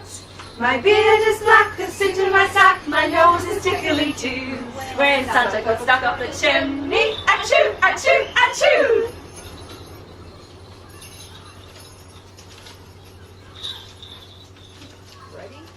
Rudolph the red-nosed reindeer had a very shiny nose, and if you ever saw it, you would even say it glows. All of the other reindeer used to laugh and call him names. They wouldn't let poor Rudolph join in any reindeer games. Then one foggy Christmas Eve, Santa came to say, "Rudolph, with your nose so bright, won't you guide my sleigh tonight?" Then all the reindeer loved him, and they shouted out in glee, "Rudolph the red-nosed reindeer will go down in history."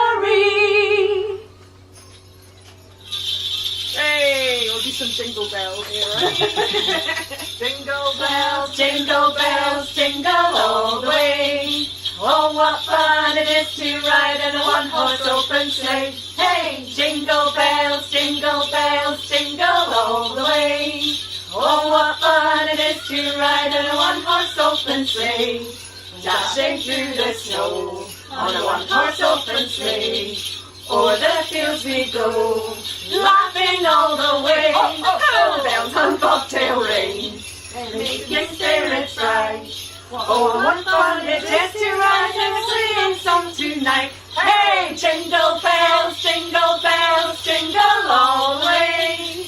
Oh, what fun it is to ride on a one-horse open sleigh. Hey, jingle bells, jingle all the way. Oh, what fun it is to ride on a one-horse open sleigh. Hey! Fantastic, excellent. Thank you very much for that. So, joined on the sofa by Liz, who's not quite sure why she's here, because she thought she was going to be doing something else. So, a little surprise for you, a little bit of a trick. Oh. You will have seen Santa Yeah. and his elves earlier on today. Yeah, I was dancing along. You saw me dancing. Yes, and with that impressed, Santa has sent you a little message just for you. For me? Yes. Can we see Santa's message, please?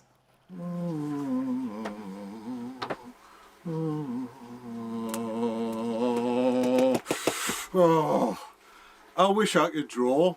It's such a difficult thing to do, but I know somebody. Liz Million, this is a message for you. I've got my sleigh and reindeer parked at 20,000 feet above Northumberland in a fueling pattern with an RAF Voyager aircraft and 2 Eurofighter Typhoons. They're just making sure everybody stays safe up there. I'd like to send the RAF a thank you card for keeping an eye on my sleigh and reindeer at this difficult time. And I was just wondering if you would like to illustrate that card for me. Could you do that?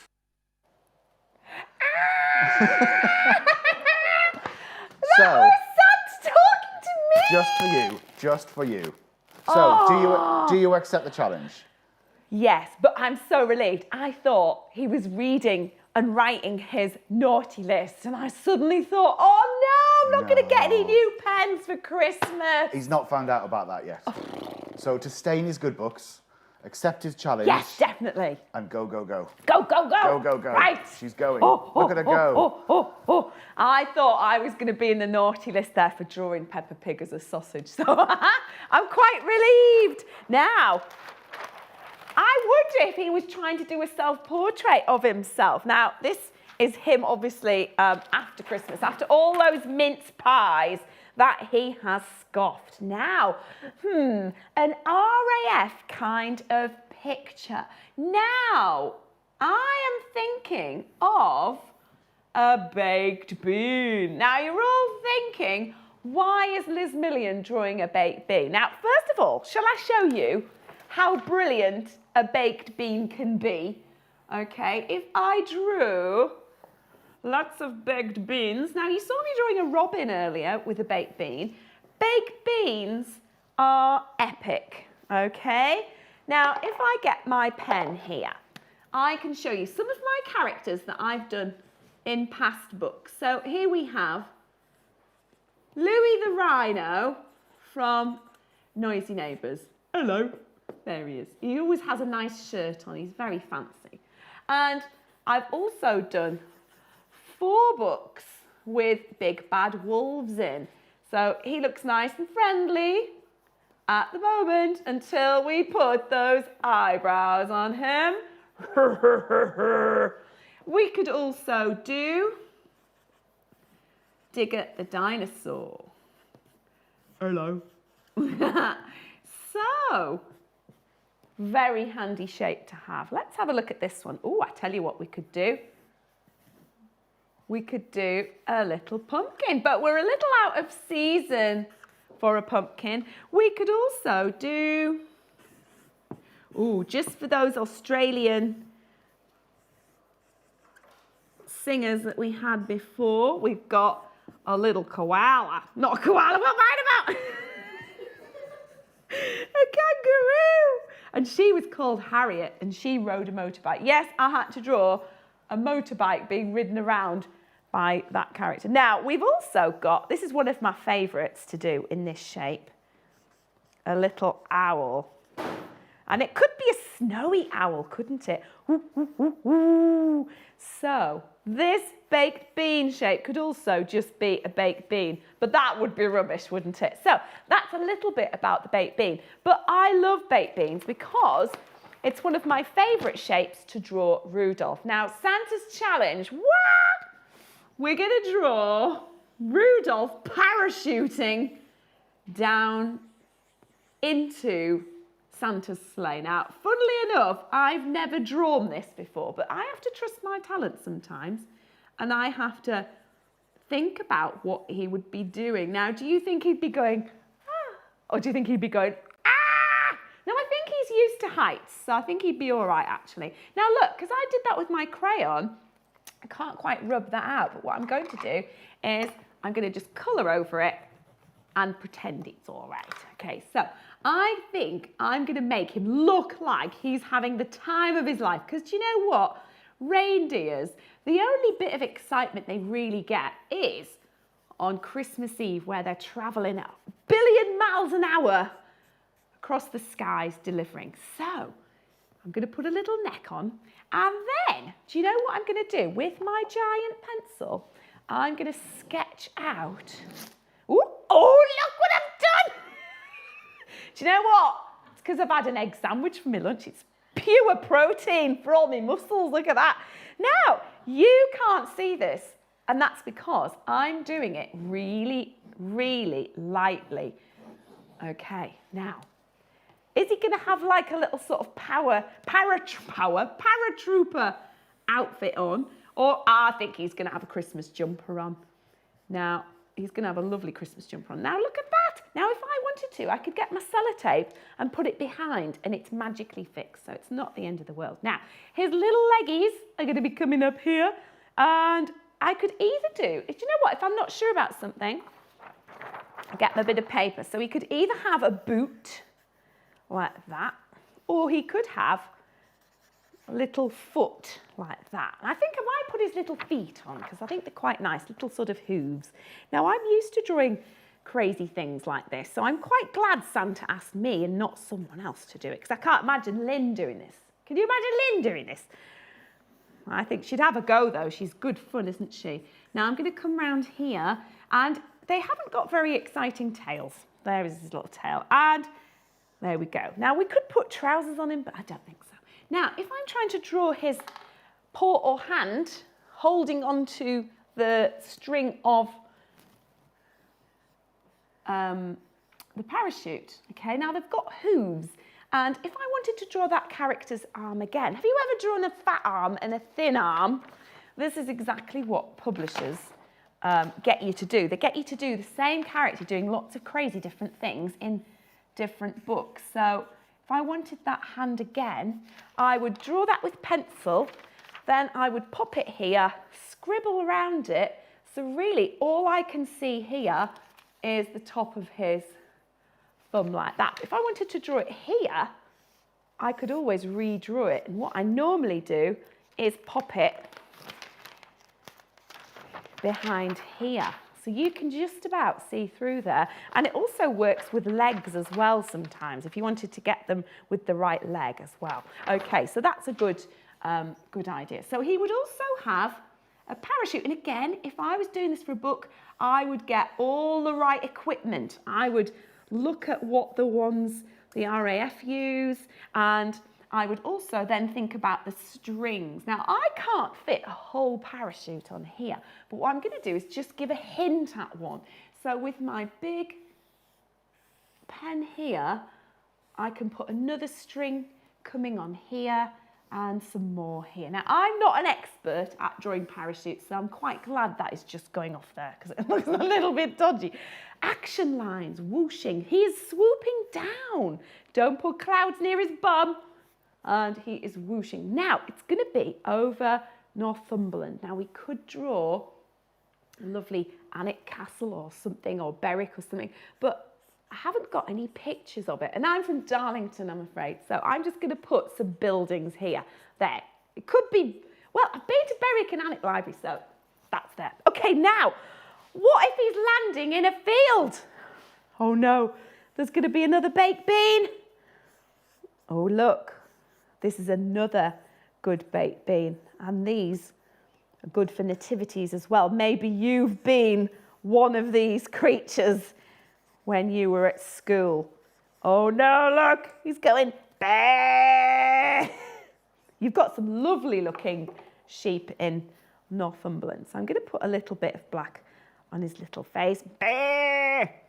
And you can see I'm not going to worry too much about colouring in. I would get my poo brown and colour his little face. I could also do a lovely starry jumper like that. Now, I have never drawn that before, so I think Santa is scrubbing me off the naughty list now for drawing Peppa Pig as a sausage, and I think I'm back in his good books. So look, he's going to have a nice soft landing. He might not have a soft landing. Oh no, there's a big thistle. Oh no, man. Oh no. Poor Rudolph. He's going to go, ow, and his bum. He's going to get a big poke in his bum and he's going to go, oh man. Okay, now, I don't think you're going to be able to draw that at home, but you could always have a go at doing those baked beans. Now, Chris, were you drawing along with that? No. Because I know when I would be defeated, and that would be completely beyond me. I could probably cope with the nose, and the colouring in might be a little bit dodgy, but other than that, no, I didn't. I know when I'm beaten. But anyway, thank you so much for that, Liz. That's fantastic. So, time for something slightly different. Ooh. I know. We here at Leading Link work very closely with St Benebiscup School in Bedlington, and they will be featuring in about half an hour, I think it is. We've got two of their fantastic teachers coming in. But in the meantime, a couple of their students, three of their students actually, have done some singing for us. We're going to play you out one of those now. We're also going to then play one of our Northumberland Lights videos, which there are 3 of. So we're going to show you one of those. And we're also going to show you the second part of our Northumberland in Winter picture programme. So first is a song from St Bennett's, then the lights up, and then some pictures. Enjoy.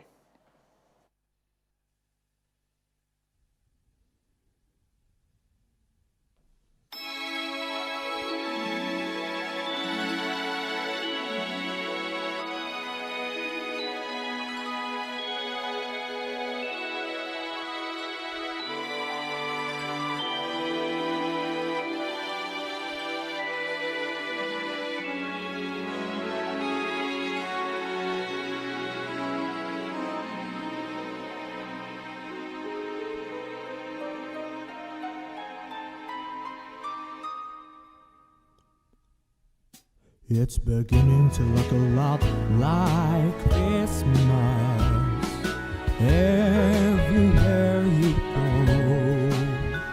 Take a look at the 5 and 10, it's glistening once again with candy canes and silver lanes that glow. It's beginning to look a lot like Christmas, toys in every store. The prettiest sight to see is the holly that will be on your own front door. A pair of hop-along boots and a pistol that shoots is the wish of Bonnie and Ben. Dolls that'll talk and will go for a walk is the hope of Janice and Jen. And Mom and Dad can hardly wait for school to start again. It's beginning to look a lot like Christmas everywhere you go. There's a tree in the Grand Hotel, one in the park as well. It's a sturdy kind that doesn't mind the snow. It's beginning to look a lot like Christmas. Soon the bells will start, and the thing that'll make them ring is the carol that you sing right within your heart.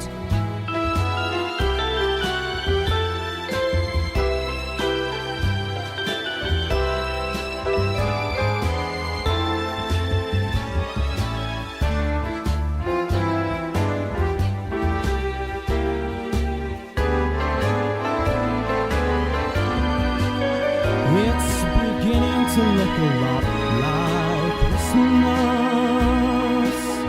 Toys in every store, but the prettiest sight to see is the holly that will be on your own front door. Sure, it's Christmas once more.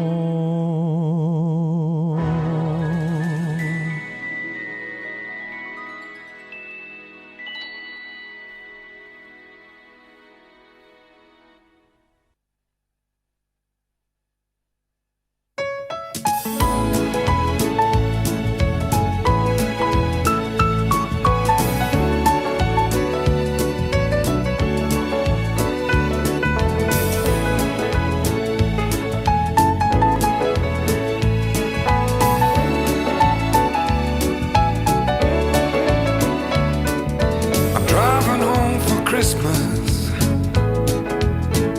Oh, I can't wait to see those faces. I'm driving home for Christmas, yeah. Well, I'm moving down that line, and it's been so long, but I will be there. I sing this song to pass the time away, driving in my car, driving home for Christmas. It's gonna take some time, but I'll get there. Top to toe in tailbacks. Oh, I got red lights all around, but soon there'll be a freeway, yeah. Get my feet on holy ground.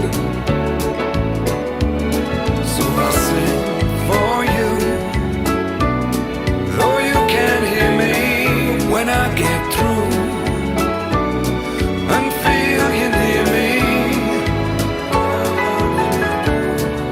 I'm driving home for Christmas. Driving home for Christmas with 1,000 memories. I take a look at the driver next to me. He's just the same, just the same.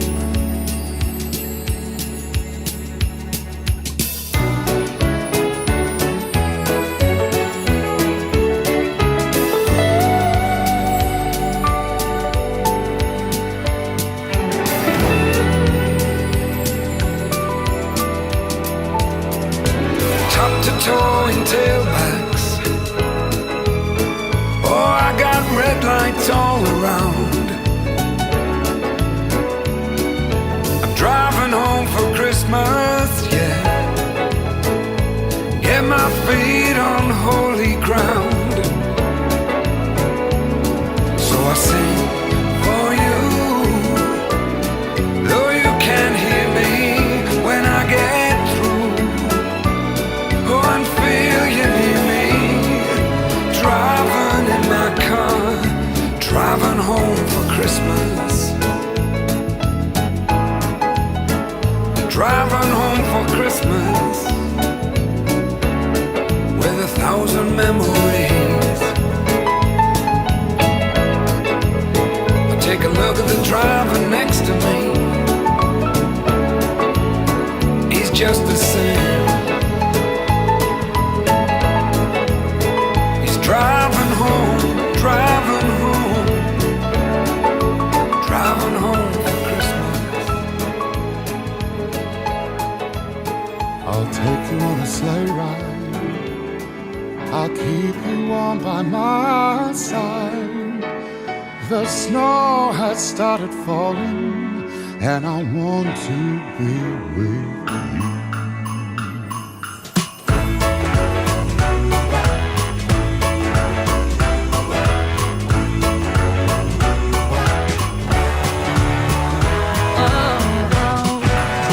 Just hear those sleigh bells jingling, ding, ting-a-ling-a-ling too.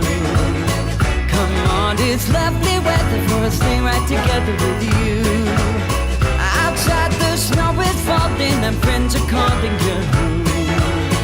Come on, it's lovely weather for a sleigh ride together with you.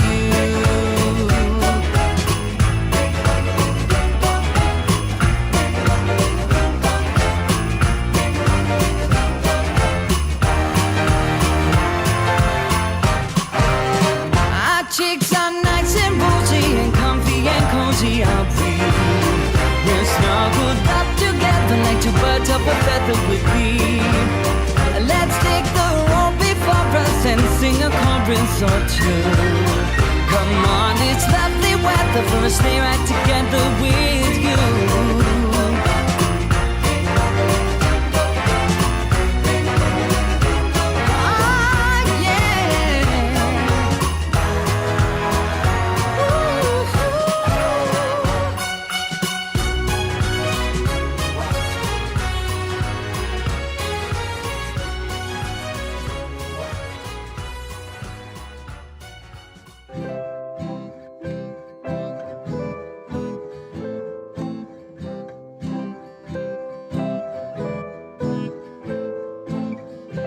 Come on, baby, curl up on the sofa. It's winter now, so come a little closer. Hear the crackle of the fire. We can sit here for an hour, or maybe two. Oh, me and you. I wanna spend my evening here with you.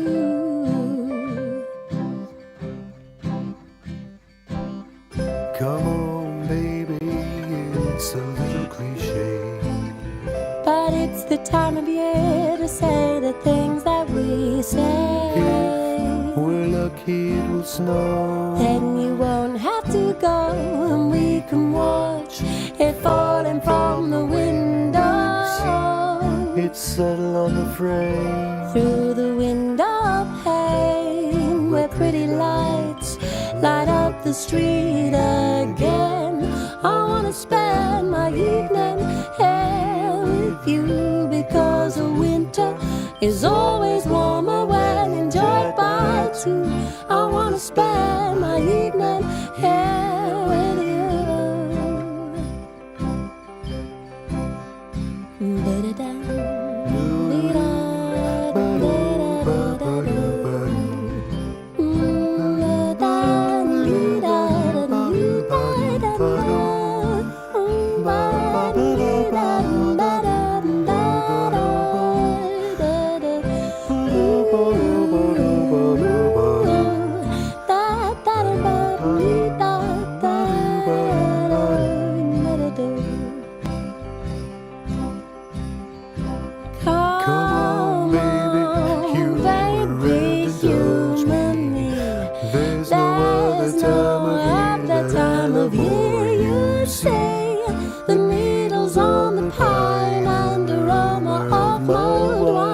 Rosemary and thyme. I wanna spend my evening here with you, because I love you. My time is better spent when I'm with you. I wanna spend my evening here with you. Yes, I do. Oh, oh, oh, oh. I wanna spend my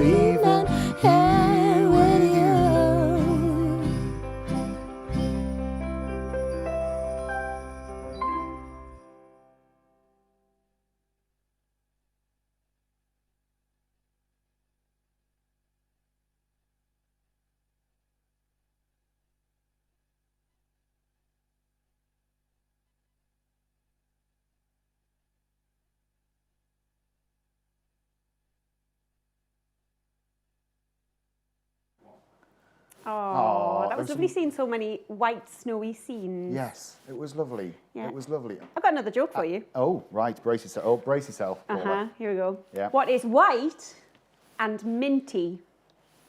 White and minty.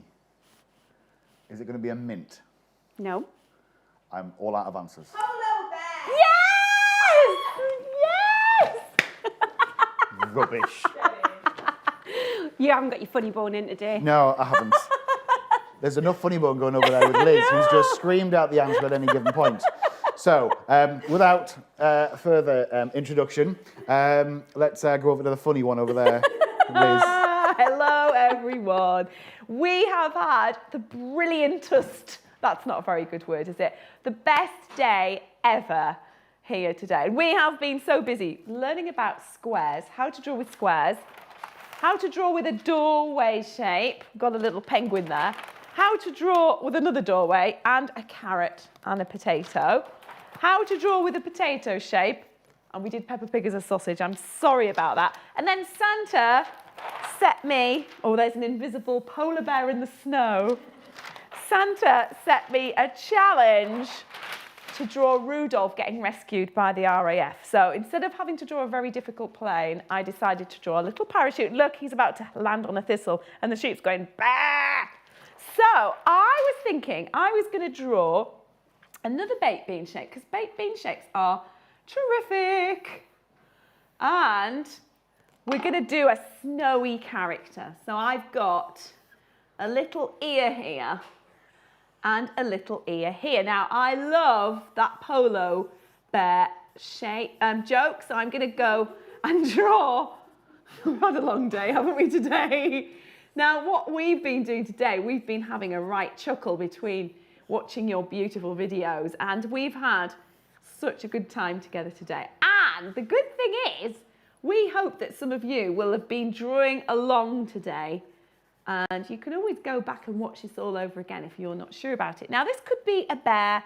If you wanted to draw a dog, all you would do is change his ears, okay? If it was a wolf, you would put pointy ears on like that, okay? So there's lots of different things you can do with that. And we've also been looking at different faces. So we were looking at drawing feelings.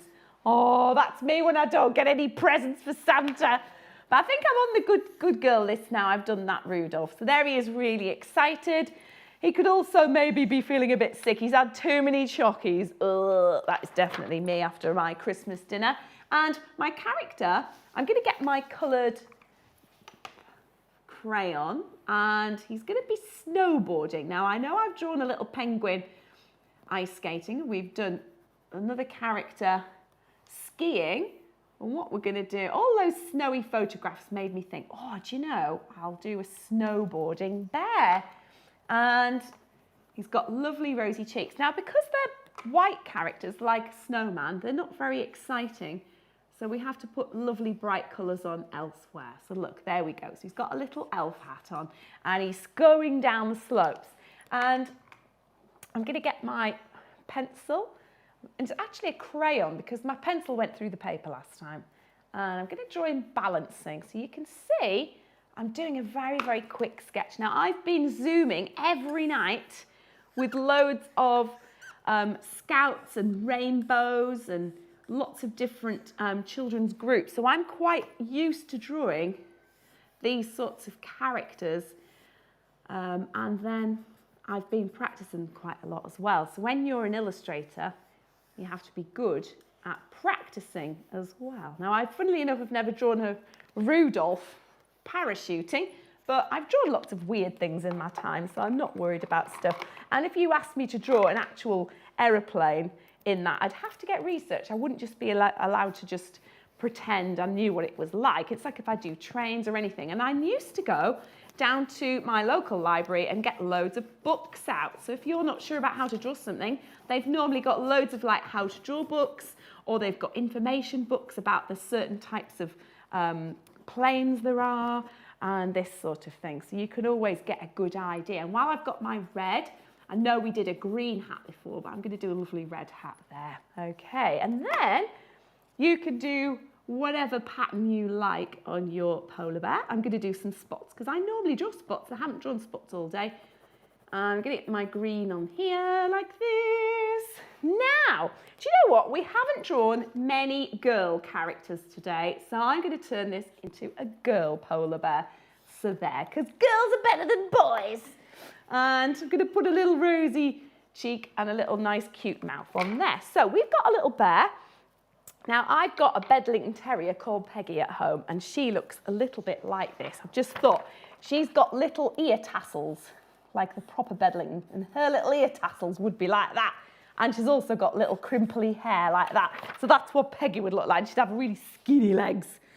She's got very skinny, whippety legs. Now, my character is going to have boots, and she's swooshing down the slope. So if I was, again, doing a proper picture for a book, I would look at an actual snowboard and I'd get all the boots right. Now, my husband snowboards, so he'd be telling me off that the bindings weren't correct and all that. So I've got a lovely purpley colour here as well.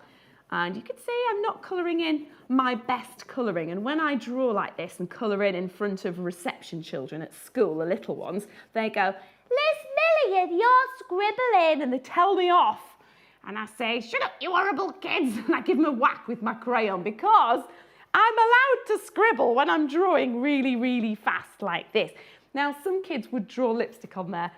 Bears don't have, like, lips, I don't think, and they haven't even got, like, lipsticks or anything like that. So we're going to do a hill going down like that, and you've pretty much sort of sensed I've got a theme going on. It's normally someone about to get squashed down here, like going, ah. So we've had a sheep, we've had a robin, we've had a penguin, ah. Now, I'm going to show you how to do some nice sort of Christmas trees like that. And if I wanted to make it look like it had got a bit of snow on, which obviously it would do, I would put a little bit of green under here, and I might put some little twinkly lights. And you could also maybe put a nice snowy kind of sunset, okay, like this. So I've got a lovely snowy sunset, and it could be a sunrise, but I think it's a sunset. So it's just coming down the mountain like that, little stripes on the boots. And again, we've got our action lines. We don't put clouds near the bottom, but we can put whoosh lines on. So there we go. So we've got a lovely thing here. If you wanted to draw Santa in his sleigh, we could do a little tiny, tiny silhouette with all the reindeers going across the sky. Okay, I'm going to put my name down here. We haven't got time to draw a perilous, poor animal here about to get squashed. There we go. Okay, right, Chris, were you drawing along there, Chris, or were you just sitting having a cup of tea? Well, kind of, yeah, a cup of tea. Sorry about that. Thing is, I've been pondering, because you've said it a few times that you never draw clouds in certain areas, and I've always gone, why? And I've just realised why. So again, enlightening all the way. I love your illustrations. I've just been looking at your book, Not So Silly Sausage, which was written by Stella Gurney and illustrated by Liz Million, and it's just so brilliant. Like, oh, all the lovely beans. Oh, it's just such brilliant illustrating there. I absolutely love that book so much. And it's very funny as well. Now, you see, we've got another link there. Oh. You'd think this was planned, wouldn't you? Mm. I know, who'd have thought? So what we have next coming up is a bit of a cooking tutorial. Our great friends at Full Circle a few weeks ago came along and we did an interactive food workshop where they did a couple of different menu options. And we now have one. I'm hungry at the thought of it. So I might have to go and find a bag of crisps or a bar of chocolate or something. There's going to be something around here somewhere. Or get some sausages from the chippy. Yes. Oh, good call. See you later. Oh. Right.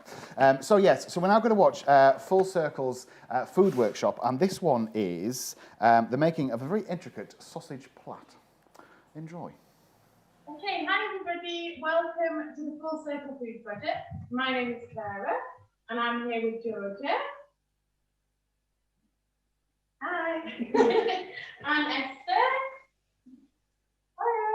And we're going to talk you through 3 recipes today. Okay, so You guys have got the ingredients for everything you need. We're going to start off with the cranberry sausage flat. Then we're going to do the turkey curry, chicken curry, and then we're going to do the orange cookies. Okay? So if you've got any questions as we're going, if you type them in the chat, and then Chris can just let me know. But thank you so much for coming and have a lovely time. Okay? Are we all ready to go? Yeah? Brilliant. Let's go. So we need to start off by putting the oven on.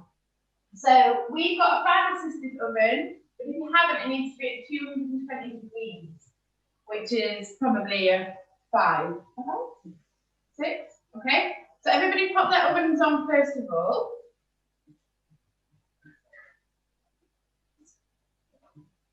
Everyone good? Okay, fine.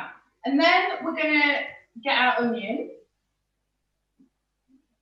And you can do a whole onion if you like, or you can do half an onion, depending on how much you like onion. Okay? So you're just going to start off by putting off the top of your onion. Like that. And then you want to peel it. You just need to do a little slice down the side and then peel your onion skin off like that. Okay? Just going to put my onion. Oh, do you want to come and get one? Thank you very much. Okay? So with your fingers on either side of the onion, you want to put down. And then you're just going to slice your onion. And you want it to be as fine as possible.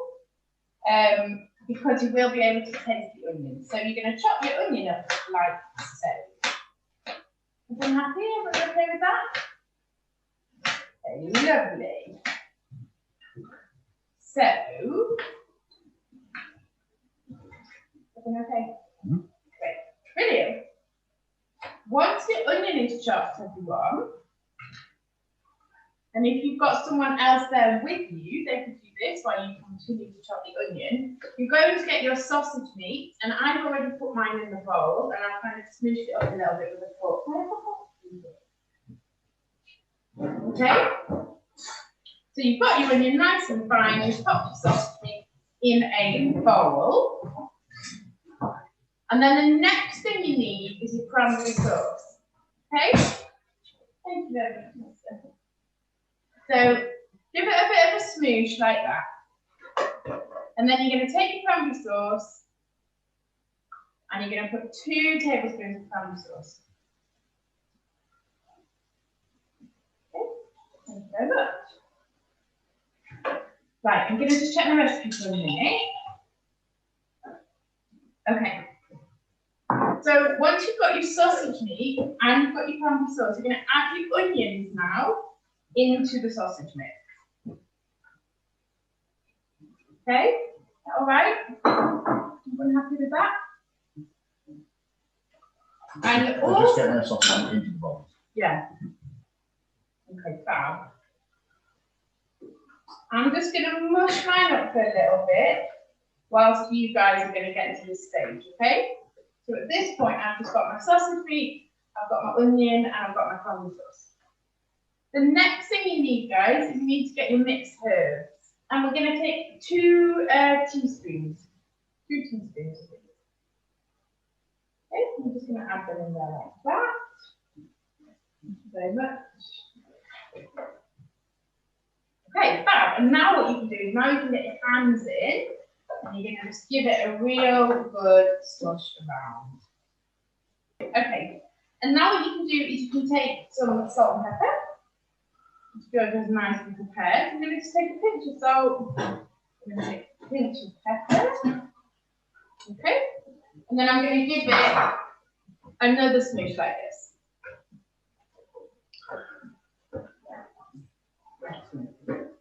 Brilliant. Yeah, it's really nice just to give it a really nice good together. And this is a super easy Christmas recipe. So everybody can make sausage rolls for Christmas. Okay? Right, so I'm quite happy with mine. So I'm just going to go wash my hands. So once you've all finished giving it a smush, you can just put it to one side and then go and give your hands a wash. And then we'll do our pastry.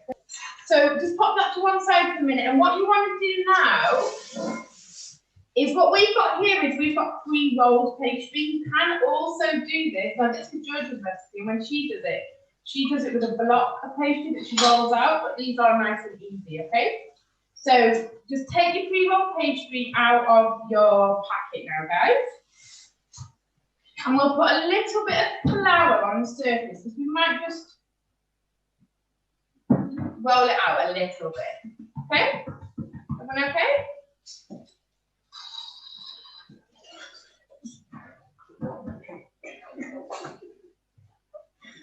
Right, okay, so we've got a little bit of flour, we've taken our pastry out, and I've got a rolling pin. If you haven't got a rolling pin, don't worry about it, just use the pre-rolled pastry as it is, okay? I'm just going to make mine a tiny bit thinner like this.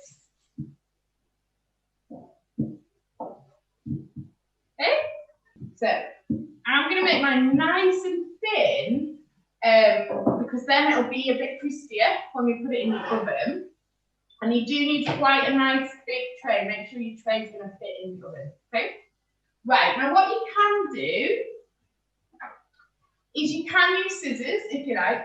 So scissors make this nice and easy. What we're going to do is we're going to make some cuts down the side of our pastry like this. Yeah?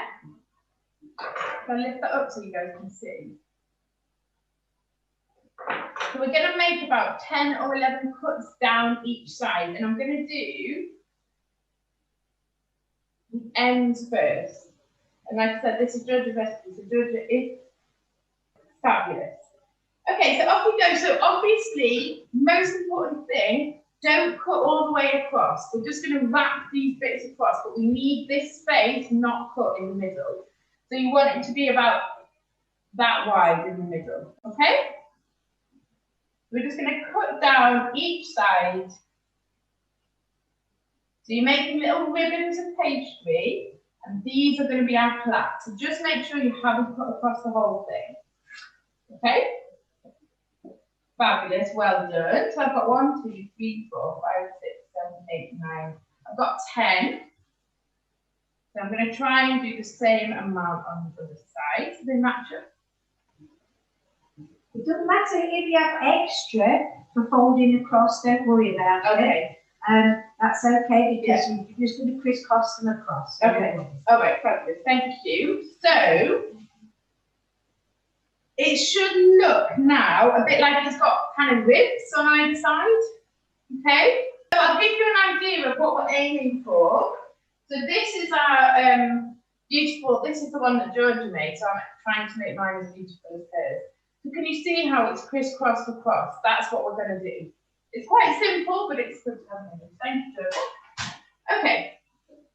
So mine's not perfect. If you can see it, I've like messed up this bit a bit. So don't worry, it's all good. Okay?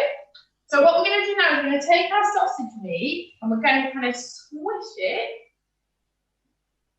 down through the middle. You can leave a little gap at each end.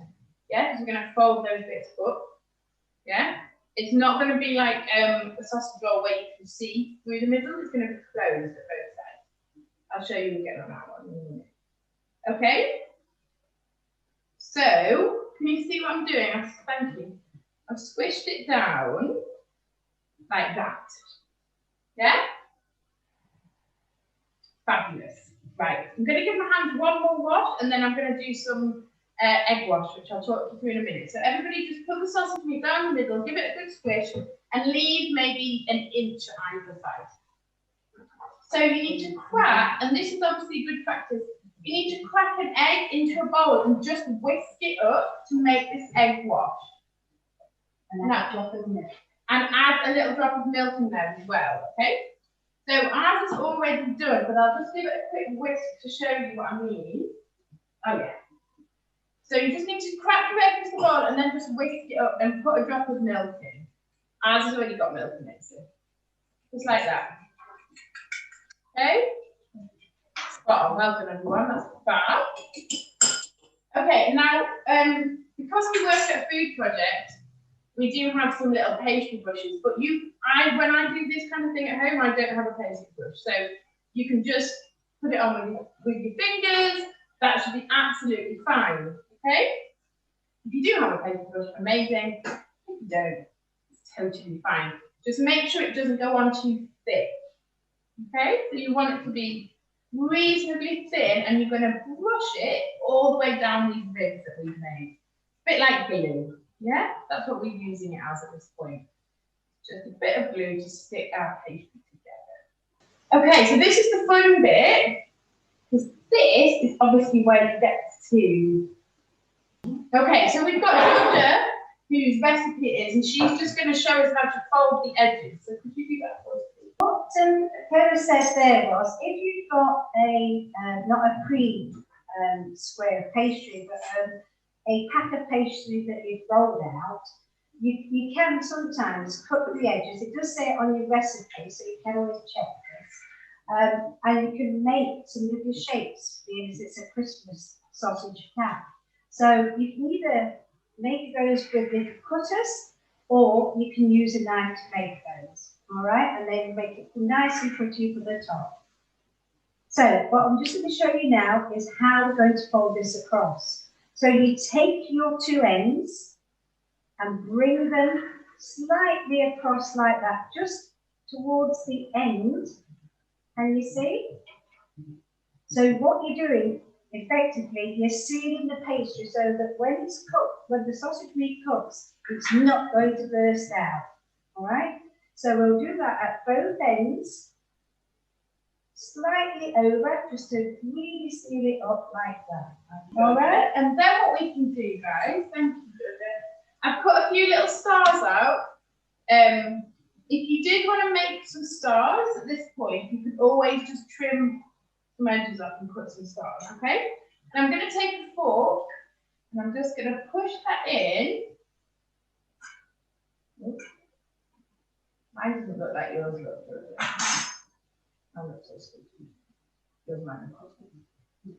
Okay, and then what we do is we're going to plait it now. Yeah? So you take one side and you just simply cross it across the sausage like that. Yeah? And then you repeat. So take one side, cross it across the sausage like that, and then repeat. Okay? Is everyone all right with that? Oh, right, and then go on. Sorry, so then when you've done that, then what you do then, so you go to the middle and then you start the other end. Okay. So you're just going to start the other end, because then everything should meet nicely in the middle. Okay? Clara's are a bit long, but that's because I didn't put the edges off. Yes, yeah.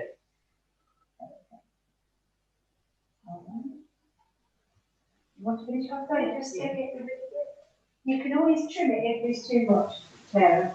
Okay? Yeah, that's what I was suggesting. So, mine looks a bit like a fish. Okay. So, you get the idea. It'll be yummy. And that's the main thing. Amazing. Okay. So, these are the stars that I've cut. Nice one, guys. You're doing amazing. And let me just check with Georgia. Georgia, I'm going to do some more egg wash, right? Do I do that before I put these stars on? Yes, yeah. Egg wash before. Okay, so we need that egg back again. So however you did it before, just going to do the same thing now. All right, you're doing super well. And don't worry if it doesn't look super beautiful. It'll taste amazing, and they probably look amazing too. Okay. So we're going to just put some more, and this will just make it go this really beautiful golden brown colour. That's what the egg wash does on top. It helps it go a lovely golden brown, which is important. It makes it look really good. So once you've done this, I'm going to put my stars on top. If you did manage to make some decorations, then you can stick them on top of where you put the egg. And then I'll put a little bit more on the stars to make it all Christmassy. This is a lovely thing for Christmas. 30 sleeps. Well, let's end that out.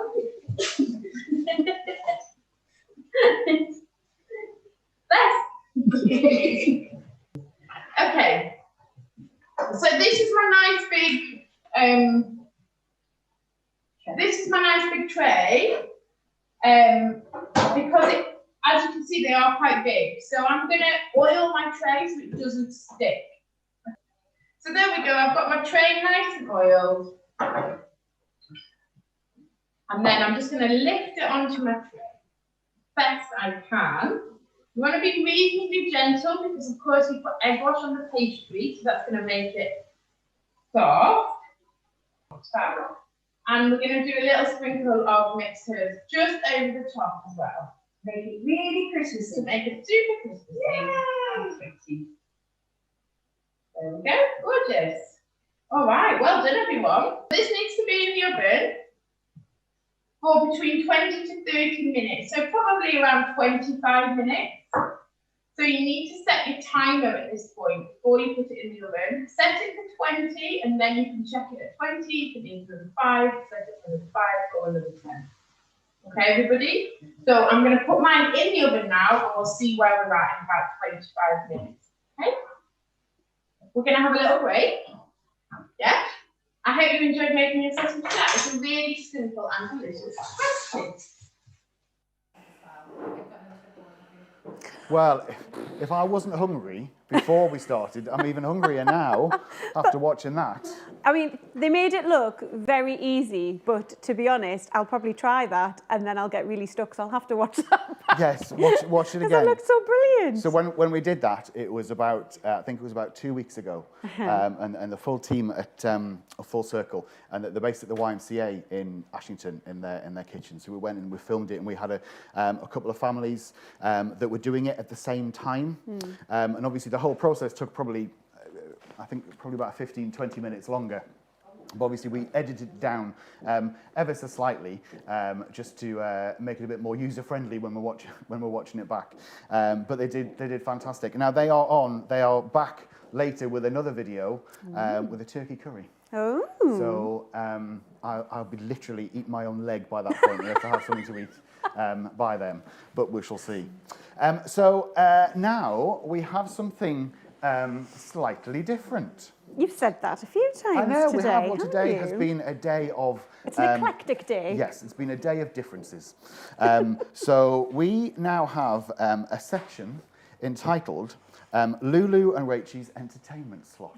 Oh. Which I suspect will be being done by Lulu and Rachel because there's a bit of a clue in their title that's happening. And they are teachers from St Bernard Biscop Academy here in Bedling. I forgot where we were from that. We've been all over Northumberland all day. I forgot where we were, but we haven't actually left. We're still here. That's right.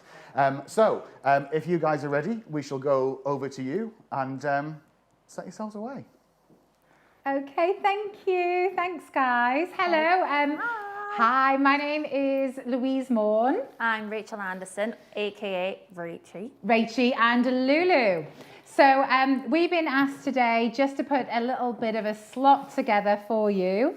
And what we would normally do this time of year is we'd normally... I have to take these off. Oh, dear. Put them on my head. This is like the cool version, yeah? What we would normally do this time of year is we'd be doing a big senior citizens party. That was very famous, isn't it, at our school? How many years has it been going on? Oh, well, at least, it's got to be at least 30. I think it's about 30, yeah. I think maybe a bit more, maybe? Yeah, maybe over 30 years we've been doing a senior citizens party. And one of our favourite things is presenting it. So we feel like we're doing something quite normal in what hasn't been the most normal of years. The attire's not so normal. We're normally far more glamorous. This is how we teach, isn't it? Have you not been teaching in this all day? No, darling, it doesn't fit. Oh, so... yes, don't come behind us because these are squeezed on. I think these were Lynn's, actually. I think we've inherited these probably over a child's, the years. yeah. Definitely. Age 13 or something. So we would normally, so what we're going to do, we've got a Christmas poem for you that we are going to read. We're definitely not singing. We're not allowed to sing, otherwise we definitely would have sang for you, okay? But we have got something coming up after our little slot, which involves all of the staff at St Bernard Biscop. What have we been doing behind the scenes, Rach? Well, to make it a little bit more chaotic at school, what we have been doing is filming all the staff, and we have put together, I say we kind of recorded it and then it's been edited. Thank you. By professionals, thank you. We have put together our staff version of Band-Aid because at our school, Christmas is such a big thing, and this year it's a little bit sad that we can't do what we normally would do. So just for a little bit of fun, we've done a Bennett's Band-Aid this year. And it has brought out the best and the worst in some of our staff, hasn't it, Rach? Yeah, someone's husband really liked the limelight. I don't know whose husband that might be. Would that be my husband, Oh, Rachel? sorry, are you Yes. related? Yes, I'm Oh, related yes, to the diva yes. who took over and tried to upstage everyone with full makeup and Boy George attire as well. So we've had great fun. And what we tried to do was, and I'm sure everyone out there is the same, feeling that this Christmas it's very different. It's not quite the same as it is. So we want this to be the last thing that the students see just before they get on the buses or walk home from school, to spread a little bit of joy. So their last moment at St. Benedict's Catholic Academy is the moment where they see us being very silly. Very, very silly. Most of us dressed up in this kind of attire before they leave for their Christmas holidays. Yeah. So the first thing on our agenda tonight, oh, this stool isn't very comfy. Let me sort this out. Oh no, it's still not very comfy. Okay, so what we're going to do is we're going to have our Christmas reading of 'Twas the Night Before Christmas, performed by myself and the lovely Rachie, rehearsed in the drama studio, and as dramatic as we can be in a studio. So I hope you like this. This is my favourite. I like to read this to my children before on Christmas Eve, just before Santa comes. 'Twas the night before Christmas poem. 'Twas the night before Christmas, when all through the house not a creature was stirring, not even a mouse. The stockings were hung by the chimney with care, in hopes that St. Nicholas soon would be there. The children were nestled all snug in their beds, while visions of sugar plums danced in their heads. And Mamma in her kerchief and I in my cap had just settled our brains for a long winter's nap. When out on the lawn there arose such a clatter, I sprang from my bed to see what was the matter. Away to the window I flew like a flash, tore open the shutters and threw up the sash. The moon on the breast of the new fallen snow gave the lustre of midday to objects below, when what to my wondering eyes should appear but a miniature sleigh and 8 tiny reindeer. With a little old driver, so likely and quick, I knew in a moment it must be Saint Nick.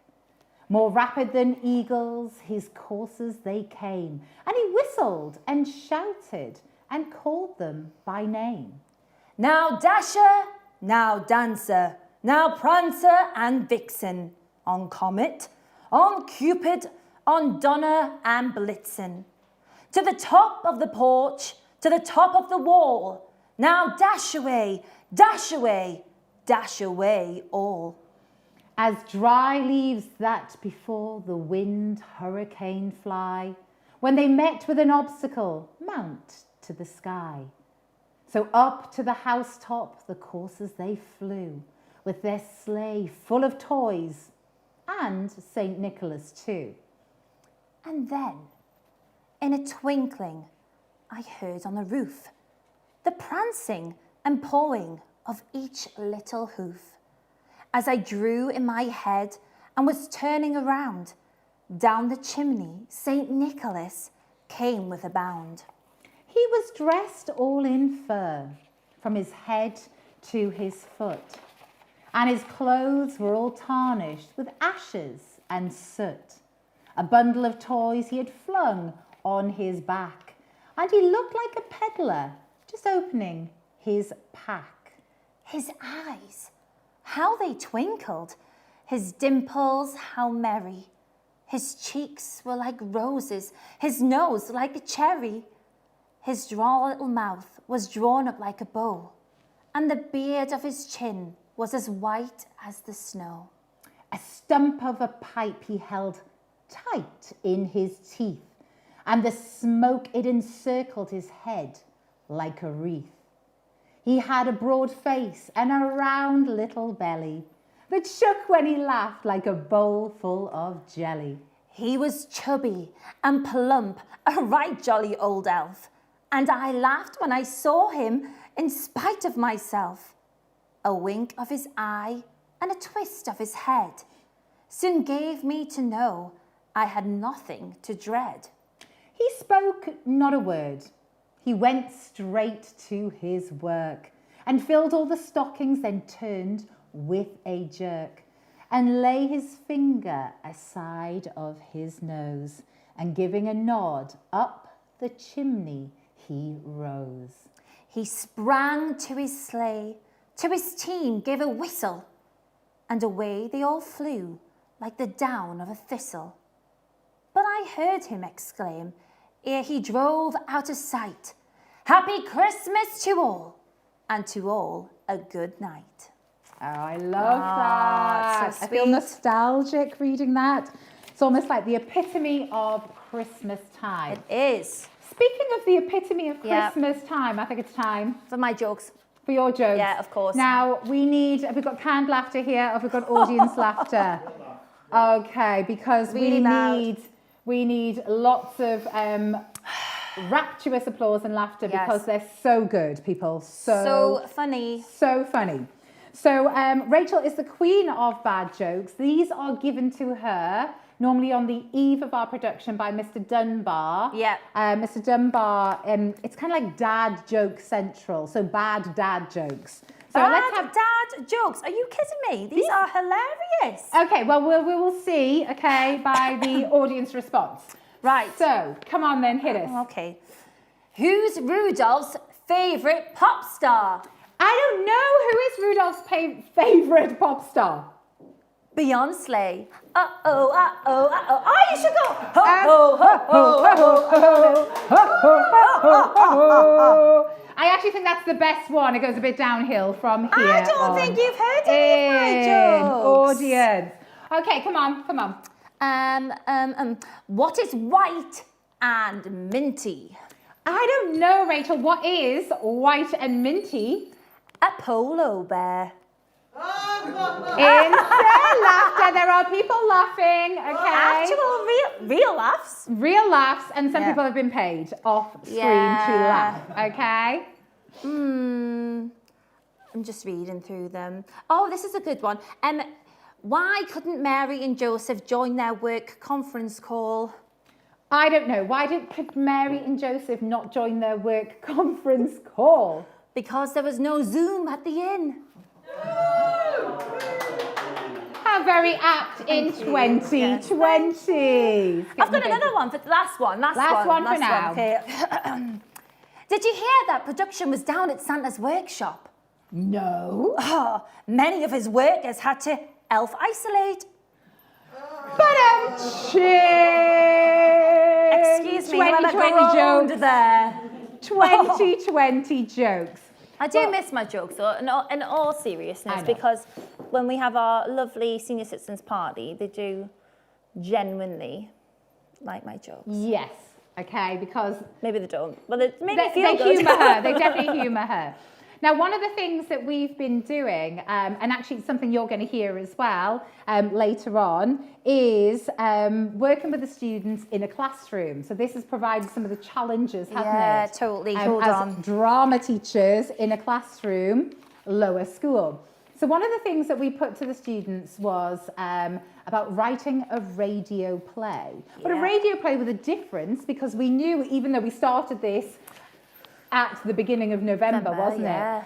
That we knew that this would be recorded and delivered in December. So it had to have a Christmas theme. So what have we done, Rachel? We've done a Geordie nativity this year. You're joking, Mary. Oh, I'm not like, we've done a Geordie nativity.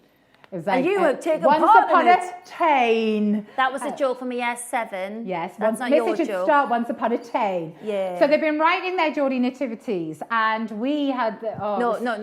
Oh, I thought you were saying we participated. Well, I kind of did, but by mistake. And we had the awful job of having to read, not the awful job of having to read them, but then to choose one as an overall winner that was then recorded with the Year 12s in the studio here. Unfortunately, a couple of year 12s weren't in that day. So I had to play the narrator and Ant and Deck. This was tragic. So you might hear my dulcet tones at some point today as well.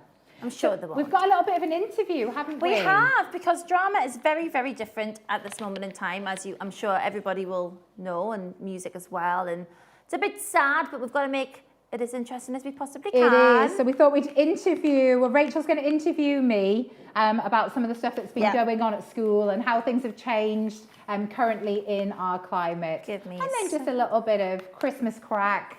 Find out what we're doing over the Christmas period as well. A bit like, like Z-list celebrities. Yes. Some people say, well, like them off Strictly Come Dancing, but who knows? Anyway, let's... Pardon? I said blonde and the dark. Oh, that's all right. Sorry, natural blonde and the dark. Natural blonde. Anyway, back to the interview. So, how have things changed in performing arts because of COVID at your school? Well, we just talked, didn't we, before about the radio play. So we've had to take the students, and we're teaching predominantly in the lower schools in music and drama in the classroom. So that's been quite a challenge because normally these would be very practical based lessons. There'd be a lot of moving around, a lot of vocals, shouting, all the things that you can't do in this current climate. So that's been quite a challenge for us, but actually the students have been absolutely brilliant and have engaged with us. They love the Geordie Nativity, they have. And they're exploring all the different genres in music and doing lots of different listening exercises. We are very lucky for the year 10s and in music and drama, and the sixth form in drama in particular, that we've been able to do practical work and as much social distancing as we can, which, as you can imagine, it's been quite difficult. It's difficult, yeah, because it's what they do is they touch and hold hands, and and it's all about performance. So so that has been quite difficult. Those have been the main changes. I think in school in general, things like Zoom and Teams, they've been brilliant in terms of delivering assemblies, so the students don't lose that sense of community within the school as well. So I know you have already kind of talked about this a little bit, but what do you normally do at Christmas time in school? So normally at Christmas time, we'd have a big senior citizens party. We'd be rehearsing for our big school show. Yeah. So prior to this, we'd booked the rights for Hairspray, the musical. That was supposed to be on in February. That's really sad that that's not happening. Very sad, yeah. Very sad. So there's very little extracurricular going on. And then we do a Christmas show, which is a variety show as well. And that's a fundraiser. And we use the money for that for our big school musical. For the staff, we put on a fundraiser. We normally hire Lolo Rosso's in Morpeth. Big plug for Lolo's, doing takeaways at the moment. And we hire that out. We raised nearly £1,000 last year with the raffle, with the band. We had a great night, dancing the night away in the restaurant, and raising money for our show. So it's been quite flat, but again, we're looking forward to next year. We're always about staying positive and forward planning as well. Yeah, definitely. So, have there been any positives about teaching during the COVID restrictions? I think for me, teaching in a classroom has been a positive thing. I feel as though I've got to know the students in a different way to the way that I know them in the classroom. And at the moment, they're in different types of classes. And I think that's been nice and a bit of a change as well for us. So I think keeping the students kind of separate at break times and stuff, I think there's positives because they're just with their year group and they're getting to know one another as well. And certainly my Fitbit and running between all of these different classrooms, my step count on average is about 17,000 a day. So that's I think always good, isn't it? That's always a positive Exercise, as well. Definite. Okay, so what are the plans for next year if things become more normal? For example, New York, skiing? Well, yes, we normally do a trip to New York every 2 years. Now, the last trip got cancelled just before we went into lockdown. It was so sad. So sad. So we would hope to run a trip like that again, get the theatres back open, take the students to the theatre. At the moment, we're watching lots of live recorded theatre, which is brilliant. But it's not the same as being in an actual theatre, is it?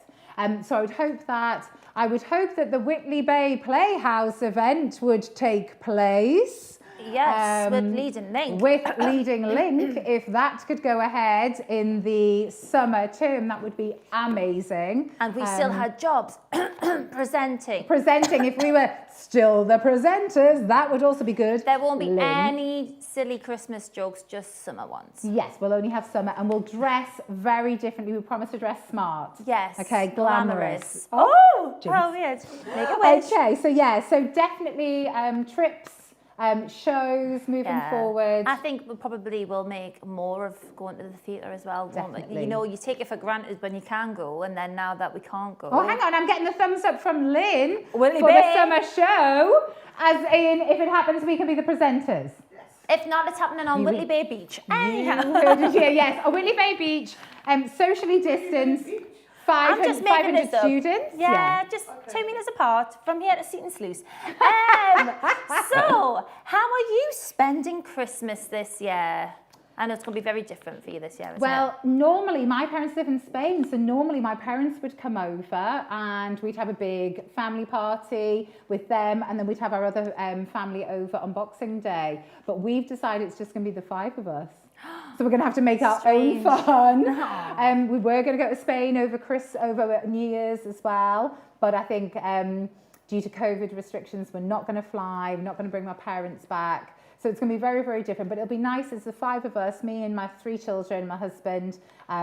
So I'm going to Google some amazing games, and I'm going to make them all play their games on the night time. What about you guys? Well, ours is normally quite quiet anyway. We don't have a big family, but it's a bit restricted in terms of my husband has siblings, and then obviously you have family who you want to see that way. So I think we're going to meet up with each other, possibly Christmas Eve, maybe Boxing Day. We've never organised it, but my son's only 3, so I know I'll not be able to get him out of the house anyway. When Santa's been... I was going to say, playing with all of his toys the on aeroplane that he Christmas mentioned Day. last night that he would really love, but he hasn't asked Santa for that yet. Oh, so my we'll just have to see what he goodness. can do. Panic stations. It's okay, because Santa and his elves will sort that, won't they? I know. I think I'll write a letter. Well, what and send it about off. I could help out? Oh, maybe you could. Jude would love an aeroplane. Could you tell Santa, please? I mean, I know I'm dressed up like his wife, but I'm not actually married to him. Okay, so Jude, if you're watching, which I know you have been at St. Bede's this afternoon. I know he has. Okay, Jude, I'm going to text Santa in a moment, okay? Right, okay. It's all about who you know. Yeah. Stick with me, Jude. It's in the bag. Okay. Next question. What are your New Year's resolutions? Well, I want to keep fit and I want to stay positive. Okay, so staying positive. I'm definitely a positive person. You are definitely a positive person. Half a cup full, not very half optimistic. Yeah, so I'm going to stay positive. Okay, that things are going to get back to normal as soon as possible, and I'm going to try and keep up my fitness. My 10 minutes workout before school. Quote me on this if you see me in January. Ask me how it's going. Yeah, okay? I'm sure it'll be going fab. Yeah, You'll be fine. working off the Brussels sprouts. What are you most looking forward to this Christmas? Family time. What about you? Family time as well, probably. Yeah. I think for me this year it's the magic of Christmas, because last year Jude didn't really understand the whole Santa thing, and you know he's really understanding it now, so that's very magical. Yes, definitely. Definitely with a 3-year-old. Yeah. That'd be cute. Definitely. Not the early morning though, when Santa has just left with his reindeers and I've got to wake up at 3 a.m. What time do you guys get up at Christmas? What's a normal time? Because if you could comment on Facebook or something like that. Yeah, send us a message, because I'm definitely not one to be woken up before 7. 7 o'clock, yeah. 7 o'clock is perfect. If you get up before then, you are naughty. You're going on the naughty list for next year. Oh dear. Okay, and that includes anyone over 80. Yeah. Okay, naughty list. 7 o'clock. Stay in your beds until then, even if you're awake. Absolutely. Okay, so this is a nice question. What is your favourite musical that you have What is your favourite musical that you have directed, and why? I've got 2. I know which one of them is. I think actually I know both of them. I loved Ghost, the musical. Oh, okay. I loved Ghost, the musical, just because of the way that we use technology. I actually got more than the... I love Billy Elliot because of the story. I think it was just such an emotional piece. Same as Ghost. I like something that's gritty. And I loved Return to the Forbidden Planet. Did you? See, I think, what would you have said? Addams Family. Oh, yeah. You see, I loved Addams Family as well. We love these musicals. What about you? Ghost last year I thought was amazing. I think it was the first show I felt like really pushed every boundary in terms of design, technology. Yeah. I think the talent, the students acting in terms of looking at something so mature, which I think we found very moving when we were directing. It was very hard to direct when somebody is supposed to be dead and everyone else isn't supposed to see or hear them. Stop looking at them. It was a lot harder than we originally thought to direct that. And we don't have the technology that they have in the West End where we can make them look like a hologram and stuff like this. Yeah, so, it was all what you saw, definitely. And then, I mean, I loved Rock of Ages as well. Yeah, I love the costume and the set. Yeah, I love Rock the of music Ages for and the choreography. music, yeah. That was my favourite for choreography, Definitely. I think. And last question. Why do you like working at St. Benedict's Catholic Academy?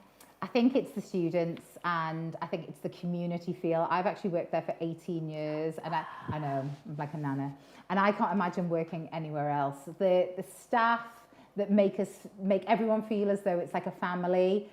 Students, I'd love a bigger drama studio, but we do, you know, the facilities that we've got compared to a lot of schools are amazing. Yeah. And obviously yourself. Yeah. Do you like working with me? I do. Oh, that's lovely, isn't it? That's nice to hear. I think it's time for a couple more jokes before we need to leave. Hold on, I've got so many. We've got Bennett's Band-Aid coming up, and I cannot wait till Bennett's to Band-Aid? see that. How many jokes can I get in? I reckon a couple more jokes. Are we ready for some laughter, everyone? Some laughter. We're ready with the laughter. Hold Fabulous. on. Why was the snowman looking through the carrots? I don't know. Why was the snowman looking through the carrots? He was picking his nose. Honestly, That's a there is genuine laughter going on laugh. here, people. Genuine laughter. Why are Santa's reindeer allowed to travel on Christmas Eve? Because you know the whole COVID thing, you know. So why are Santa's reindeer allowed to travel on Christmas Eve? I don't know. Why are they allowed to travel? They have herd immunity. Oh, that's a bit... I'm not sure everyone got it. I think we'll just go with a different one. Yes. I like the sound effects in yeah, between. It's just it's that magical. Oh, this should I tell my little slightly? Is this who's watching this right now? The world. Not that one then. Why did they ask the turkey to join the band? I don't know. Why did they ask the turkey to join the band? He had drumsticks.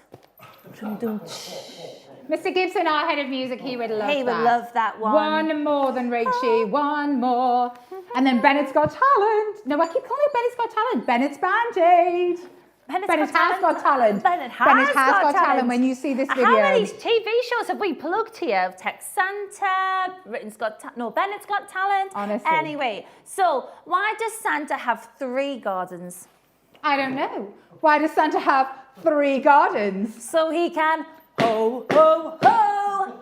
It's really good. It was fab, And you're not Rach. It laughing. was fab. Honestly. Insert laughter here. Well, I have really enjoyed my little session here. Me too. It feels a little bit normal for us. It does. And mine is missing this. tinsel, however you thought. Yeah, I've got hers. Stolen mine. But listen, marvellous. I think on behalf of us, we'd just like to wish everyone a lovely and very, very safe and special Christmas. We hope that you stay safe, enjoy yourselves, enjoy your time with the family. Hopefully this is a one-off and we will move forward and have the best Christmas ever in 2021. Yep. But for now, just enjoy the moment and stay safe. Merry Christmas! Merry Christmas, guys! Bye!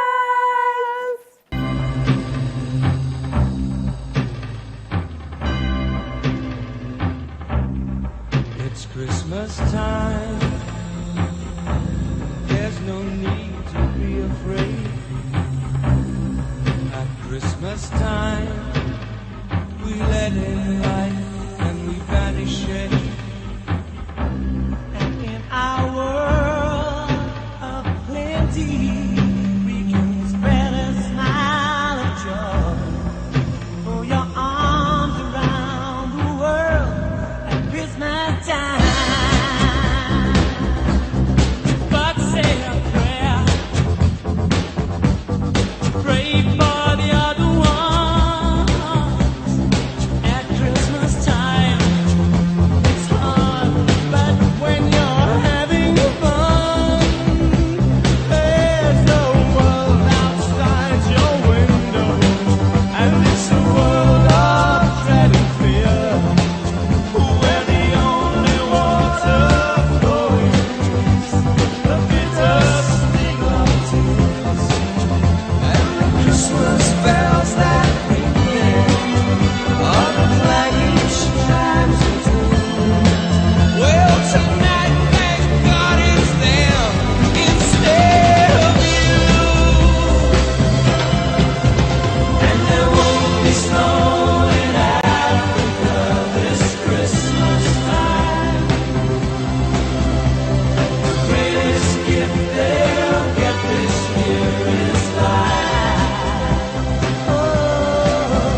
That was brilliant. I've never seen as many high-vis jackets all in one place. It was like a throwback to the 80s, all the psychedelic. It was brilliant. That was a fantastic video. And certainly thanks very much to Lulu and Rachel for that half hour there. That was real good fun. You know what? It's lovely seeing not just the children in each of the schools, but also the staff, not just the teaching staff, but the catering staff and everybody the just caretakers. It was really everybody joining in there. and having fun and just letting it go. Another Frozen song. Keep coming up with these references. Musical theatre all over. That's what it is. Now then, one of the things that the girls mentioned was that they would usually put on a big show, and people would come and see it. And obviously, that's not been possible this year. So we do have one more song for you. That again, one of the students from St Bernard Bishops has sent in. So you will see a couple of these as we move on over the next couple of hours. But here's the first one for you. So do enjoy.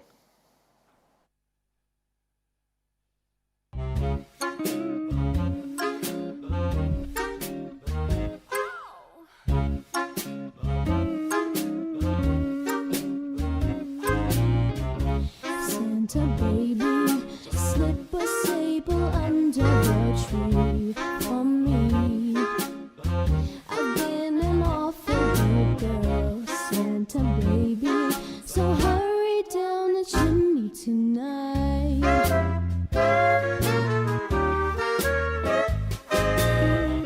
Santa baby, a 54 convertible to light blue. I'll wait up for you, dear Santa baby, so hurry down the chimney tonight.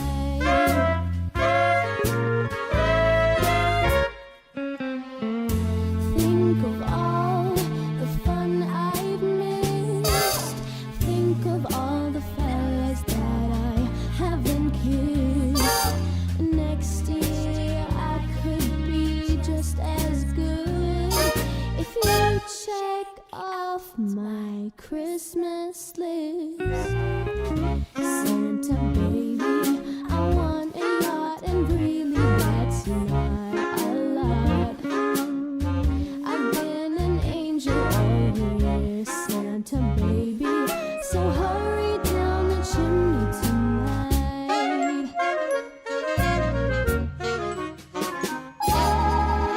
Santa honey, the one thing that I really do need, the deed to a platinum mine, Santa baby, so hurry down the chimney tonight.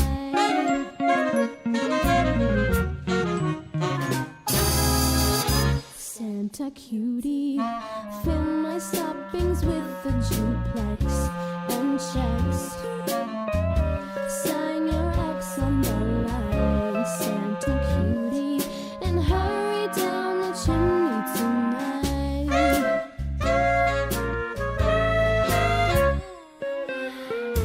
Come and trim my Christmas tree with some decorations bought at Tiffany's.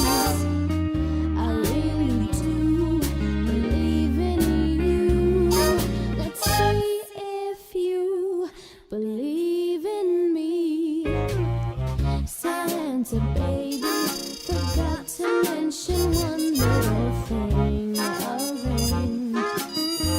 And I don't mean on the phone, Santa baby, so hurry down the chimney tonight. So hurry down the chimney tonight. Hurry tonight.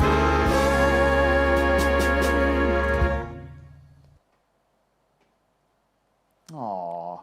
That was a Wasn't good nice? version of that that was song. a very good version. They've got some very talented Oh, students yeah. up at their school. I've never seen one, but I've heard a lot of great things about their school productions and what they put on, and they're a real talented bunch up there, I have to say. They really do their school proud. Good. And again, another person that has an amazing voice. Yeah, we've I had some sound very amazing. good people I sound today. amazing when I'm singing. Usually it's in the shower, Yeah, but then that's as far as it goes. but there's no evidence of that. No, No. and there never will be. No. So, it's now time for another one of our warm-up sessions.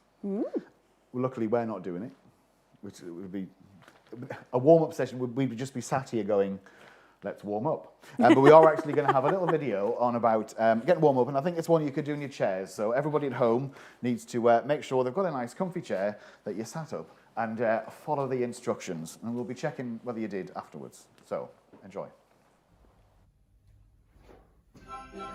All right, welcome everyone. Let's get moving a little bit. So I want you to sit up nice and tall in your chair, feet flat on the ground, and we're just going to circle the wrists. That's it. Just relax your shoulders. Well done. And now change direction. Take a look in the 5 and 10. Listen and once again. Good. With candy canes and all right, now take your feet out a little bit. We're just going to rock back onto the heels and then onto the toes. That's it. You can move your body a little bit with it if you like. Just feel a nice stretch along the front of your ankles. Well done. Okay, now bring your feet back in. We're going to take our hands here and twist. One side then the other. Good, keep good.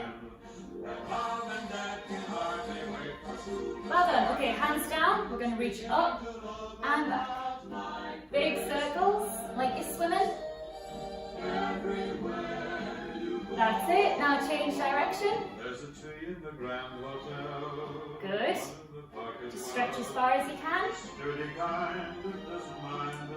Well done. Now take your hands here. We're going to lean back and squash forward.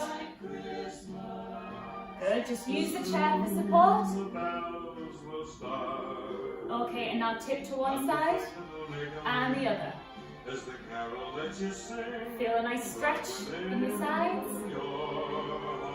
Okay, and now we're going to do a little toe tap out. One way then the other. Just reaching as far out as you can. And just enjoy the music.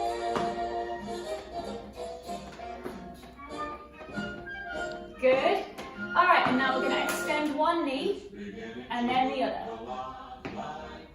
Now you don't have to go all the way up if you just want to go like this. That's fine too. Or go all the way if you like. Now twist to one side. Use your chair for support. Just hold the stretch. Good. Other way. Sit up nice and tall. Good. And now reach to one side. Sure, it's Christmas. Nice. And to the other side. Good. Well done. I definitely preferred that exercise video to the standing up one. Because it was I sat enjoyed down. that one. Yeah. I could do all of that. I could do that business and that business. That whole twisty thing, that was a bit too much. And I'll blame the chair. Blame the chair. It's not forgiving. Yes. If I had arms, I could have flung on at the arms. You could have. Never mind. We'll move on. We'll move on. Thinking about Christmas, Christmas means a lot of different things for a lot of different people. A lot of people like there might be the latest toy or the latest fashion. Some people prefer a more traditional Christmas.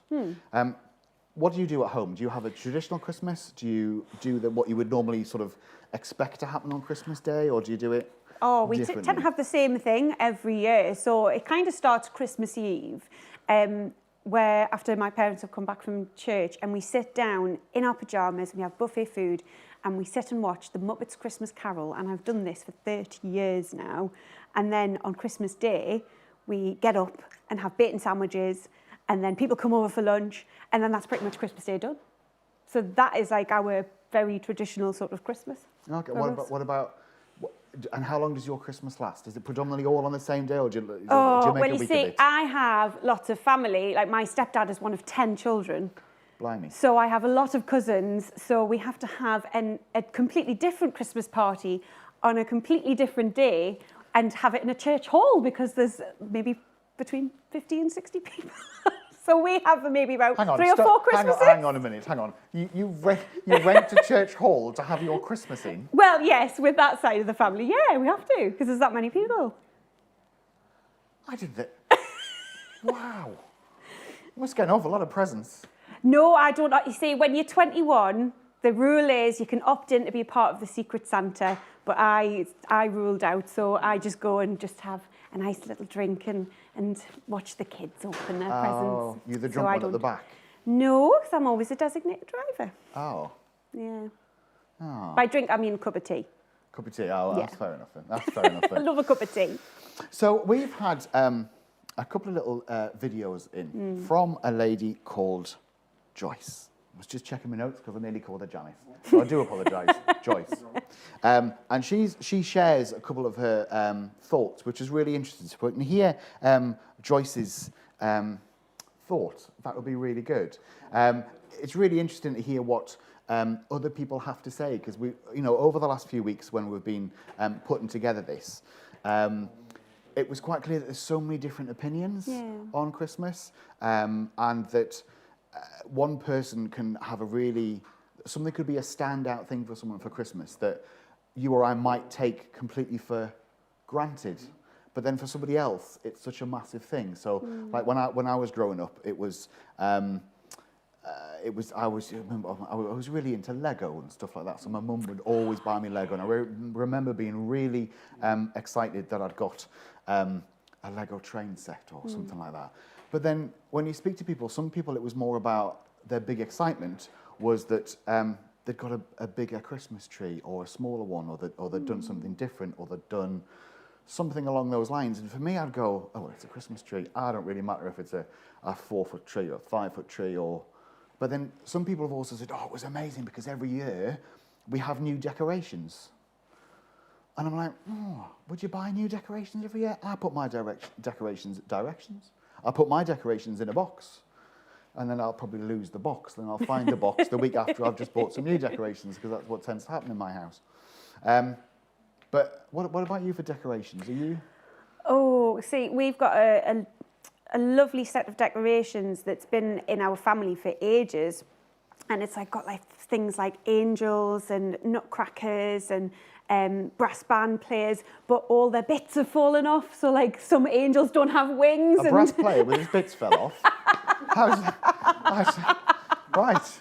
But not the kind of Christmas I was expecting. They're so beautiful, and we still have the glass ornaments from when my grandma was still alive, and she passed them down to my mum. So we tend to keep the really sort of older stuff, and even though we've got a new tree and we've got flashy lights and things, it's still very much a tradition that we put those very special ornaments on. Yeah. So I couldn't imagine buying new ornaments every year, because it's been nostalgic, isn't it? Like Christmas, remembering what you felt like as a child and that excitement of putting those lovely things on.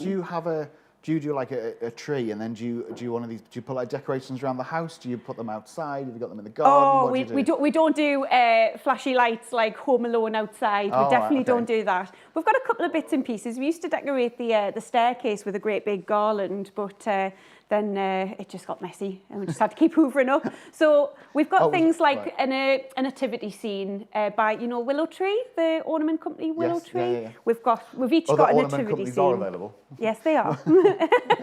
But they're quite minimalist, the Willow Tree brand. Again, other ones are available. They are. Yeah, so we've got those, and I think pretty much that's it, really. Just a few ornaments here and there, but we don't go absolutely crazy for decorations. But if I lived in my own house, I probably would.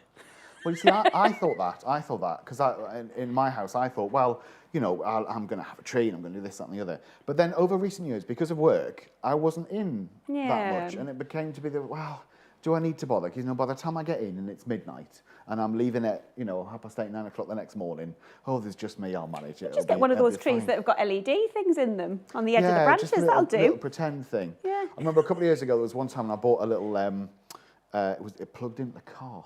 Oh. It plugged into the 12-volt cigarette lighter thing, and it was a little Christmas tree that stuck on your dashboard, and it lit up.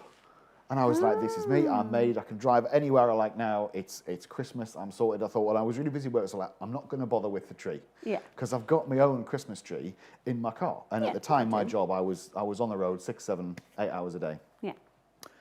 3 days before Christmas, it stopped working. No. Well, as with most LED things these days, you can't fix them. You just have to chuck them out. Oh, So I'm yeah, like- that's true. So I was then like, well, brilliant. Now I don't have a tree at all. So I've gone from having everything. So I did go and buy a real Christmas tree.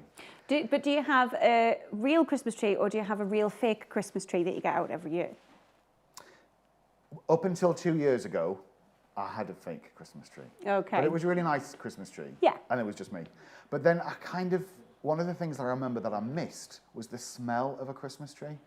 I know they're messy, and I know the needles drop off and get You have to stuck buy up one the every Hoover year. and all the rest of it, and you've got to try and do this balancing trick once you've got it in the front door, and you have all of these great big plans, and you rip it up, and the thing's bigger than you thought it was, or the back of it's fell off. Yeah.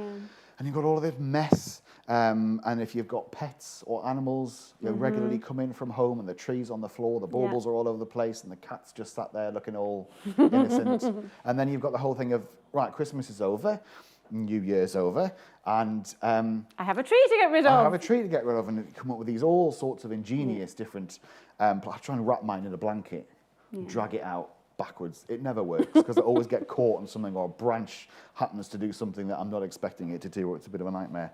You know what though? That's something I've really missed. One of the things that I do leading up to Christmas. What? Dragging a Christmas tree? No. But my sister and her husband and their little boys, they always get a real Christmas tree, and they always use my car to put the Christmas tree in because they can't get the four of them in and a Christmas tree. And this year with COVID restrictions, I've not been able to see them much, so I've not been able to go with them and pick their Christmas tree, and we'd go round and we'd say, right, well, we need one with a purple tag, let's find one with a purple tag. And it's just one of those things that like I look forward to as part of my run up to Christmas, and that's something I've really, really missed. Yeah, and I suppose again, it's for a lot of, I suppose I'm quite lucky because I only have a couple of sort of close contacts that I would see round about Christmas. Which I really like. No offence to anybody, I just like it that way.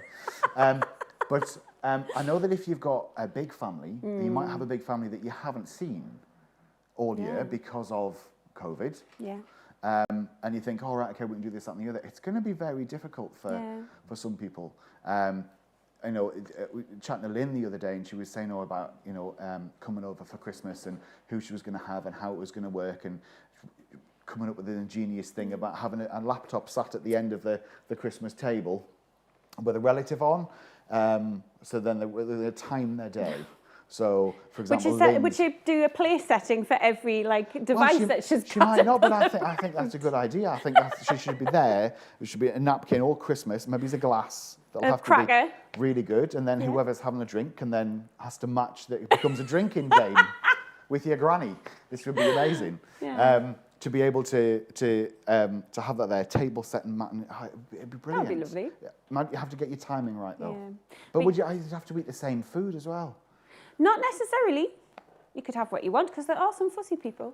You're a fussy person. I am a fussy eater. We established that a few hours I really did. But yeah, our family, my mum is one of 3 sisters, and we always meet every Sunday for Sunday lunch and have done for years. So this year, we've not seen our immediate family for so long, and even on Christmas Day we can't see them either because there's just too many of us, so it's just not going to happen. I suppose you're going to have to pick a favourite.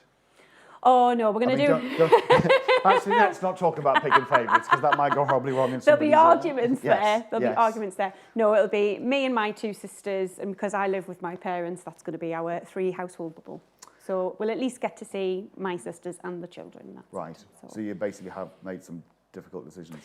We have. Some have been cold and some have made the list. But we are going to do a Christmas quiz, so we'll all do a Zoom and do a Christmas quiz.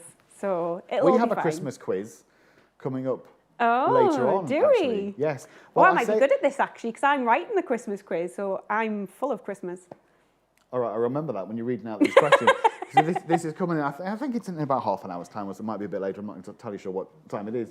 But I haven't seen the questions or the answers. So Lynn's kept this a real kind of secret. But so I think you're going to get the questions. Oh. So you will get the questions. Okay. And then we are going to, it's a quiz for our viewers. And our viewers can then write down their answers, send us a picture, and then we know that you've got it right. And there will be a prize. Oh, is Yes. Oh, now you're showing interest. Oh, yeah. Yes. What is the prize, though? That's where I'm taking interest in. I think it's an Amazon voucher. Actually, that's really, really good. Yeah. I need some new books on my Kindle. There you go. A couple weeks before Christmas. I'm doing the questions. I can't. So yes, so we've got that coming up later on, and we have a few other great things coming up for the rest of the evening as well. We've got some music from Ian Petrie and his group Inspired. We have some more music from the lovely Amy Georgina. We have John Hopkinson, who's joining us very, very shortly. I think John might be here in about an hour, something like that. And we're also going to revisit some of the school's content. So if you weren't watching this morning, we spent this morning travelling. Well, we didn't travel. I keep saying this, we're travelling. We've stayed still. Yeah. Well, in fact, you have. You've sat on that sofa yes, I have for been every here. single minute of the day. Until I dropped something and then I went all a bit wrong.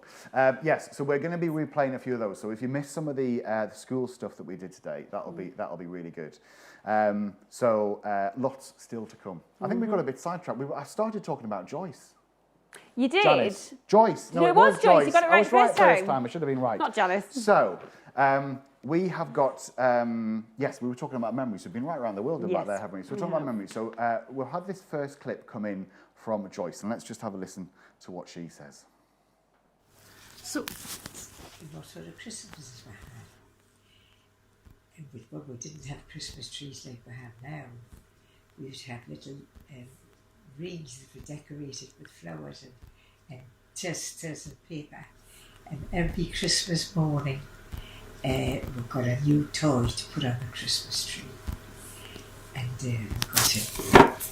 And we did actually get your sock with a shilling if you were very lucky, which was 12 pence. And then you got an orange, and you got some sweeties, and that was you occupied for the Christmas morning. And there was never anything done on a Christmas morning but play with whatever you got, which was not very much to what we have now. You see, we're all listening in there. We're listening intently into what Joyce was saying. So it's interesting again, and Joyce, when she sent that in, she was saying about little things like it was a sock, got a sock or a new toy or something, and it's so different now. Yeah, it is. I mean, things have become, I think, so commercial that you sort of forget all of those tiny little details. For example, for me, one of my things used to be listening to the song Driving Home for Christmas on the last day of term as we were going home. It was like, this is the sign that Christmas is starting. Yeah. And I never appreciated that until I became an adult. And it would come on and I'd go, oh, yes, I remember that. That one. Yes. It wasn't the song at the time when I was a child that I was getting excited for. I was getting excited for the presents and all of that. But as an adult, completely changed. Yeah. Completely changed. Yeah. I think we have another thought from Joyce. If we can have that one as well, that would be good. Where did you go to for Christmas dinner, Joyce? Right. Well, we didn't have... we had pork. It was chicken and that sort of thing. It was really quite a luxury. So everybody used to have pork. You didn't have beef on Christmas Day because that was an ordinary thing to have. And then we all went to Grandma's, and I had quite a lot of girl cousins. My grandma used to say, Jean, Joyce, Jean, Irene, and that was the four of us, and we played under the table with all sorts of household things, and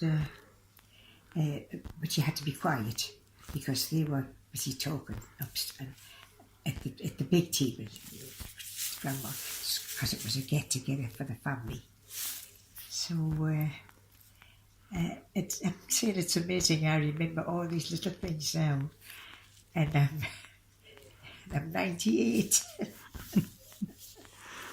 So yes, but Christmas was something to look forward to. We all got new clothes, new winter coats, and then we all went for a walk down the avenue at Seton Delaval.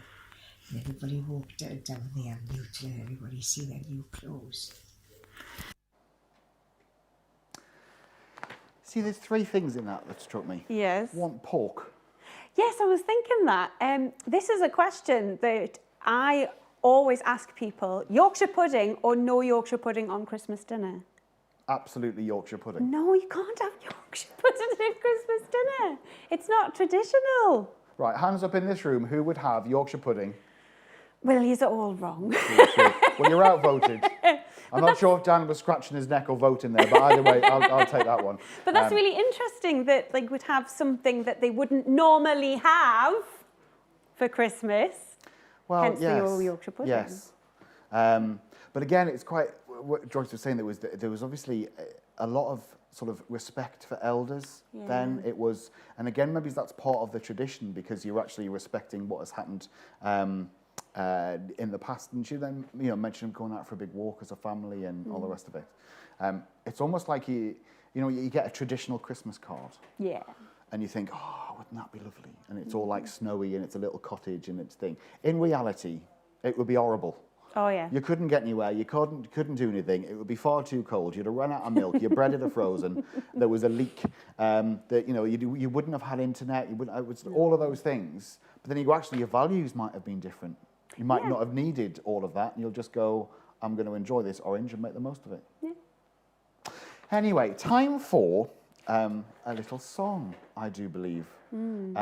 So we have a very special song from a very talented lady.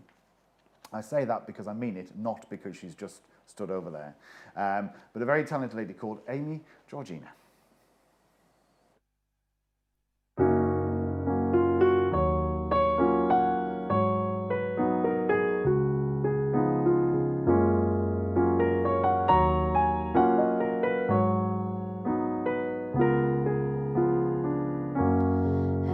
Yourself a merry little Christmas.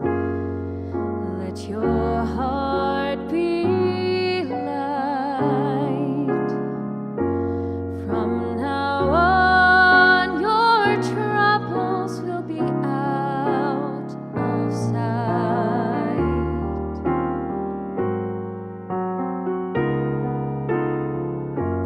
Have yourself a merry little Christmas. Make the Yuletide gay.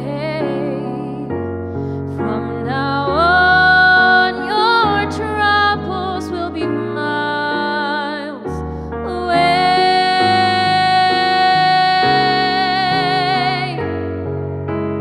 Here we are as in olden days, happy golden days of yore. Faithful friends who are dear to us, gather near to us once more. Through the years, we all will be together.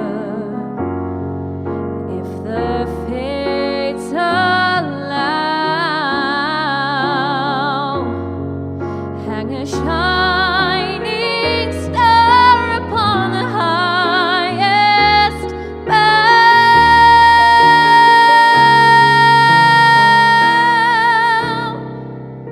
and have yourself a merry little Christmas now.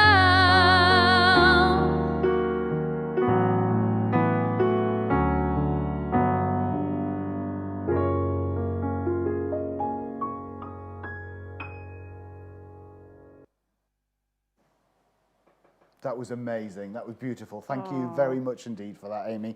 And we shall be hearing more from Amy very soon. So, something a little bit different. There is a local care facility, care home, that's just down the road from us in Bedlington called Meadowdale Park.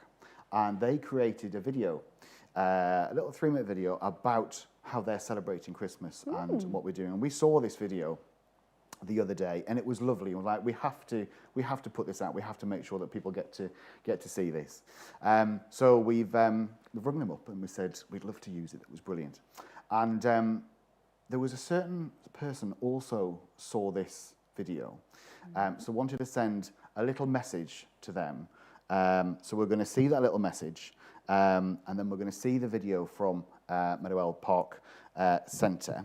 And then we're also going to watch the third part of our Lights Up filming that we'll be doing. I totally forgot what I was saying there. The Lights Up filming project that we'll be doing, which is where we have tried to capture all of the Christmas lights that are all around throughout Northumberland that, because of COVID and various different things, people won't be able to see. So do enjoy. Hello there, my name's Santa Claus. I'd just like to send a special message to Meadow Park Care Home in Bedlington. I've seen your video. Oh, how extraordinary it is, and lovely to see all those happy smiley faces after what's been such a difficult and complicated year for everybody involved. I hope you're well, don't feel forgotten, and your Santa Claus presents will be marvellous.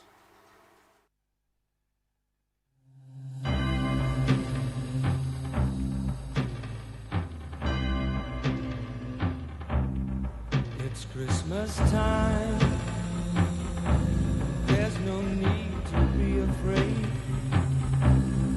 At Christmas time, we let in light and we banish shade. And in our world of plenty, we can spread a smile of joy. Throw your arms around the world at Christmas time.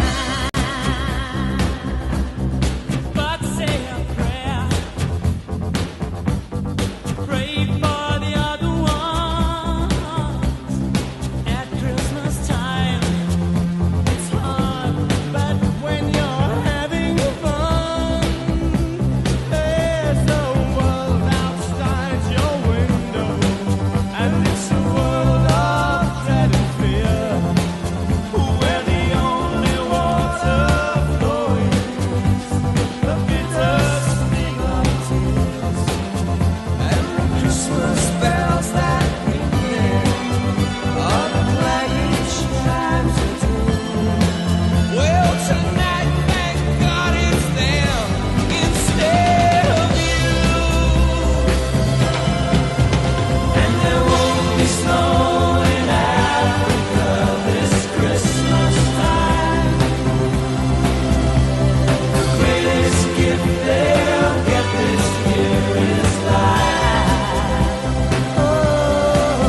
lights. Some of those lights were beautiful. I say some of them, all Christmas lights are lovely. You know, the last time I went to Annick Gardens was right when that huge waterfall was being built. That's the last time Have you not been back since? No, I haven't. Oh, so that was just nostalgia right there. It's brilliant. We went all over the place, all over Northumberland, recording the lights, and we were at Annick Garden with their light festival that was on Monday night gone. And it was spectacular. It was really good, and especially in the current circumstances, for them to be able to put on something like that. And I have to say, it was very COVID secure. We all got emails, and it was a signed check-in process, and there was hand sanitizer on the way in, and everybody was let in on this trail. For all felt like there was a lot of places on site, it didn't feel crowded. It was all on a proper one-way system. They did a really trying to put on something like that in circumstances like this, but fair play to them. I do know someone who works at Annick Gardens, she's been telling us a lot about how much work they've put into being able to facilitate visitors coming into the gardens in particular, and so they've just done a cracking job. Yeah. Fair play to them. They've done really well. There's two things that I've learned this week. One of them, I think I might be. Stop laughing at me. I might be the only person on the planet, because everybody else that I've asked expected them to go, really? Is that true? They've all gone, yeah, I knew that, which I didn't know about. So we've been all over the place this last few weeks. And I learned, I've got to 45 years old, right, and driving home from where we've been, Berwick, I discovered that Holy Island and Lindisfarne are the same place. Yeah. Right, you see? There we go. But how often have you gone to Lindisfarne? Well, never. Well, then, yeah. So, like, for me, who's gone nearly every summer... I didn't actually get to Holy Island because I bottled it before we drove over the causeway. We're like, oh, it's too dark and I can see water. I don't care what the tide says. It's not happening. Oh, that's the worst, when you get stuck in the tide and then you get home and you're picking bits of Holy Island out of your car. We didn't get that far, but it was suddenly like, I felt like I was suddenly reversing. Oh, no. For a lot in the dark, going, no idea what's going to happen here. But yeah, I genuinely, because I didn't believe Joe or Amy in the car on the way home when they were like, yeah, it's the same place. I was like... But Lindisfarne, I can't say it now. What is it? Lindisfarne. That's the one. I'm the one that falls over words. That's the Celtic name for it, isn't it? I'm asking the wrong person. I've just said I don't know. Is that the right one? Yeah, it's that's the Celtic name for it. Yeah, right. Holy Island is the more common name. Right. Still, mind blown. Genuinely thought two different places. But hey, the other thing I didn't know of, up until the week before last, I'd never heard of a Chris Dingle. No. Yes, I thought it was somebody off Emmerdale. Genuinely. So you never did one at school? No, I can't remember it. I've got a funny story about Chris Dingle. Oh, right. So, I mean, I'm slightly embarrassing myself here by admitting to this, but I used to be scared of oranges as a child. And the day came and I knew it was coming because my sister... What did an orange ever do to you? Well, I just don't like them. I don't like the smell, don't like the taste of them. Right. But I knew it was coming because my sister did the Chris Dingle 2 years prior. So for 2 years, I was really anxious about this Chris Dingle because you had to hold this orange with a candle in it for the whole mass, and it was like an hour long. So everyone else was like holding it here. I was like holding it out like this. But I used to be scared. My sister used to chase me around the table with an orange. Right. Yeah. Well, I don't know where I've been all these years. I've just been out looking at Christmas trees all my life and not sort of tinkled and realised what else was going on in the world. But yeah, Chris Dingles were a new one to me. And the subject came up because we've been sent a little video from Woodhorn Barchester Care Home. They have been making some Chris Dingles with some of their residents, and they've sent us in a video of that, which we're going to watch. And also, straight away from following that, some of you who were either at work this afternoon or weren't watching this afternoon, where were you? We've been here since 11. We have been visiting the schools, and the schools have been sending in some content. So we wanted to replay some of that content for you tonight, so really sort of see what the kids have been up to. And the first one that we're going to show you is the schools in Bedlington and the area around here. Our elves travelled round Northumberland and they started off in Bedlington. So we're going to watch Woodhorn Barches's Christingle's video, and then you're going to see exactly what the kids saw this afternoon. So enjoy.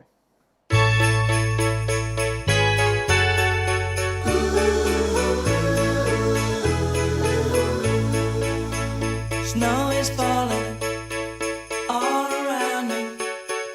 Children playing, having fun. It's the season, love and understanding. Merry Christmas, everyone. Time for parties and celebrations. People dancing all night long. Time for presents and exchanging kisses. Time for singing Christmas songs. We're gonna have a party tonight. I'm gonna find that girl underneath the mistletoe.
holiday.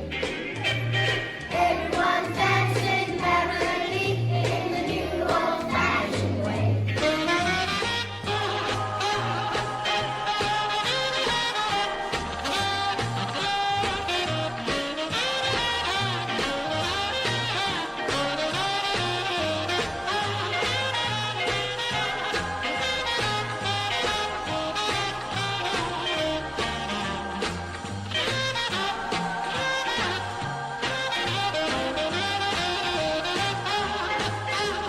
You will get a sense of little feeling when you hear voices singing, let's be rowdy, and arms with boughs of holly rocking around the Christmas tree. Have a happy holiday. Everyone's dancing merrily in the new old-fashioned way.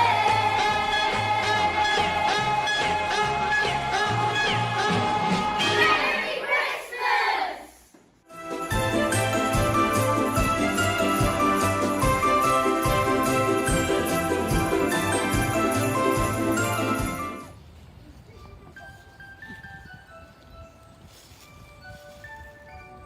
We wish you a Merry Christmas. We wish you a Merry Christmas. We wish you a Merry Christmas and a Happy New Year.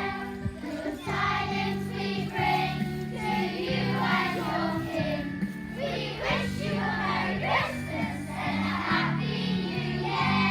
Oh, bring us some figgy pudding. Oh, bring us some figgy pudding. Oh, bring us some figgy pudding. And bring it right here. Good tidings we bring to you and your king. We wish you a Merry Christmas and a Happy New Year. We won't go until we get some. We won't go until we get some. We won't go until we get some. So bring it right here. Good tidings we bring to you and your king. We wish you a Merry Christmas and a Happy New Year. We all like a figgy pudding. We all like a figgy pudding. We all like a figgy pudding. With all this good cheer. Good tidings we bring to you and your king.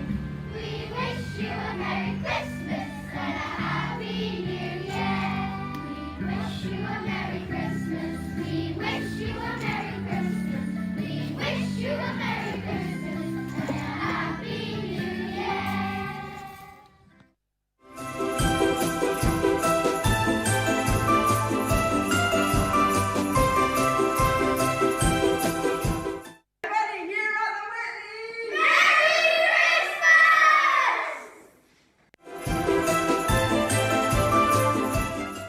Morning everybody, my name's Santa Claus. I normally sit at the North Pole with all my elves. In fact, we are very, very busy this year. I'd just like to say we've relocated, because of all the snow, we're in the middle of the snow season up there, to Northumberland Zoo today, and they've done a fantastic job with a lovely little grotto for me. Especially considering they've just had 2 snow leopards delivered. Can't wait to see those later on. I might have to add 2 presents onto the list. So we've just been watching, doing the first part of Remotely Christmas, St Bede's Primary, they were rocking around the Christmas tree, Whitley Memorial, who did a very quick hello in costume, and Choppington Primary School. They got their baubles everywhere. How lovely! You'll have to excuse me referring to notes, but when you get to my age, the memory isn't as good as it used to be. Next we're going to see my naughty elves who I'm sending into St Bede's Primary School, Whitley Memorial, Meadowdale Academy and Choppington Primary School. Enjoy.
couldn't get much more Christmassy than that, could you? No, absolutely not. I can't even say that word. Christmassy. When do you feel the most Christmassy at Christmas? The most Christmas. Oh. Yeah. When is like your peak I feel Christmassy moment? Probably halfway through Christmas Day. Right. When I've gone home. Which sounds really miserable. But probably for me is because I do the family thing in the morning and then I go home. Because I don't kind of do big crowds of people and the rest of it. And I go home and I have a lovely time on my own. Because I know I'm not going to get emails and I know I'm not going to be doing this, that and the other. But Christmas for me has always been like a bit of a, and it is for a lot of people as well, it's been a bit of a sort of a relaxation. Mm-hmm. But what's in this coffee? It's down there, I tell you. It's sort of my switch-off day because in the past, certainly for the last 3 or 4 years, the build-up to Christmas has been really busy because obviously been involved in a theatre and putting on panto and all of the shows and stuff when it comes up to it, as you well know. As I well know. So when you actually get to that point of Christmas Day, for me it's a bit like, oh, right, I can have some me time. Yes. Which sounds like I'm being really miserable and not sociable at all, but it's not the case. It's just that's what we're doing. But Christmas Day is slightly different this year, which I'm looking forward to, which should be good. So much about Christmas Day. What about Christmas Eve? What do you do on Christmas Eve? Christmas Eve. I might have mentioned it before, but every year I've watched Muppets Christmas Carol, and there was one year that we watched the Santa Claus with Tim Allen as an alternative, and we just, after the end of the film, we went, that was nice. Shall we put Muppets Christmas Carol back on? So it's just become a tradition in our house, and we know all the words, and I have to sit with like my hands underneath my knees and try and not sing along because I know all the words and it really irritates me mum and me stepdad. I could understand that. But it's just such a brilliant story, and such a really funny take on a Christmas classic story. And I mean, who doesn't love the Muppets? They're absolutely hilarious. Mm-hmm. Brilliant. Yeah, the Muppets, a bit of one of those sort of things that always happens at Christmas. Yeah. It's like it's not Christmas if there's not a Muppets film on, or there's not. Yeah. It's like when they rerun all of James Bond. You know, it's got to be Christmas Mary Poppins time. Is on. Yes, or something like that. So, do you have sort of Christmas? Do you have any traditional things that you do on Christmas Eve? What do you mean? Well, like when I was a kid, also last year when I was 44, I'm allowed to open one. I'm 44 years old, and I am allowed to open. Because I've told myself I buy myself stuff and wrap it up, and it's a lovely surprise. Because I usually forget what I bought. But also, my mum says I can open one present, so I open one present on Christmas Eve night. Oh, we're not allowed. No, I don't always have one. But also, I've got friends. My friend Lindsay, she's like new pajamas. I always have new pajamas. See, I get the new pajamas on Christmas Day, when really you should be getting them on Christmas Eve so you can wear them overnight. So you wake up That's in a good them. point. Yes. That is a good point. Yeah. Mind, on Christmas morning, every time that I've been at my parents' house, we have this tradition where we all have to sit at the top of the stairs, and we're not allowed to go downstairs until my stepdad has come out of his room, and he goes downstairs, and my mum shouts at the top of the stairs, has he been?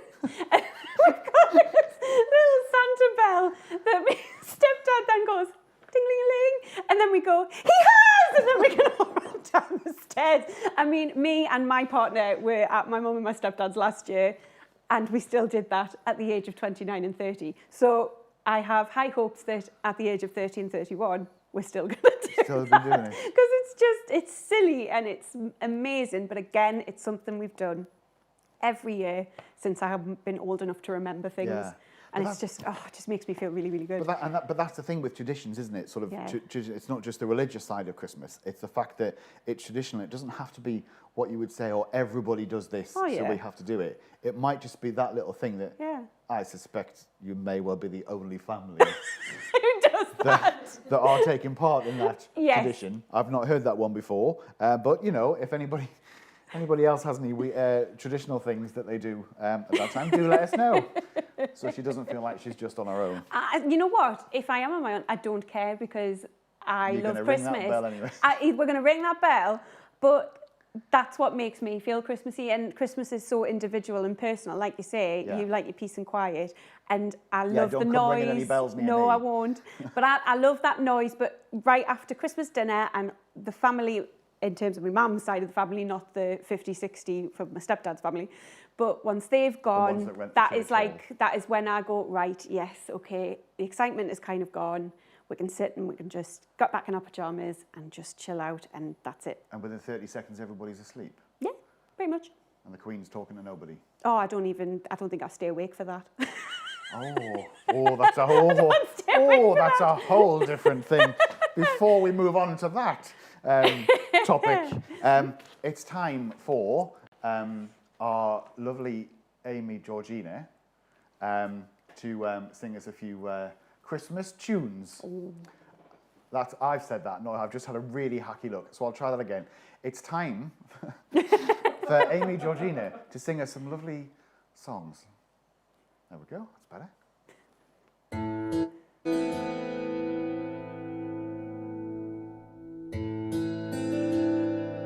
Where the north wind meets the sea, there's a river full of memory. Sleep, my darling, safe and sound, for in this river all is found. Waters deep and true lie the answers, and a path for you. Drive down deep into your sound, but not too far, or you'll be drowned. She will sing to those who fear, and in her song all magic flows. But she can brave what you most fear.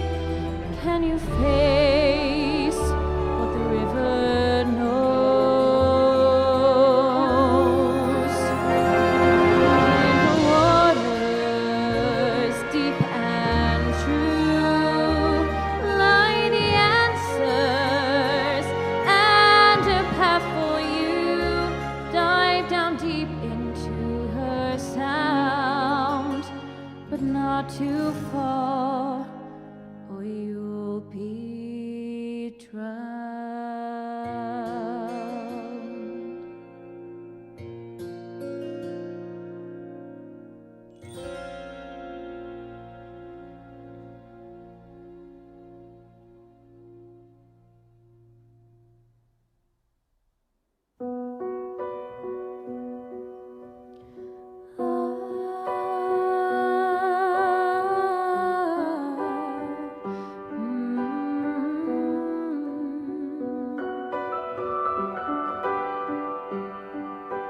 Dreams are like angels, they keep at bay. Love is a light, scaring darkness away. I'm so in love with you. Make love your goal. The power of love, a voice from above, leading my soul. Flame on burnt desire, love with tongues of fire, purge the soul. Make love your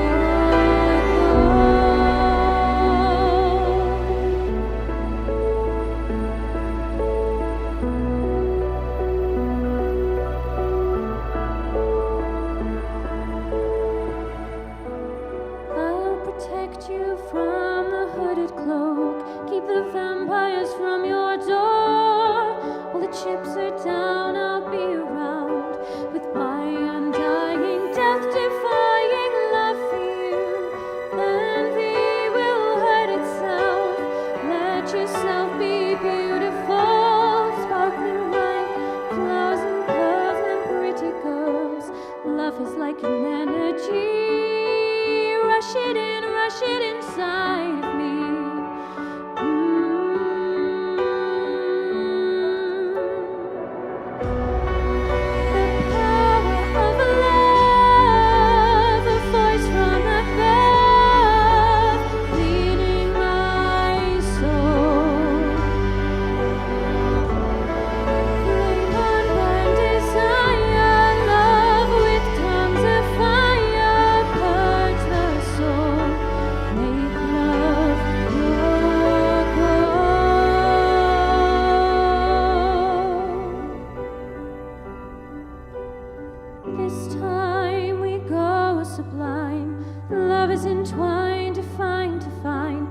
is danger, love is pleasure, love is pure, the only treasure. I'm so in love with you. Make love your goal. The power of love, a voice from above, leading my soul. The power of love, a voice from above, the sky scraping down. Flame on burn desire, love with tongues of fire, purge the soul, make love your goal.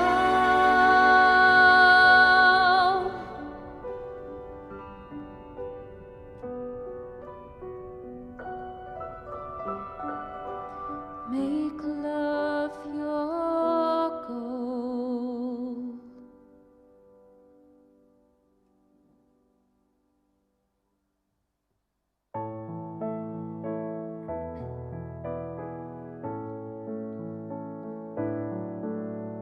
Silent night, holy night, all is calm, all is bright, round yon virgin mother and child, holy infant so tender and mild, sleep in heavenly peace, sleep in heavenly peace. Silent night, holy night, Son of God, love's pure light, radiant beams from thy holy face, with the dawn of redeeming grace. Jesus, Lord, at thy birth, Jesus, Lord, at thy birth. Silent night, holy night, Son of God, love's pure light, radiant beams from thy holy face, with the dawn of redeeming grace.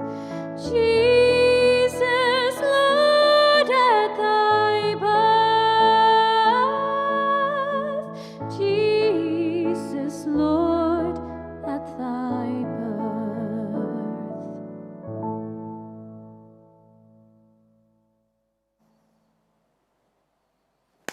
Amazing. Absolutely amazing. I could Fantastic, listen to Amy. you all day long, Amy. I know she'd protest that, but you don't sing enough. I was thinking, actually, I recognised one of those songs. It was one of the big chain department stores other chains are advert available. song for a couple of years ago, Power of Love by Gabriella Applin, is that right? Yeah. But, oh, God, I love Christmas songs. What's your favourite Christmas song? Oh, it depends on my mood, to be honest. Because there's not really been any kind of modern, there's the odd one that's become a Christmas song. Wasn't necessarily written like that one that you just mentioned. It wasn't really written as a Christmas song, but because of the shop that we can't mention, it becomes sort of not unanimous. What's the word? Anonymous. I know what you mean, but it's on the tip of my tongue. Yes. Well, when it comes out, Yeah. it's that. You associate Synonymous. it. Synonymous. I don't think that's a word either. Is it? I think so. We'll go with that. We'll It makes go it with synonymous. That doesn't sound right when No, I it say it. It makes you think about Christmas. Favourite song? I don't know, because I quite like some of the cheesy stuff. Yeah. Like a bit of Wham and a bit of this, that, and the other. And there's all stuff. I don't really like the what? Oh, I'm not allowed. I'm not allowed. I'm getting booed at now. I don't For liking cheesy songs. Yeah, I don't like cheesy songs at all. There's nothing like that in my What's your collection. definition of a cheesy song then? Well, something like George Michael or Wham or a bit. Oh, look at that face. I think I'm off the list at the wedding now. I think. No, Dan agrees. Right. So we're going to have a Christmas fight in the car park, and we'll see what happens. To the tune of Last Christmas. Yes. But as it's dark, we'll wear all of their high-vis jackets that are outside. That'll be brilliant. I don't know, Christmas thing, it's different, because I like some of the quiet stuff that you would like see, but, I'm getting agreed at, right? So that's what, I'll say we. Okay. It's the royal we that we're like. But I don't know, it's like, I wish there was some, if you think of like the Slade, the Christmas song, and that kind of thing. They were like really iconic, and they were massive hits at the time. We've not really had one since, really. No. Not like new ones. I think there's been a couple that I can't remember. I like the subtle ones, like Have Yourself a Merry Little Christmas, which was beautifully sung by Amy earlier on, if you were listening to that. But there's one called Carol of the Field Mice. Have you ever heard of that? No. Oh, it's a lovely little song that got used in... do you remember the Wind and the Willows animation with Sir David Jason as Mr. Toad doing the voices? Yes. It's one of the Christmas wintry episodes. There's a big Christmas concert at Toad Hall. I believe the Weasels sing "A Policeman's Lot Is Not a Happy One." I think in that Weasels. What do you expect? But then all the little children animals sing this. Song called Carol of the Field Mice. It might be known as Joy Shall Be Yours in the Morning. But, it's a lovely little carol that nobody really knows, and it's really, really lovely, and I really like that one. Oh, well, I might have a Google. Have a Google. I'll have a Google. Yeah, there's a lovely singer called Bella Hardy who's done a cover of it. It's quite folky. Write it down. Write that down. I'll write it down because down. I won't remember. And then I'll look at this piece of paper tomorrow and go, who's Bella? What was that? Carol of the Field Mice. Yeah. Am I going mad? Making notes for things to do. I think what we should do is, like I said, if you weren't watching this afternoon, we had a very special team of elves that have been working with us today, tracking round Northumberland. And they've been to a huge amount of schools and all the rest of it, all around the area. And as you've seen, they've submitted some content. And we caught up with the elves who were at Northumberland Zoo a couple of weeks ago. And Northumberland Zoo have been absolutely fantastic and really supportive with us on this project, for reasons that you will see when you watch the video. But we caught up with the elves, and they were on a bit of a mission to find a certain man. So let's just have a quick rerun of that video.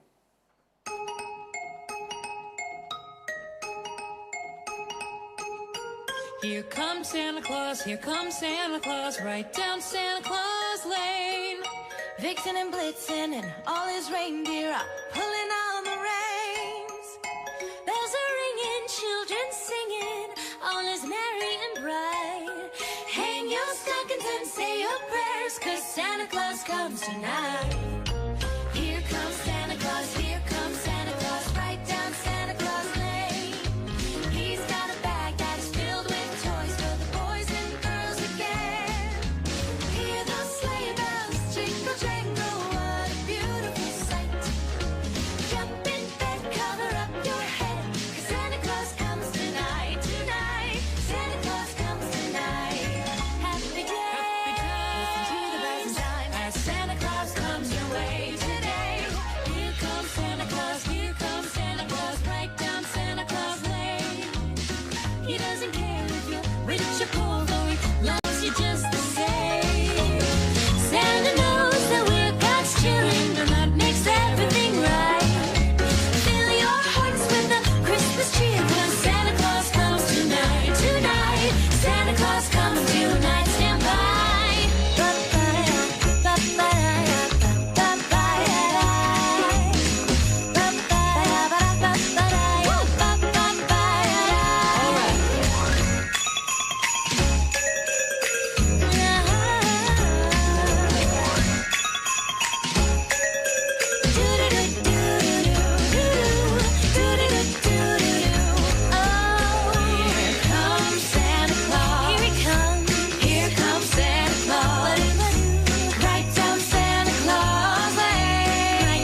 I love that video. I could watch that on repeat.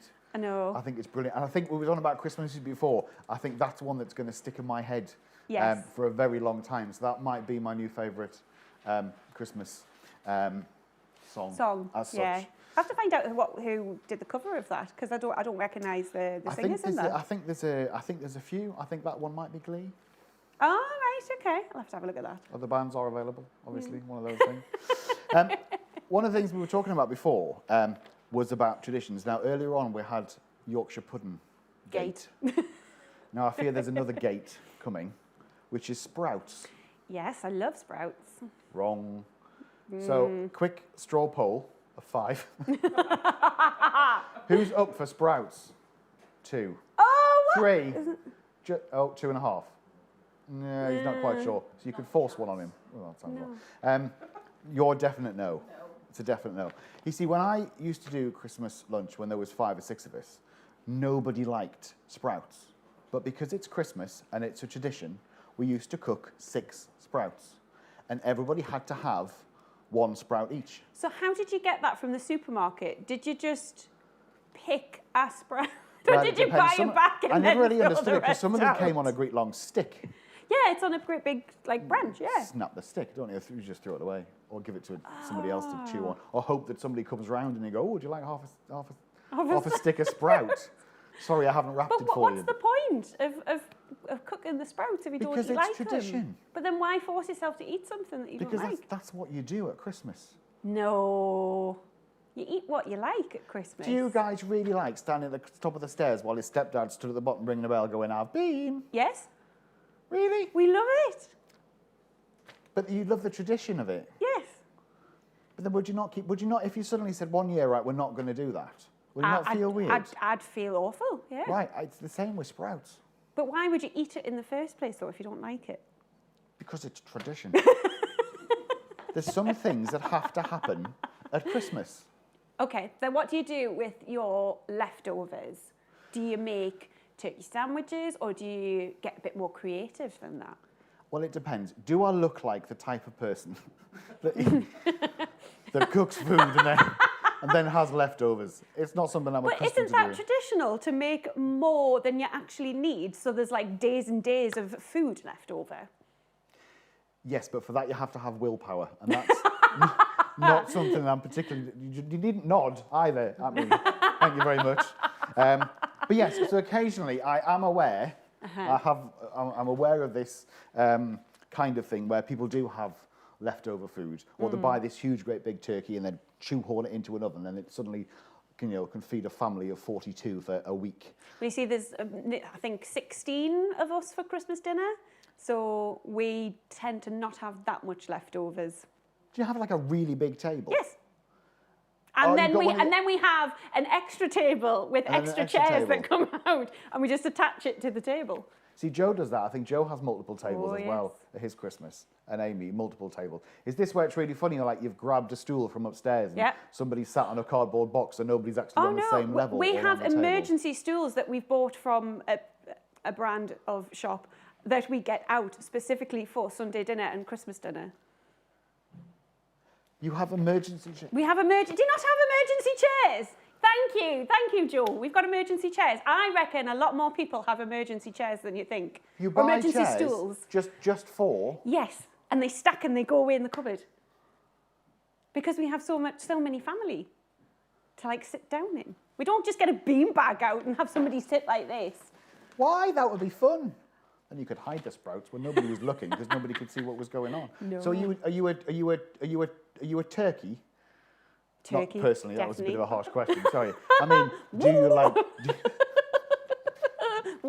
That would be a yes then. So does that mean that you are a turkey person? I'm a turkey person. Are you just turkey, or do you like other things? Oh, I like other things. Like we used to do a turkey crown, and then we'd have a little joint of beef because my granddad's not particularly brilliant on turkey, and just as an alternative. But I don't think we've done that the last couple of years, actually. Ah. Yeah. We've tended to have enough. Have enough. See, I like turkey. A beef. It was a bit like Joyce was saying before. Yeah. Pork. Having something different. I'm not Maybe this might be the year. Could be.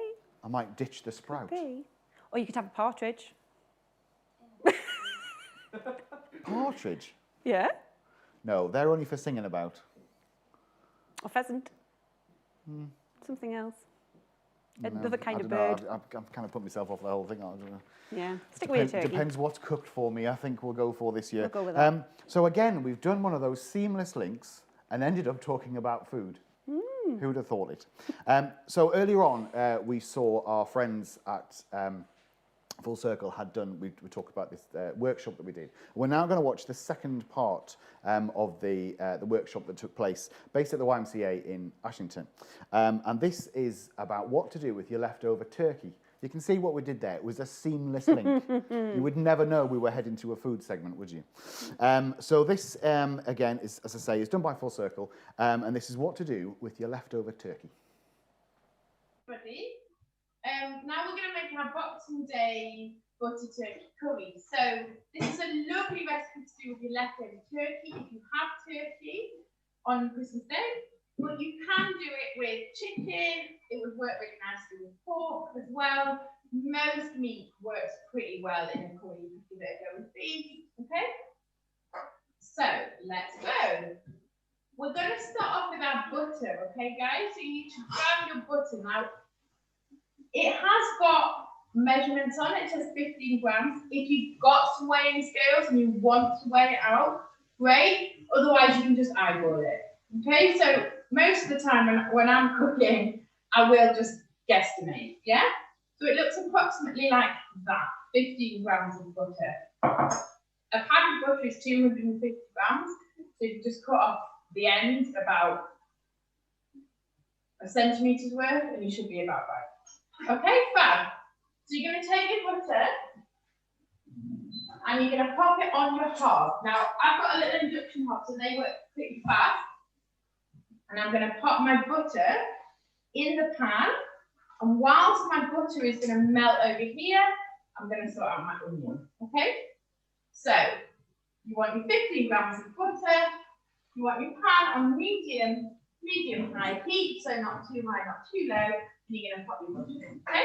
And whilst that's melting away, that gives us time to sort out our onion. Thank you, Georgia. So, you can take your onion. Again, it says 1 large onion. So it's up to you at this point. If you don't want to put a whole onion in, do a half an onion. And you're going to slice your onion up. If you can, but chunky is nice too. Give it a spin. Okay. And you get nice and chunky towards the end. Okay. So let's see how our butter is getting on. So as you can see, our butter is starting to get nice and melty now. Okay, so what I'm going to do is I've got a bit of onion that we cut up earlier. So I'm going to pop that in the pan. Okay. I'm going to take this little bit of onion that I've just cut now as well. Okay, pop that in. I'm going to give it a little bit of a mix together. I'm just going to let that soften. Okay, now in our recipe it says soften but not brown. We just want it to get nice and soft, start to caramelise, but we don't need it to really cook really high, okay? Whilst that's in the pan, cooking away, we're going to take our ginger and we're going to take our garlic. Now these are actually called aromatics, and ideally you don't want to cut your aromatics, you want to bash them, because that's better for the protein, I think. So if you want to give it a bash, you could get something like just like a tin or a bottle and just give it a bash, or of course you can cut it, right? So ours has been cooked here. So I'll just show you how you can cut it if you like. You just want to take both ends of the ginger off, take the skin off, and then you want to get it nice and fine. So just down the flame with the ginger like that, turn it over. Okay. And I'm just going to sort of throw this in as I cut it. Okay. I'm going to put my ginger in now, or you could grate it as well, yeah. which I think is what Esther's done here. So you could give it a grate. Nice, it makes it nice and fine. Okay, so I'm going to throw my ginger in. So when your ginger's ready, if you bashed it, make sure you bashed it up so it's nice and small, and then you're going to throw that in. I'm going to turn the heat up on mine a little bit. Okay, so throw your ginger into the pan with your melting butter and your onions, and then you're going to take your garlic again. If you want, you can use the base of your hand, place it on the top of your knife, and just give it a good squish like that. Yeah? And what you'll see is that forces it out of the skin. Nice and simple. Give it a quick chop up. And again, don't worry too much. If you can get it as fine as possible, brilliant, but it'll taste lovely however you cut it. Right? And then I'm going to throw that in. Okay. I'll take my lovely bits of ginger that Esther carefully pre-prepared there. And a bit of garlic there. And now you're going to start to smell it. Now your house is going to start to smell really, really lovely, okay? So just give it a nice mix of all together. So now we're going to put our spices in. And our spices are all beautifully laid out on our plate here. So we've got 4 different spices that we're using, okay? So you've got some garam masala, and you need a teaspoon of garam masala, okay? So you can put these straight in as well. Ours are all nicely laid out on this plate, but it's fine. You can take a teaspoon and pop it in as you go, okay? So you've got a teaspoon of garam masala, you've got a teaspoon of ground cumin, you've got a teaspoon of coriander, and you've got some smoked paprika, okay? So, thanks, darling. So I'm going to pop these in now. All right. Yeah, and do keep an eye on the heat. I'm a bit of a one. I always cook everything really high. That's why Jojo will nip in there and be like turning everything down. So if you're like me, your onions will be half burned. Let's go on to the next bit. Okay? Are you happy with that? Yeah, fabulous. So now you're going to get your tomato puree. And you want to put 2 tablespoons of your tomato puree, and you can just pop it straight into the pan, guys, okay? So take 2 tablespoons of tomato puree, and pop it straight into the pan. Give that a bit of a mix.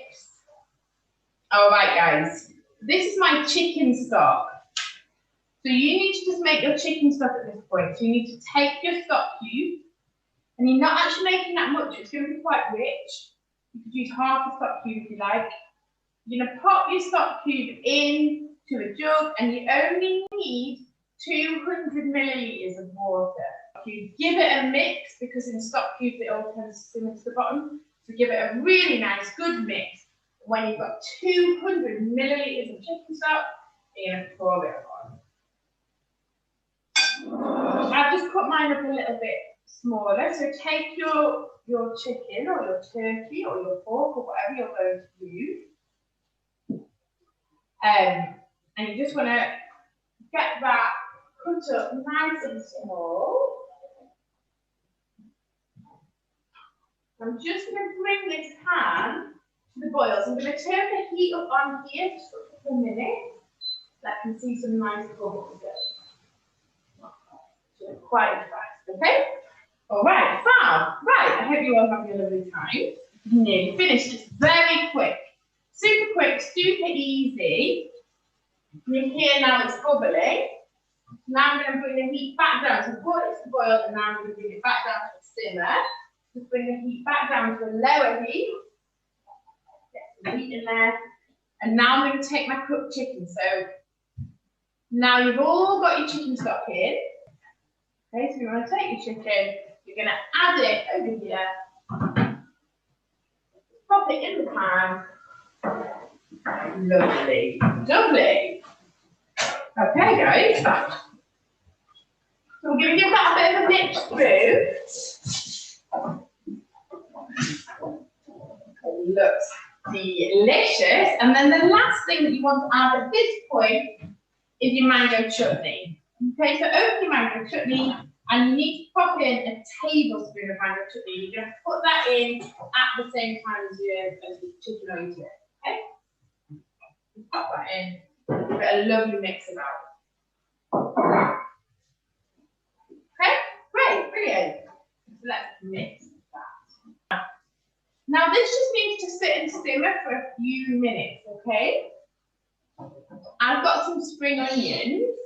So if you did have some spring onions, yeah, fabulous. These are your garnish, so this is what you sprinkle on top if you like spring onions.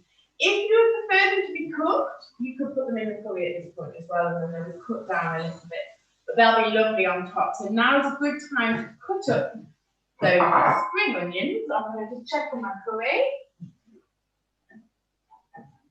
So it's super simple, super delicious. You could throw in any extra vegetables that you have. You could throw in some spinach, you could boil up some broccoli and throw that in. If you've got leftover carrots, anything like that is all going to work really, really nicely in a leftover. Now, these are the last two things to go in, okay? So the last two things to go in are the yogurt and the spring onions. Okay, so what I'm going to do now is these are the last two things to go in, okay? So the last two things to go in are the yogurt and the spring onions, okay? What you want is you want 6 tablespoons of Greek yogurt, okay? So you want 6 tablespoons of Greek yogurt. So grab the yogurt. I'm going to turn the heat off my curry before I put my yogurt in because otherwise it'll curdle, okay? I'm going to pull it forward, I'm going to turn the heat off. I'm going to add my 6 tablespoons of Greek yogurt. Okay? Look at that. So it's got nice and creamy, like you would get in a nice corn. Okay? And then I'm going to take my spring onions. I'm just going to sprinkle them all over the top. So how's everybody getting on? So nice creamy colour. Make sure you've taken it off the heat before you put the yogurt in so it doesn't curdle. And then you can pop your spring onions on the top like that. And that is our Boxing Day butter turkey curry, everybody. It's as easy as that. Yeah, now I'm not normally a person who enjoys spicy food, but that looked really, really nice actually. I'm gonna have to give that a go. And it wasn't too spicy actually. No. Because Lynn and I were quite lucky. Obviously, we had a tasting session afterwards. Yeah. When you have somebody professionally cook something for you, and it was really nice. As was the sausage plat that they did earlier on. Oh, yes. It was really good. I really want to give that one a go. Yeah, and it was really good. It was really good actually because while we were there. She was like, oh, I've got some leftover pastry. So she just rocked up and made some mince pies as we were there as well. It was like, it was really good. It was a really good... Why wasn't I invited to this day? Awkward. Don't really have an answer for that one. I'll think of a reason. Come back, ask me that one later on, and I'll come back to you with a reason. But it just shows that, I mean, that one, I think in that instance, when we filmed it, we couldn't get leftover turkey because we wanted turkey. So we did it with chicken. Yeah. You could use, like... Well, all sorts. Well, all sorts of stuff, really. It's a bit, I suppose it's a bit like, you do that thing where you have a fry, it's like bubble and squeak, isn't it? It's just, it's called bubble and squeak, but it's actually, you can put any old thing in there and mix it up and it's... You know what I used to love? I don't know if it goes by a different name, but pannacle tea. Pannacle tea? You ever remember pannacle tea? I think it's basically just a casserole. Oh. But we used to have corned beef and sausages and potatoes and... you see now, corned beef... pannacle tea. No. Corned beef's just wrong. Love corned beef. What, you mean you don't like corned beef and potato pasty? Yeah. Because it's the thought... Don't look at me in that tone, guys.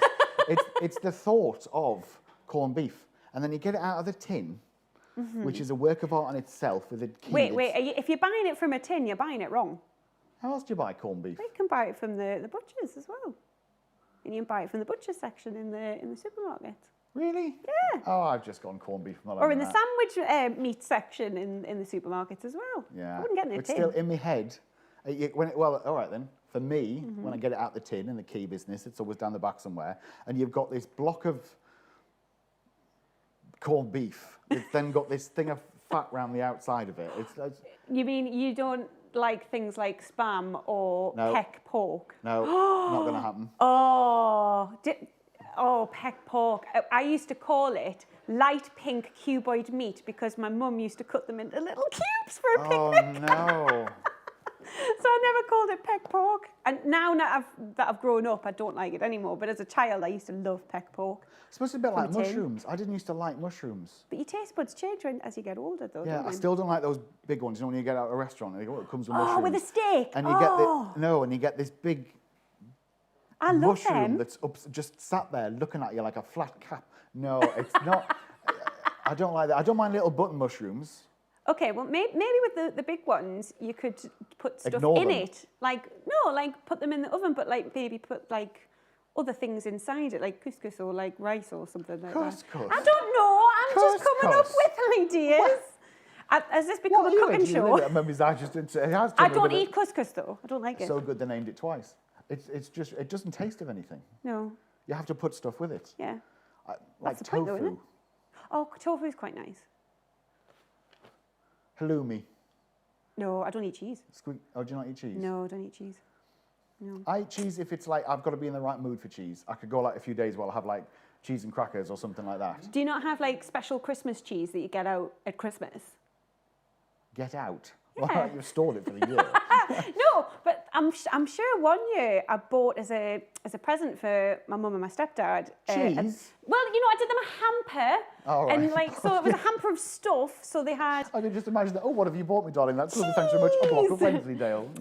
No, there was a lovely cheese, I think, in a market that I bought, and it had toffee in it, which is a very strange combination. Cheese, but I thought toffee? It was cheese, and it had bits of like sort of melted toffee in it. It was like caramelly. It's very intriguing. They did like it. Are you sure it was toffee? Yeah, I'm pretty sure. Oh. You can get all sorts at Christmas markets. I'll put That's this on my something list I've of things missed this to year. Google. Toffee cheese. Christmas markets. I love going to the Christmas markets. What I like I won't say the shop, I nearly said the shop, but is Christmas biscuits, and they're a bit like gingerbread, but it's like it's soft gingerbread, and it has almost like an icing on the top, but like nearly a see-through icing, like a glaze, and you know it's Christmas. It's like the big supermarkets, and their Christmas starts in like the end of September, doesn't it? When they start. August. You always know it's Christmas because the Easter eggs come in. But that's marked on your calendar, isn't it? You turn the lever. Oh, good. The Christmas You know stock will what? be in. I'm planning Christmas 2021 now in my job. So Right. yeah, Well, it seems a long way off. it won't be. It'll be. I know it'll it be here will. before you know It's it. going to come It'll be around here really before you quickly. know it. Come around really quickly. I think what we'll do is, I think, as we said earlier on, just in case you weren't watching, again, where have you been?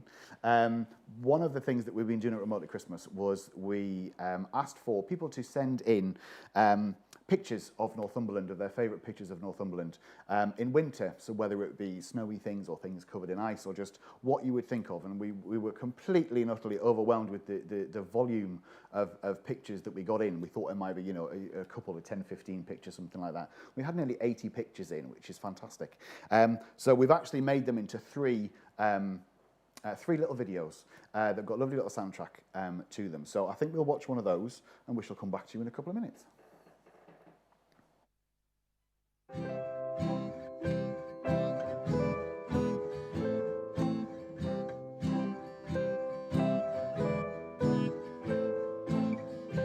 Come on, baby, curl up on the sofa. It's winter now, so come a little closer. Hear the crackle of the fire. We can sit here for an hour, or maybe two. Oh, me and you.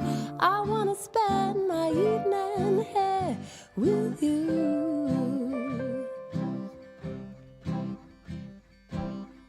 Come on, baby, it's a little cliche, But it's the time of year to say the things that we say. if we're lucky it will snow. Then you won't have to go, and we can watch it falling from the window. It's settled on the frame. Through the window. the street again. I wanna spend my evening here with you, because a winter is always warmer when enjoyed by two. I wanna spend my evening here with you.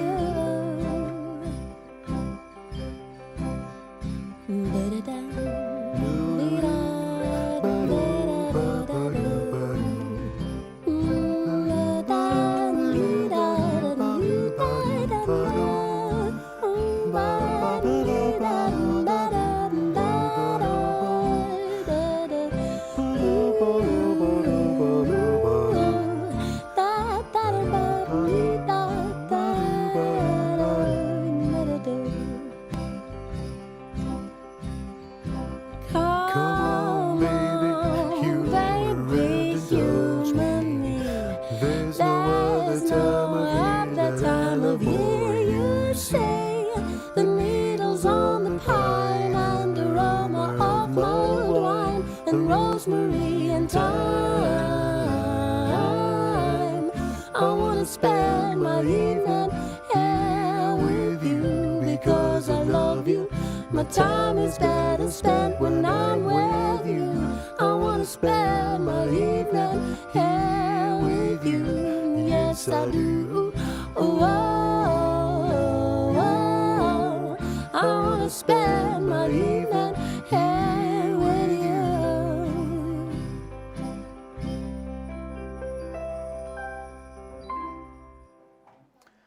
Oh, that's so nice seeing all those lovely snowy scenes. Like, we were just having a chat there in between segments there. I mean, that's all we've done all day. I know, we've had a bit of chat. What a lovely time. Like, we don't think we've seen snow like that for absolutely years. And I kind of, during lockdown, I kind of missed that opportunity, because as a driver, I hate snow. But when you're stuck in your house and you've got nothing else to do, you can go on wintry walks around your block, you can build snowmen, make snow angels. Just, I kind of wish we did have snow this year. I know, I love snow. See, the thing is, for me, I'm quite a cold person. No funny remarks, thank you very much. But I love the snow. It could genuinely snow all year round for me. Because I know there's a lot of people who are real sun worshippers, and they're like, oh, need to be on holiday, need to do this. Oh, you're not like the White Queen from The Lion, the Witch and the Wardrobe, where it always snows and never Christmas. Yeah. You are literally the White Witch. It's getting harsh, this is. I like Christmas, and I just like the snow, but it could snow all year round. But yeah, I remember we had snow really bad. So we had the dreaded beast from the east, which was 3 years ago. We've definitely had a couple of years where it's been very, very bad. Yeah. 2010 was really, really bad, and then it was a couple of years after that, and then again. I think it seems to come in almost like 3-year sort of segments, doesn't it? 3-year in between. Yeah. Well, there's people that put money on, don't they, if you were actually going to get a white Christmas?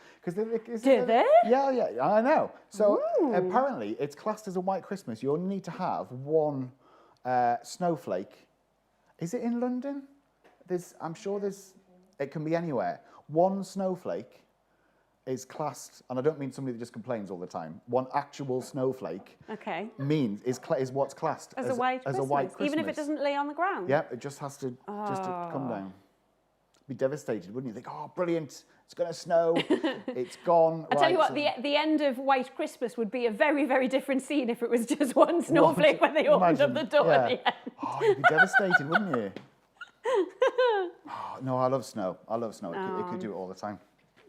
Now, earlier on in the proceedings this afternoon, we had a fantastic half an hour visit from a couple of our drama teachers here at St Benebiscop School in Bedlington, and they've sent us various bits of footage that we've been playing throughout the day, and there's one video that we haven't played yet. They have some really talented students in that school, and it's usually about this time of year where they put on a big performance, and a lot of people come and see it. Now, obviously, because of COVID, that's not happened, so they have sent us 3 different songs. We're going to play the third one now, which is a really nice, a beautiful rendition of this song, so do enjoy.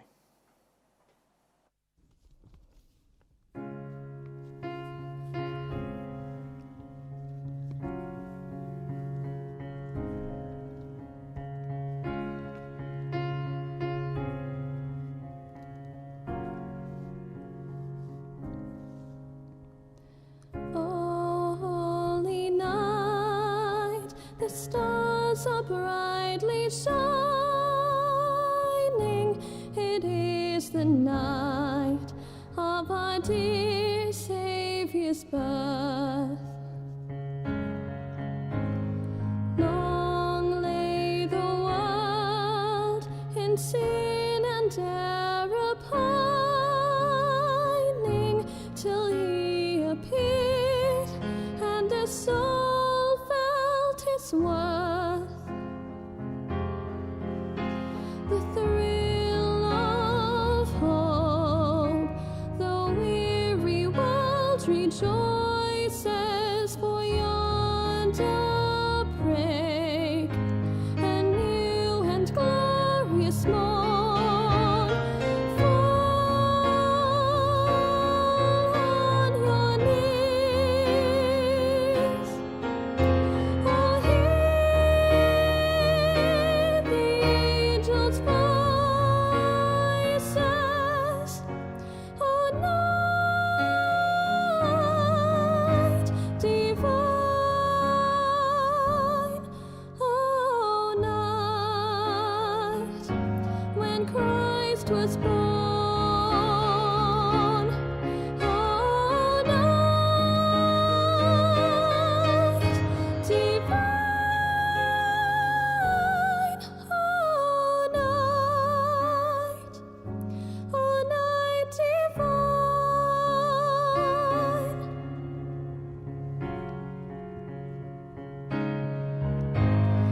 Truly he taught us to love one another. His law is love, and his gospel is peace. Chain shall he break, for the slave is our brother, and in his name all oppression shall cease. The thrill of hope, the weary world rejoices, for yonder break a new and glorious morn. Fall on your knees. Oh, hear the angels' voices. Oh, night divine. Oh, night when Christ was born. Oh, night divine. Oh, night. Oh, night divine.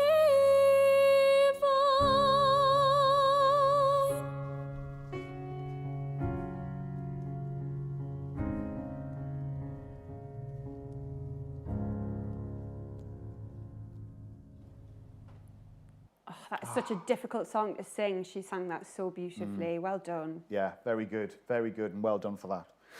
One of the things that we haven't really talked about yet in Remotely Christmas is Remotely New Year. Yeah, because nobody really thinks about New Year until Christmas is over with, really, do they? Yeah, and I haven't really thought about New Year this time, but it's probably not happening. Well, I mean, it is happening, but there's not going to be sort of the things that you would normally do at New Year, whether it would be house parties or big gatherings, because... We have to wait and see what happens at the end of these 5 days. Well, yes, Yeah. yes. But I think the chances of everybody gathering around the Christmas lights is probably... No. It'll probably slim. be... I mean, I wonder if Jules Holland's going to be doing his Christmas concert thing. I hope not. Let's hope he didn't hear that. Well, yeah. Not that he's going to be listening. If he's eh? listening, love your work. But yeah, no, like I would usually just be in the house and that would be on and watch the fireworks. New Year was never a big thing for me until last year when I went for a New Year's Eve party and it was memorable. You struggle with that word. I'll say memorable. Yeah. So, and don't really want to go back to the whole sitting in the house thing. So this year I'm kind of like, oh, I'm going to have to sit in the house. Yeah, sometimes I think for New Year, sometimes I'm in and sometimes I'm out and about. But one thing I always record is the big fireworks display in London. Yes. Because obviously they've done them for a few years now, and they must spend an absolute fortune on them, and the coverage of them is really good, and it does feel like you're there. Yeah. I think last year it got a bit. I think the atmosphere might have been a little bit wrong. I remember it was a bit smoky last year. All the smoke from the fireworks was playing. Oh, well, you see, I didn't see it last year, so you missed it. But I missed it. Their fireworks celebrations are fantastic. So yeah, I think New Year might be a little bit different. But as we go into this new year for 21, who'd have thought this time last year, going into to 2020, that would be where we are now? Yes, but on the positive side, so much has happened since last year, and there is so much hope going forward as well, especially with history being made this week, with the vaccine being distributed up here, which is amazing. Which is amazing. Well. So fingers crossed that'll work, because it's very much the start, the light at the end of the tunnel, isn't it? Exactly. That we've all been waiting for such a long time. And the thought of it makes me just want to quickly sanitize my hands. But I think that the masks and the hand sanitizer and things, I think that's going to be here for a long time. We just need to deal with that and get on with it. But as I say, if we can all kind of look after our own risks and lower what we do without the sound getting really boring, but it is kind of important that we do our bit, and hopefully this vaccine is the start of things getting back to normal. There's so many of us want to be able to go back to the theatre and go back to the pictures and go back and just generally socialise with people. Live a little. Yes. Not sort of coming into contact with someone and automatically want to give them a hug and go, I'll just step back and that nod. Hugging people, like, it's been so difficult not What's wanting that about? to hug people. Like, even my nephews, like, if they come up and hug me, I can't really help that. But, like, I just want to scoop them up and give them a cuddle and sit and read stories with them when they come over to ours, and I can't do that. And it absolutely kills me if I can't do that, because I've been there doing that since they were born and, like, looking after them. And I know what it's like for everybody else out there, but I think in terms of this year, so many people have experienced hardship or loss, and I definitely feel like I'm one of the lucky ones who hasn't felt that, so I can only really count my blessings and think, you know what, just be more positive, just do your bit, and just, be safe and support your family and your friends and people who've got local businesses. Like, support them as well, and buy Christmas presents from them, and maybe lessen your footfall in places. We can all do it just a little bit more than I think some people think that we can. Yeah, and again, it's sometimes, you may not be able to do the things that you could sort of traditionally do, but hopefully today, events like today and what we've seen across Northumberland does mean that you might be able to not do things normally the way that you could do them, but you can do them slightly differently. Being creative and doing and thinking on your feet and doing something completely different and being inventive and creative. Like, this has been fantastic doing this, and I mean, you talk about being creative. You're sat behind a blue unicorn. A unicorn. I mean, who would have thought a unicorn could be festive? It really, really is. Yeah, it's the leading link. I can't say that word. It wants to come out as uniform. But unicorn. That's been around. But yes, he's been very festive today. Yeah. I think what we're going to do now is, as I say, we've been visiting schools virtually for most of the afternoon all around Northumberland, and the kids and the staff have been very creative about some of the content that they've sent in to show off their school and to show to other people what their school has been like at Christmas, and the fact that Christmas isn't cancelled, it's just being done slightly differently. So we're going to show you one of the Berwick bunch of schools that our magical elves, who've done a fantastic job, visited this afternoon. And then also we've got some extra footage as well that we'll play on straight afterwards of the school in Berwick that features in the main video. So This is, if you imagine the scene, the schools have all been sat this afternoon. The kids have been watching this live stream. They've all had workbooks to work on.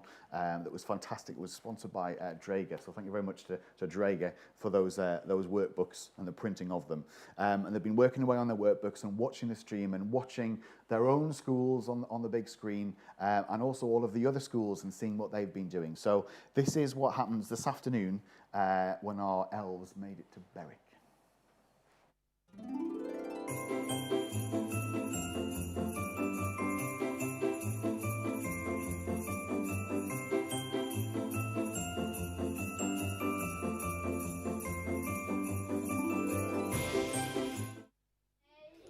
Good afternoon, Year 4. This year, we have a bit of a problem because I'm stuck in my bubble, so I can't organise the Christmas carol. So, will you do it for me this year in your bubble? Yeah. Brilliant. Thank you very much. Right, the only condition is it's got to be traditional. No wizardry or anything like that. Understood? Thumbs up if you understand. Okay, thanks, Year 4. Traditional? I don't think so.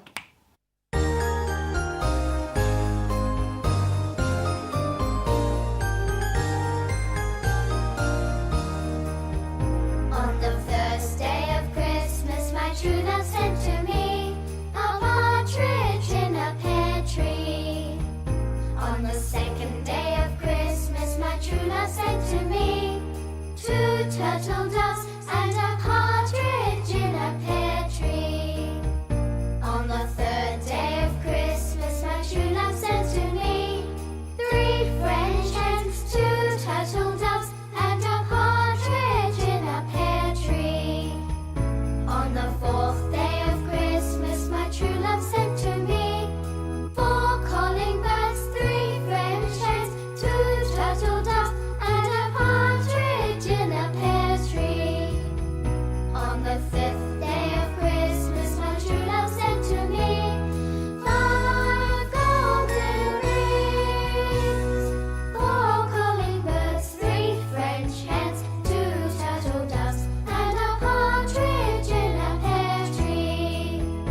On the sixth day of Christmas, my true love sent to me 6 geese a laying, 5 golden rings, 4 calling birds, 3 French hens, 2 turtle doves, and a partridge in a pear tree. On the seventh day of Christmas, my true love sent to me 7 swans a swimming, 6 geese a laying, 5 golden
We're moving north to Berwick now, guys.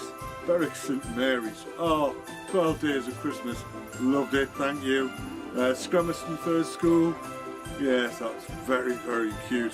And Holy Trinity First School. I'm quite impressed by your shepherd's hut. I might have to get one myself. Let's have a look at my elves now. They're naughty things.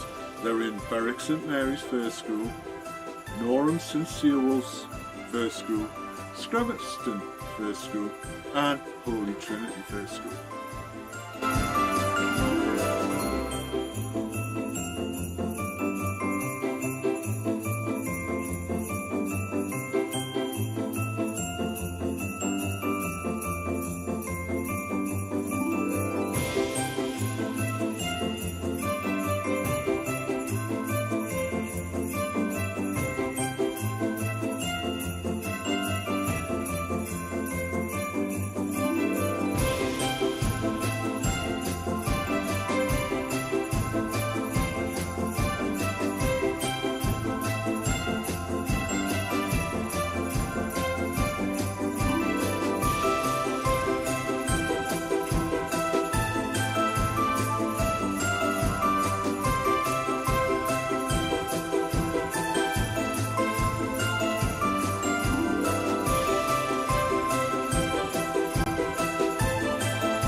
Oh, well, that was definitely worth the wait because that was all unseen footage from this afternoon. Oh, that last that section. We was didn't quite get there lovely. with it this afternoon, but that was fantastic to see the whole school in its entirety doing its thing. So it's been a really good day, hasn't it? It really has. Not that we're at the end. We've still got a whole lot more to go.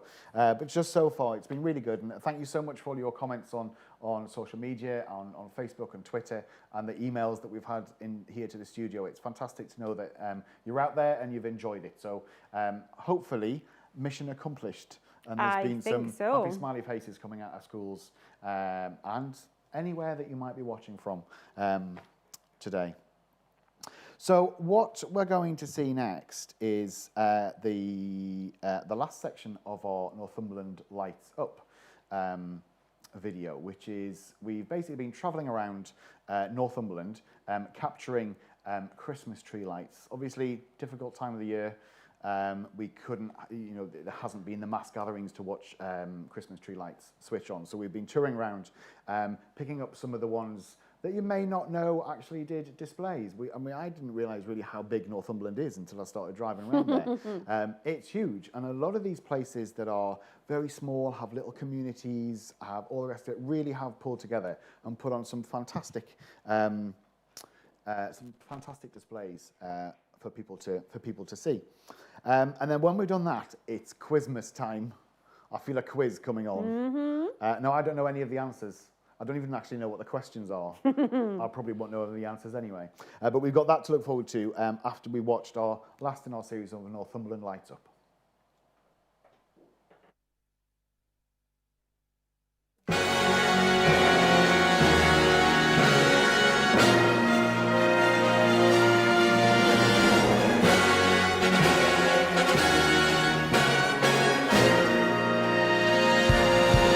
Are you hanging up your stockings on the wall?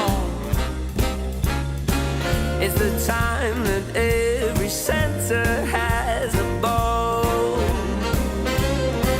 Does he ride a red-nosed reindeer? Does he turn up all his sleigh? Do the fairies keep him sober for the day?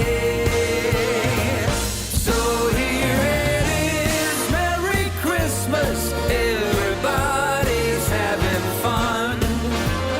Look to the future now, it's only just begun. Are you waiting for the family to arrive? Are you sure you've got the room to spare inside? Does your granny always tell you the old songs are the best? Then she's up and rock and rolling with the rest. So here it is, Merry Christmas, everybody's having fun. Look to the future now, it's only just begun.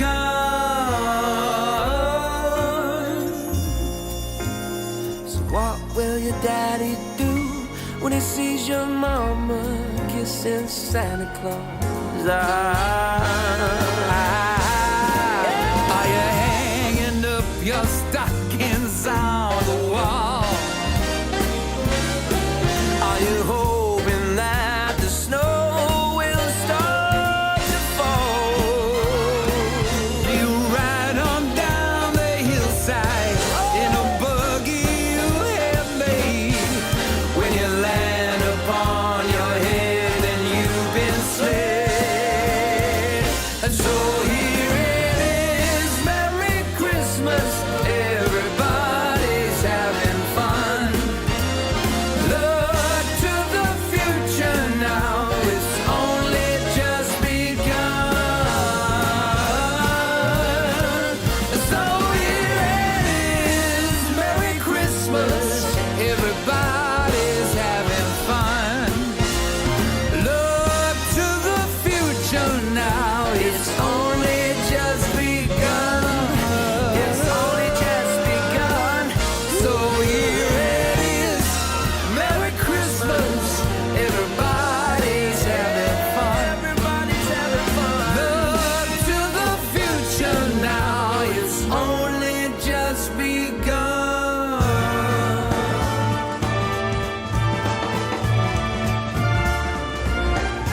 It's the most wonderful time of the year, with the kids jingle belling and everyone telling you be of good cheer. Be of good cheer. It's the most wonderful time of the year. It's the happiest season of all. With those holiday greetings and gay happy meetings when friends come to call. It's the happiest season of all. There'll be parties for hosting, marshmallows for toasting, and caroling out in the snow. There'll be scary ghost stories and tales of the glories of Christmases long, long ago. It's the most wonderful time of the year. There'll be much mistletoeing and hearts will be glowing when loved ones are near. It's the most wonderful time of the year.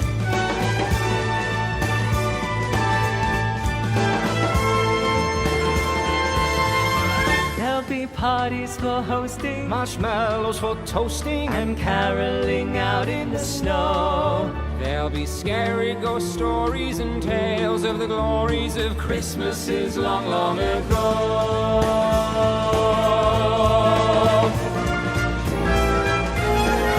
It's the most wonderful time of the year. There'll be much mistletoeing and hearts will be glowing when loved ones are near. It's the most wonderful time. Yes, the most wonderful time. Oh, the most wonderful time of the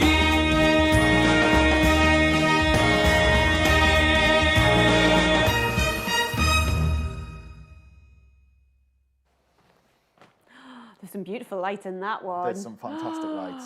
Honestly, we've had an amazing time driving around, and they're brilliant. And it's really nice because there's sort of the displays that you would expect to come, that you're used to, the bigger places. But actually, when you're going around and there's these little places on the map that we've contacted, and they said, "Oh yes, we're putting some lights up," and I would never think to go to some of the little places in rural Northumberland that we've discovered. Just to have a look at their lights, but it's been amazing. So it was a really nice project actually to be able to go what is out there.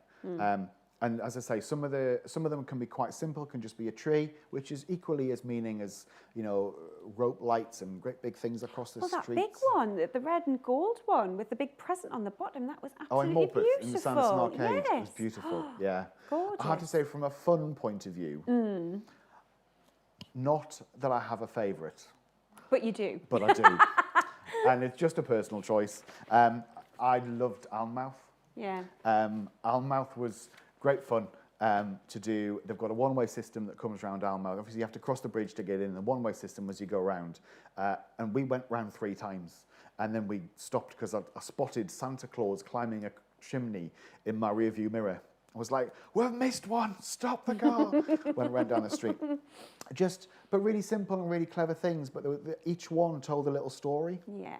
So I just found each one of those a little bit more memorable. So there was, you know, the building of throwing snowballs until you built a snowman, and as I say, was a bit of controversy because there was one that we came across.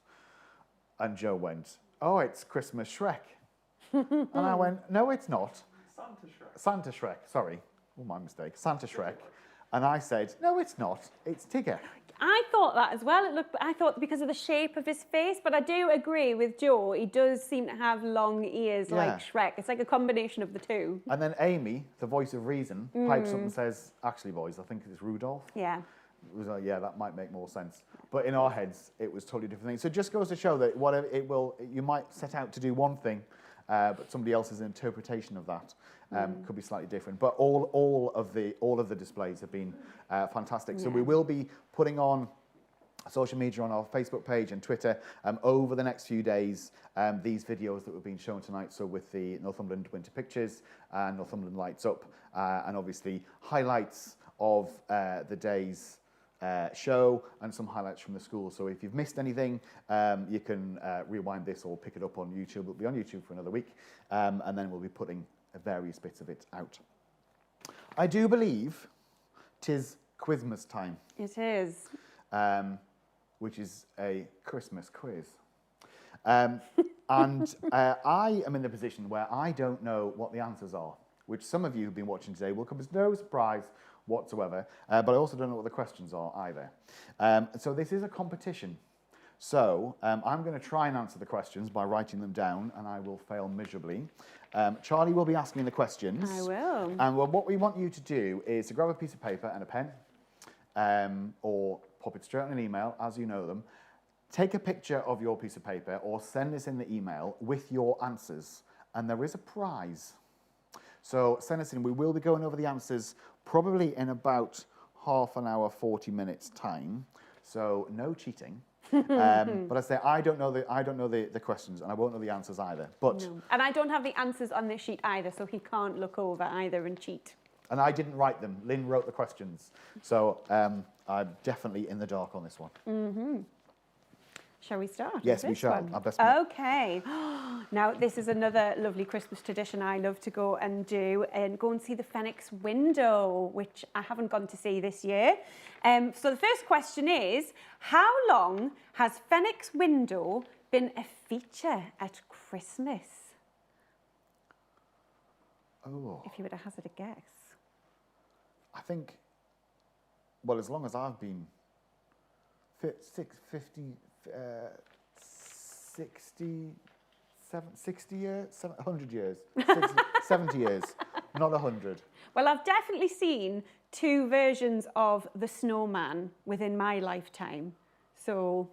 Well, my lifetime's double your lifetime. Not quite, not quite. Not quite. Yeah, so I'll say 70 years. Oh, that's quite a long time. There is a bonus question to this first question, and it is, what was the first theme?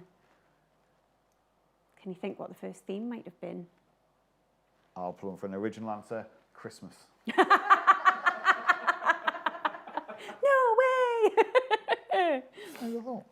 Okay, question 2. Yep. Which Sunderland-born light bulb pioneer and general genius helped inspire the fairy light? Now, fairy lights at Christmas, what colours do you tend to go for in your own home? Are you a white I'm kind a of white. glow? Yeah, I'm not You're not a coloured. colourful? I don't like colours. You don't like the colourful No. ones? No. I'm white. Warm white, ice white. Or warm white. So, I think ice white can sometimes be a bit cold. Yes. Yeah. Yes, no, I'm definitely white. I'm just looking around. Yes, we're all white. I'm going, I don't like colourful trees, and we're surrounded by colourful trees. Yes. So who inspired the fairy lights then? Born in Sunderland.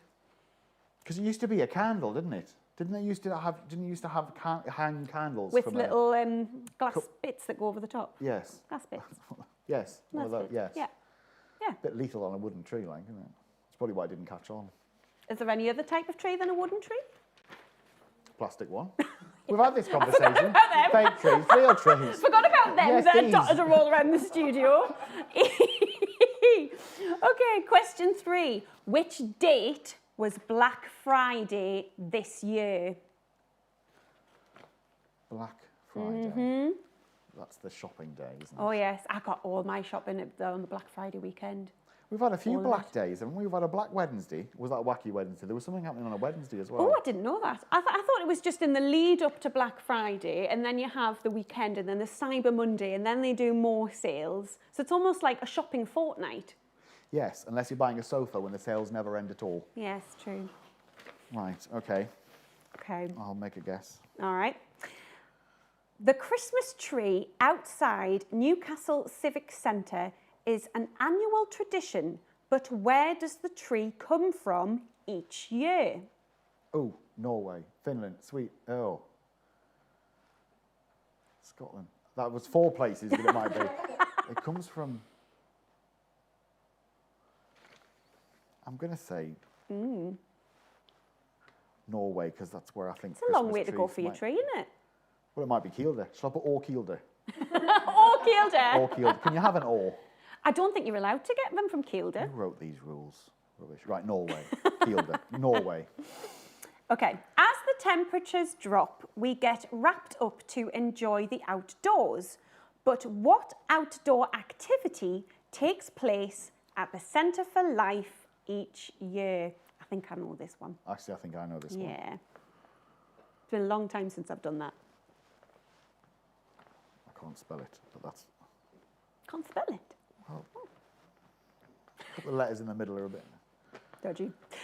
Oh, Okay. that's because it's not what it's called. Right. I can spell it now. I was thinking it was something else. Okay. Which type of Italian cake is eaten at Christmas? All of it. My No? stepdad loves these so, so much. I think he gets a bit disappointed if he doesn't get one of these every year. Italian? It's Italian, yeah. What type of Italian cake?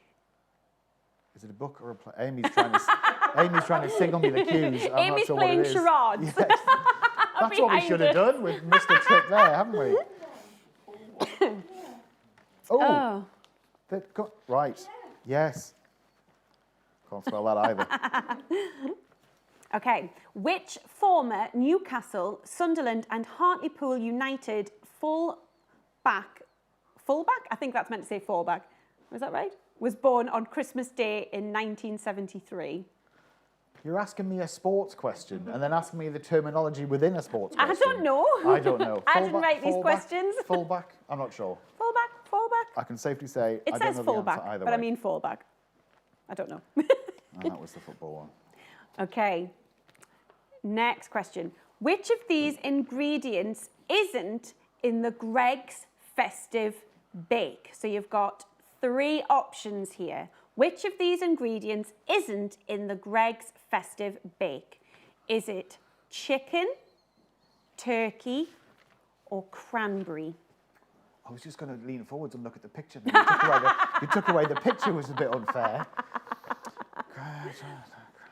Don't think that one's a bit obvious. So what were the options? The options were chicken, turkey, and cranberry. Oh, right, yeah. I can spell that one. You sure? Oh, now this one, I remember the controversy at the time. Yeah. What was the name of the song that beat our Geordie Joe McElderry's The Climb to the 2009 Christmas #1? And I've never forgiven them. Oh, but it was a good song, though. It is a good song. Questionable. Okay. What year... Do you want the band or the thing? What was the name of the song? So you need the name of the song, not the band. Oh, I might be... Oh. Or the artist. Right. We'll see how we get on. Okay. What year did the Hebben Christmas special air? What year did it air? Because it's not that long ago that it started anyway, Hebben the series, was it? Yes. No. Yes. Has it been a long time, is it? Well... I feel like I blinked and then it was... That's life, love. I think... Do you want the year or how many years ago? What year did the Hebben Christmas special air? I'll go for that. Lovely. Okay. I've got all of these right. Sorted. Right, now you might have to sing this one in your head to get the right answer. Which line does Sting sing in Do They Know It's Christmas? Are you going to give us a rendition? No. There's all sorts going on in here and it's not song words. Okay, so which line did Sting sing in that song? It'll have a growl in it, won't it? Not necessarily. So it doesn't. I'm not giving anything away because I've got no answers. Right. Well. So can it? Okay. Who did Ant and Dec have a sing-off with in their 2009 Christmas special? Oh. 2009? Yeah. It's a long time ago. That's a very long time ago. 2009. Yeah. That would be... I love your concentrating face where you go like this. Yeah. It's... yeah, I don't know. You don't know. Okay. Move on. Give it a guess. Right, in what year did Mr. Blobby turn on the Metro Centre Christmas lights? Now, you have got 4 options with this one, so listen up. Right, yeah. Was it 1991? Nope. 1993? Nope. 1995? Nope. Or 1997? No. Well, it was one of them. Right. So was it 91, 93, 95 or 97?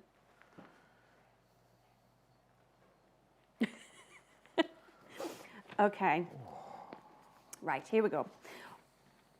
When was the first Lindisfarne Christmas show at Newcastle City Hall?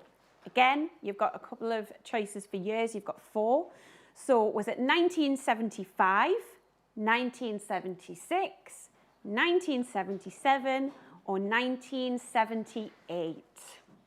So when was the first Lindisfarne Christmas show at Newcastle City Hall? Pure guesswork. Narrow the choices. Only 3 options. I'm cope with this. Well, it was 4 options. It was 1975, 1976, 1977 and 1978. Right. Nailed it. Got Does it. that help your decision making in any way, shape or possible? Yeah. Okay. When did the last Alvida's Pet Christmas special air? When did the last Alvida's Pet Christmas special air? That must have been Quite a while ago. 70s, 80s. Are we the same? Must be 80s. That's real help. There's a lot of... Not coming to use for support anymore. Okay. Okay. Yep. Ooh, what? I know the answer to this. Oh, stand by. Because what's the answer? I went to see them. Oh. In this. Okay. What pantomime did Anton Deck star in at the Sunderland Empire in 1998? And I remember this because in the audience participation bit, they split the side, obviously, and I was on Ant's side, but I really fancied Deck at the time. So me and my sister were singing along for the Deck side and not our side. So we're just like doing it quietly. The grain. We were. But it was a brilliant show. What was the pantomime? What was the pantomime? What was the pantomime did they star in at the Sunderland Empire in 1998? Right. Okay. Ooh. What year did Vicky Pattison give an alternative Queen's speech on MTV? So what year did she do that? Oh, that one was tricky. Doesn't give you any options for that one. That one's tricky. We're 17 questions in and you say that one's tricky. Yeah, that one's tricky. Some of the other ones were all right. Okay. Sports ones I'm not so brilliant at, though. Oh, here we go. Who beat Little Mix to the Christmas #1 in 2011?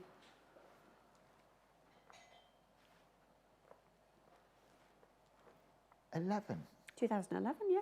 How long have Little Mix been going? Oh, they've been going around quite well now. I'm definitely older than I was when I got up this morning. I wouldn't have thought they'd have been going that long. Yeah, it's been quite a while since they won. Who opened Metro Radio Christmas Live in 2014? I didn't know that was a thing. 2014. Right. These are hard. They are. 3 questions to go, though. Oh, a Strictly question. Oh. What year did Jill Halfpenny win Strictly Come Dancing? What year did she win? I'm literally looking around the room here and everybody is avoiding eye contact here. I'm getting nothing from anybody. Well, obviously I can't give you the answers. Well, obviously not you. Right. Okay. I can take a stab at the dark of that. Where on the northeast coast would you find Sparrow Hall? Where would you find Sparrow Hall? In the northeast. On the northeast coast. Where would you find it? Okay. And the last question. Thank God. The Pudderborn and Berwick-raised actor Henry Travers is famous for playing which role in a black and white Christmas-themed movie? So, which role did he play? Say that one again. The Prudhoe-born and Berwick-raised actor Henry Travers is famous for playing which role in a black and white Christmas-themed movie? Say that again. No, I'm kidding. It didn't make any sense as that. So, how many of them do you think you got right? Out of, we'll say 23 because there's a bonus question in question 1. Genuinely? Yes. 4. Is that all? Maybe it's 5. There was a lot of date ones in those as well. I think, or maybe I'll go for 6. Either way, you will have done better than I did. There's no doubt about that. So what we want to do is, you've made a note of your answers. Take a picture or drop us an email, whichever way it is, send it in to us, and we shall be reviewing those. And there will be a prize for the winning entry, and we'll probably revisit this in about 20 minutes, half an hour, something like that, and we shall go through the answers, and it will be an enlightening, certainly for me, experience. It's times like this when you wish you concentrated a bit harder in school and life and things like that. Yeah, but a lot of those were like pop quiz questions, which you don't really learn about in school, do you? Well, no, this is true. Right, so we are going to make a quick visit to Cromlington, because the Cromlington Caribbean crew would usually do performances all year round with their steel pans. Now, unfortunately, because 2020 has been the year that it has been, they've not been able to do that. They've barely been able to get together to rehearse. So they have sent us in a clip from a concert that they did last year, which we'd like to share with you. So this is the Cromlington Caribbean crew.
Well, I just absolutely love them. The Cramlington Caribbean Crew. I'm going to swear, do you know what I am going to be doing next week? I've already said it. I am going to start learning how to do steel pans because I just love it so much. So they came on because I was introduced to them from Maggie over here, Maggie Martin. Hello. So Maggie, who do you work with? I work with Cramlington Town Council, and that's exactly what I do. I find out what groups and what things are happening across the town and kind of link them in to other things that's happening so we can do lots of things together. And I think that's, I've invited Maggie along because I want to really say about Leading Link, we don't do all of this by ourselves, quite clearly.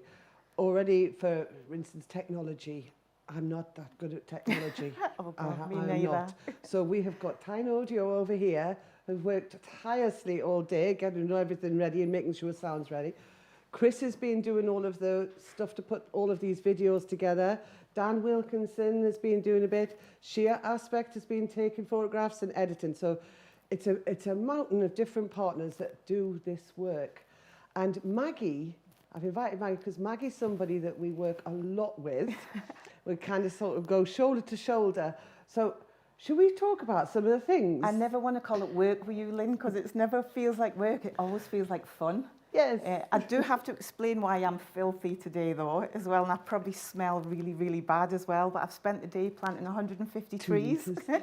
It's part of a community project in Cramlington, so it's the start of a community forest that we're doing there, so that is why I'm kind of muddy from head to toe. This is not my usual look. Yes, I just wanted to put that out there. Actually, it is, but it's probably muddier than usual.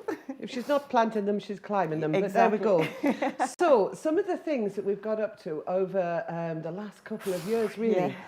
Yeah. We've done the Children's University. So, every year we have the Children's University graduation. And last year it was at the Phoenix, and I needed a motivational speaker. And we were trying to get hold of one, and I thought, I know. Maggie. So Maggie, who did he give us? He's called Darren Tate.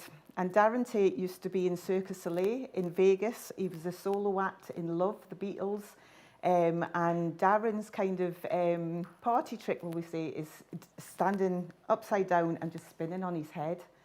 On an orange? On a tin of, tango, I think it was, which he did at the Super Bowl. And I met Darren when we were both in auditions for Ninja Warrior together up in Scotland. So you can see why Maggie and I get on. Right, so, not that I've done Ninja Warriors. Is it on your bucket list though, Lynn? No, steel pans. So the other thing that we got onto was that every year we do the Blythe Carnival. And that's great fun, I love that. So we've got loads of partners get involved with that. And I needed a flower girl to ride the bike, so... So it's not every day you get a phone call to say, Maggie, do you know anybody that is be interested in dressing up as a mobile flower pot? Flower bed. Flower bed, that's right. Who's going to dress up as flowers from head to toe and ride bikes through Blythe? And I was like, yep, I'll do it. And I know somebody else will do it with us. So that's what we did, spend the day dressed as flowers, riding on bikes through Blythe. As you do. As you do. And getting paid for it, eh? Whatever. Then we went to the summer camp. So every year for the last 3 years, we've been doing a summer camp. And it's been really, really good. And again, loads and loads of different partners working with NCC, funded by a whole plethora of people. And one of the things that we know the children really, really enjoy is outdoor bushcraft. Oh. And again, Maggie. So again, I was there and I was helping out doing the bushcraft and having a fire. And it was the young people. What's good is that you get to know some of the young people as well. And they look and think, I recognise you, but last time I met you, you were dressed as a flower pot. So it's quite good that people start to recognise us, don't they, for doing all these mad things that we do. Popping up in strange places, popping up being the operative word. Exactly, we that was next. We'll come on to pop-ups in a minute. Exactly. And then I suppose we went a bit quiet after that because of the COVID. And I can imagine listening to Maggie talking what Maggie was like through the lockdown, the initial lockdown. Maggie, I think you should tell them about Doris. So what happened is I'm usually out, I'm usually doing activities, and so I had to stay in a lot as well. I decided that I seen something about these scarecrows that people were doing all across Northumberland. So I decided to dress my own scarecrow, Doris. But Doris started to become my alter ego. So it was for every day for 40 days, I put Doris in a different outfit. So Doris was a nun. Doris went roller skating. Doris went out on a kayak. I actually even built Doris her own climbing wall. Still there, isn't Still it? there Yeah. in the back garden, which the grandkids absolutely love, by the way, as well. So that was my kind of way of expression. And I can remember you saying, I hate to think what Doris is going to be doing next. I know. I was actually getting quite concerned. Doris did move around every day. I just want to know she has this shed in her garden, and I just didn't think that shed was big enough. Yeah. For It's what like came out of TARDIS. it. There's kayaks and all sorts came out of there. It was really quite funny. Yeah. So, so as you can see, we've done quite a lot. Yes, we dipping have. in, dipping out, and then even with Remotely Christmas, we had all of these books, these workbooks, activity books that have been.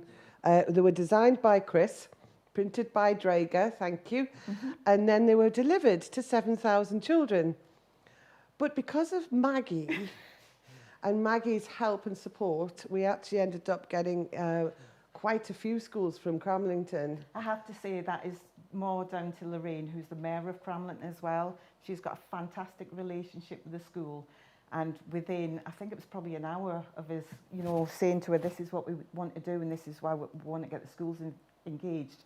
She had every school signed up. She's brilliant, absolutely brilliant. Every school in Cramlington, that was phenomenal. So thank you, Cramlington. But it also gave me another little job of having to get all of these books out to Cramlington. So I gave them to Maggie. So what happened with that is we took a frame with us as well. So as well as, you know, just dropping these kind of booklets off, we started to take pictures, you know, and people saying Merry Christmas on behalf of the school. So it took us, what should have taken us probably an hour, took us most of the morning, and then we realised we still had quite a few schools to do, so I had to speed it up a bit as well. But we've got lovely pictures, you know, of, you know, the children and the schools, and we had even Santa in one of the schools in Village Primary as well, so we had a picture of Santa. Fabulous, fabulous. I had to have fun with it. Really? Yeah. So you see the value of partnership work as well. Completely. So I think it's worth mentioning here that your colleague Steve has just started in the Cramlington area. Yes. So he actually came across and got the books, and he hadn't met a lot of the schools. So whilst he was delivering all of the books, he's now got a brilliant relationship with the schools because he's been doing all of this photo lot, and he was with Maggie. So he's got something out of it. He's starting to build the relations with the school, and I got the books delivered, and the school's got the books. So it's win-win all round. Eventually, they got the right numbers as well. Maggie has just told me that she dropped them in the back, of the car. boot. But it all works out. And those, I've said, those are the bits that you remember. Not the things that go right. It's the things that you sometimes have to maybe overcome a little challenge. You know, they're the bits that you look back and laugh about and just think, do you remember when? I know I rang you up and you were just howling on the end. I thought, how can she have so much fun delivering books? I know, no. Now I know that's why. What it's about. Now I know why. So there we go. That's kind of in the year. Mm-hmm. And then what's quite exciting is through the North East Child Poverty Trust and NCC, which is funded by the National Lottery, we've got a fabulous 6 months ahead Yes, we have. of having a look, having a scout out, trying to find people out there who are willing to get involved and do pop-ups and all across Northumberland. So we have met loads of them in Remotely Christmas Mind, absolutely loads of them who've been involved in this. So we're looking for even more ideas going forward, and I have heard of a few. So Gary Hilton in Berwick is coming out with something. I don't want to say too much because we haven't had that. What he said was, let's have a meeting in January and cause chaos. That's what he said. So what we're looking at is possibly planning to have a Christmas Day in July or June, and all the things that go into it. And we're looking at Hope for 2021, which I really like. Choppington is doing Shape and Shine. Choppington Primary. So they're going to be working over quite a number of weeks, and they're going to have a pop-up going on with healthy breakfast for when they get to school. I think this sounds great. Yeah. Lots of different partners coming in and getting involved. And you've got something up your sleeve as well. It's Valentine's weekend. And oh, yes. We have got an incredible space at Northumberland here, and it's managed by Northumberland Wildlife Trust. So we're having a Love Cramlington weekend there. So on the Saturday, it's inviting all the groups in Cramlington to kind of showcase what they do. So I mean, everything from, we've got the Red Squirrel group, that they've got their own squirrel costume, so they always, you know, dress up and sort of, you know, you have to guess where the squirrel is this weekend, things like that. We're having outdoor cooking. You know, they've got 3 fire pits there, so we're doing things along. And it's anything that the community want to do and kind of showcase, you know, so the youth groups coming and doing bushcraft, like we said again. And it is the opportunity, because it can be, you know, socially distanced, because it's in that big outdoor space, and it's getting people out enjoying themselves and showing how much we do love Cramlington. And we definitely need that now, don't we? We really do. So if anybody out there has got any ideas or any, you know, think big, think big. We'd love to get the steel band there. You Just know, for get instance, I know, just let us know, just give us a ring, and if we can support with what your crazy idea, it doesn't matter, whatever they are, give us a ring, and we'll see if we can support that, as long as it's going to make the community smile.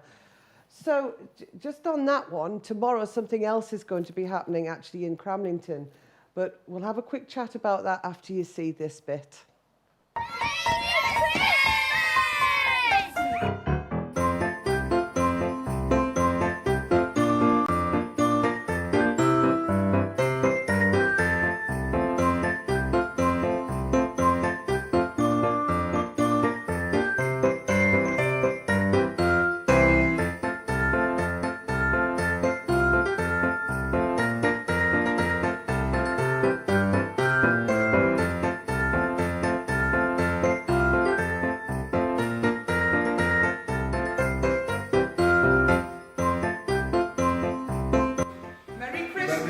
Everybody from the Mayfield Community Centre.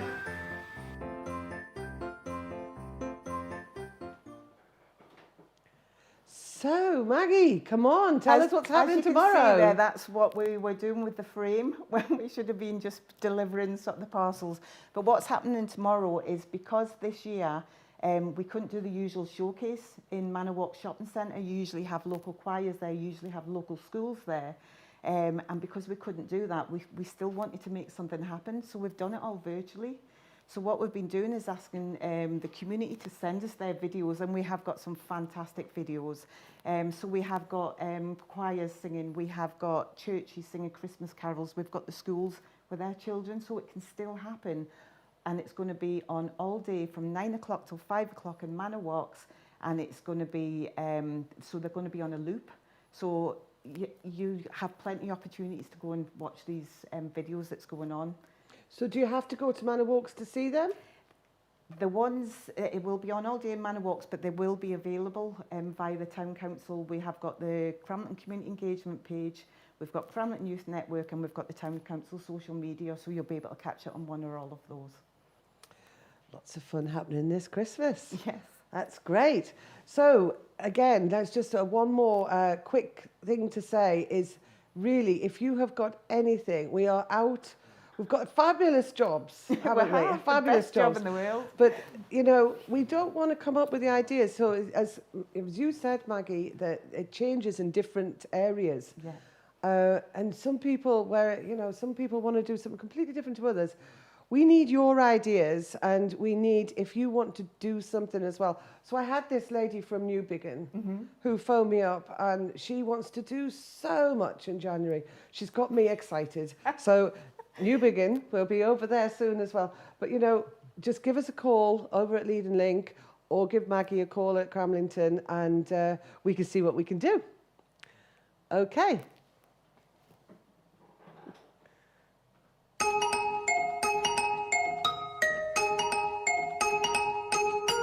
Here comes Santa Claus, right down Santa Claus Lane. Vixen and Blitzen and all his reindeer are pulling on the reins. Bells are ringing, children singing, all is merry and bright. your prayers, 'cause Santa Claus comes tonight. Here comes Santa Claus, here comes Santa Claus, right down Santa Claus Lane. He's got a bag that's filled with toys for the boys and girls again. Hear those sleigh bells jingle jangle, what a beautiful sight. Jump in bed, cover up your head, 'cause Santa Claus comes tonight, tonight. Santa Claus comes tonight. Happy day, listen to the bells and chime as Santa Claus comes your way today. Here comes Santa Claus, here comes Santa Claus, right down Santa Claus Lane. He doesn't care if you're rich or poor, though he loves you just the same. Santa knows that we're God's children, and that makes everything right. Fill your hearts with the Christmas cheer, 'cause Santa Claus comes tonight, tonight. Santa Claus comes tonight, stand by.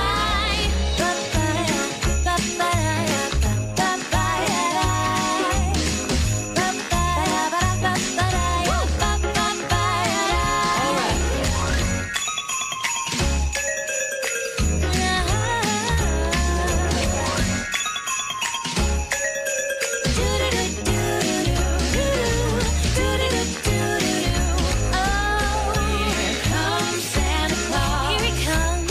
Here comes Santa Claus.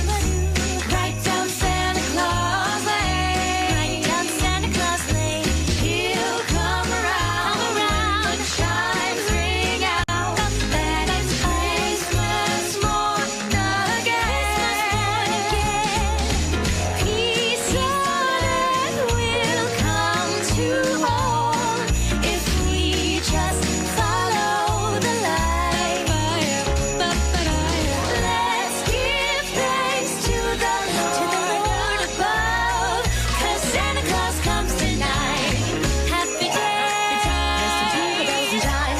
Here comes Santa Claus.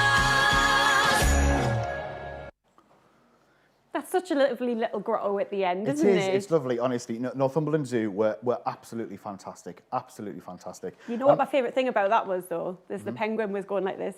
It was like so excited. You know what it is? Did you It see wasn't. it? It wasn't because there was an elf. Oh, were they behind jiggling it? No, no, no. It jiggles itself. Oh, that's even better. Yeah, and what Oh. was a real shame was that what we just missed on the camera was that in there they have a 22-foot blow up Rudolph. Was it Rudolph? Yes. Yes, Oh, my 22-foot blow up. It was incredible. Huge. It's amazing. It's amazing. Honestly, if you get the chance to go to Northumberland Zoo, do. They are so lovely and so welcoming. It's very much worth the visit up there. Just before we go on, I must say a massive thank you to Lynn and Maggie for joining us there to hear about the fantastic stuff that Leading Link and Cromlington Town Council and Maggie and Lynn are doing at the moment, have been doing, and certainly what they've got planned over the next few months. There's certainly some fantastic stuff going out there. And again, some brilliant partnership work going on, which is fantastic, which really is what today is all about. As Lynn said, there's a huge amount of work has gone into today from a myriad of partners. They really have done a fantastic job and really done us proud. And we're really grateful to each and every one that's contributed in some way. What we're going to do now is, again, there's a bit of a link there. We are going to replay to you what happened this afternoon when our Magic Elves visited Cromlington. If you've just tuned in, we've had our Magic Elves have been touring Northumberland. They started off here this morning, went to Cromlington, across to the east, all the way up to Berwick, out to Kielder, back down to Prudder, and all places in the middle, covering 42 different schools. All of the schools sent in content, and we wanted to replay you Cromlington's because we think it's rather special. So here is what happens with a small selection of the schools in Cromlington this afternoon.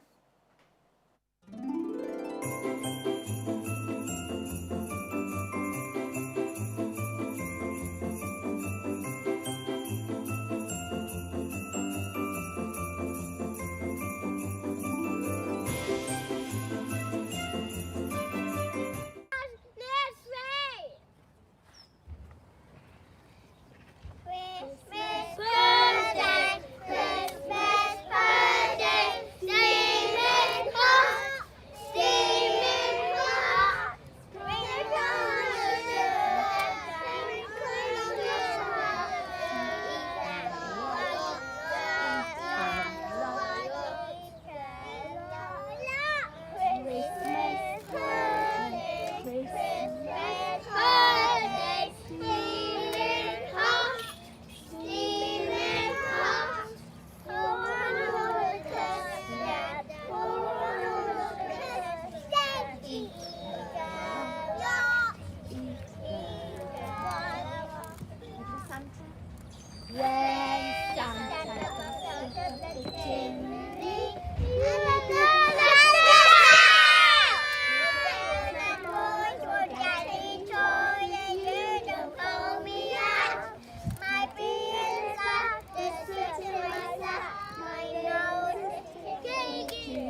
I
don't know beautiful things.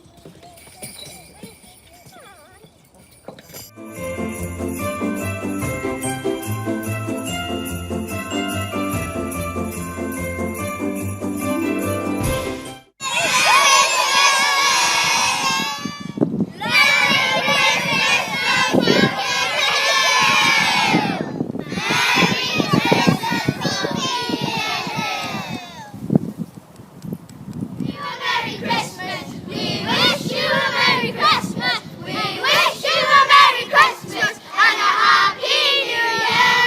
Good tidings we bring to you and your King. We wish you a Merry Christmas and a Happy New Year! Christmas. I like an electric scooter. Hope you have a nice Christmas. Happy Christmas.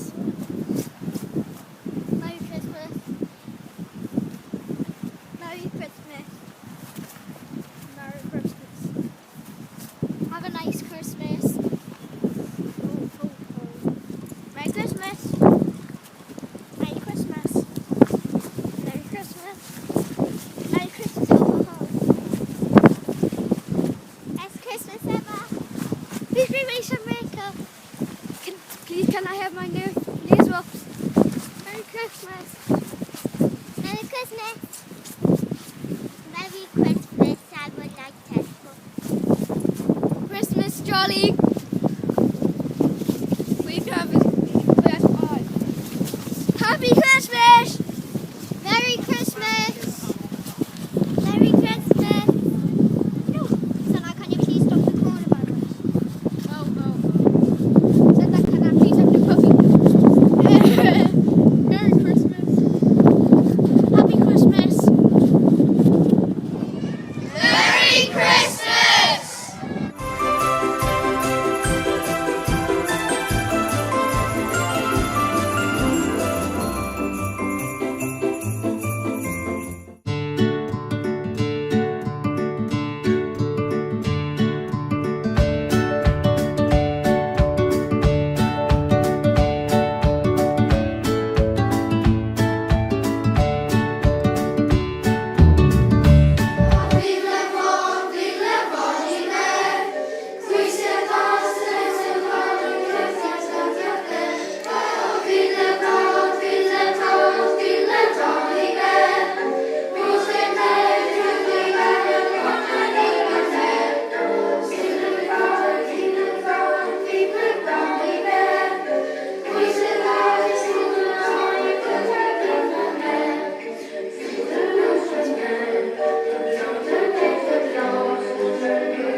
it's me again, Santa Claus. We've just had a lovely look at Northburn Primary School with their mini stage and Twinkle Twinkle. I do like a Twinkle Twinkle. Beacon Hill Community Primary School. They took a Christmas tree down to St Mary's and sang a Merry Christmas song. And then we had Burnside Primary doing Jingle Bells in French. Ooh, le français. Now you're probably wondering where my sleigh is with the reindeer. If you look up, you might be lucky to see it. It's currently at 20,000 feet on a refueling pattern, and it's been looked after by 2 RAF Typhoons and a Voyager refueling tanker. So don't be scared, they're supposed to be there. Give them a wave if you see them glittering up in the sky, because they do tend to leave a bit of a trail. So we're going to go to my naughty elves, who this time will be going to Northburn Primary School, Hillcrest School, Beacon Hill Community Primary School and Burnside Primary School.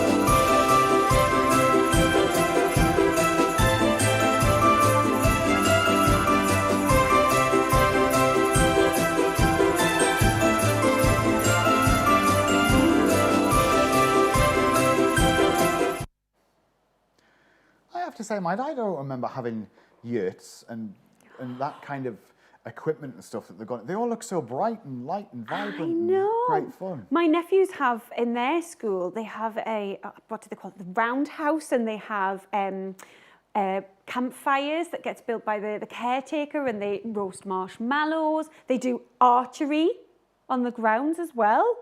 And this isn't a posh school either. Oh, it's not a posh school. It's not a posh school, but.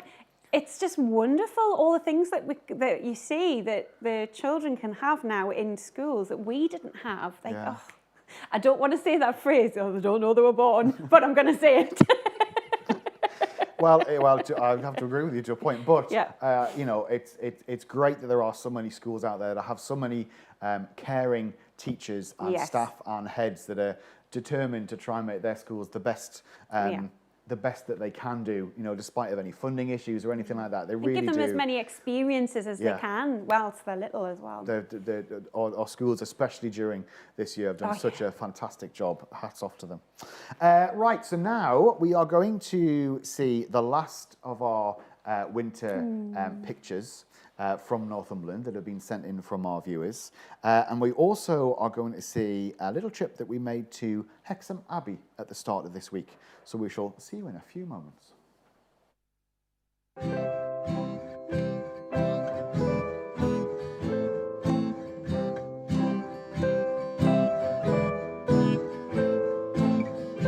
Come on, baby, curl up on the sofa.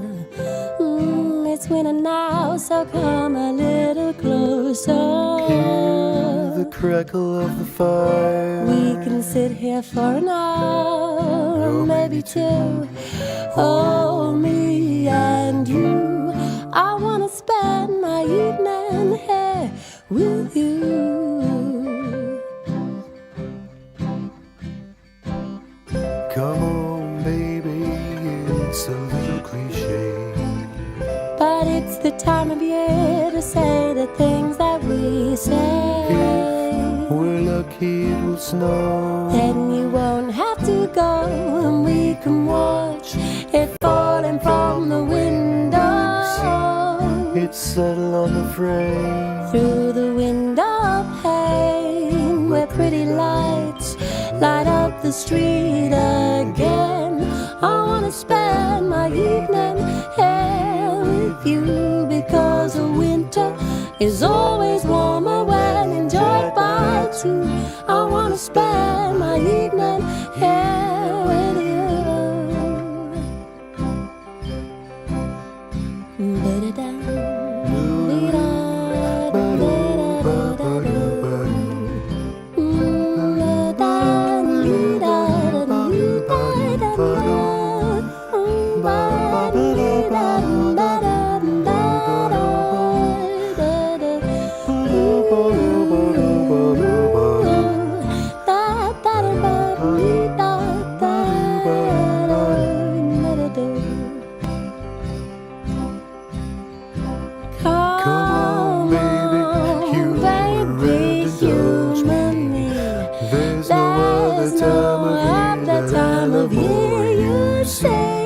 the needles on the pine, and aroma of mulled wine, and rosemary and thyme.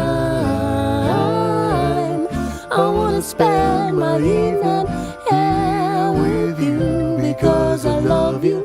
My time is better spent when I'm with you.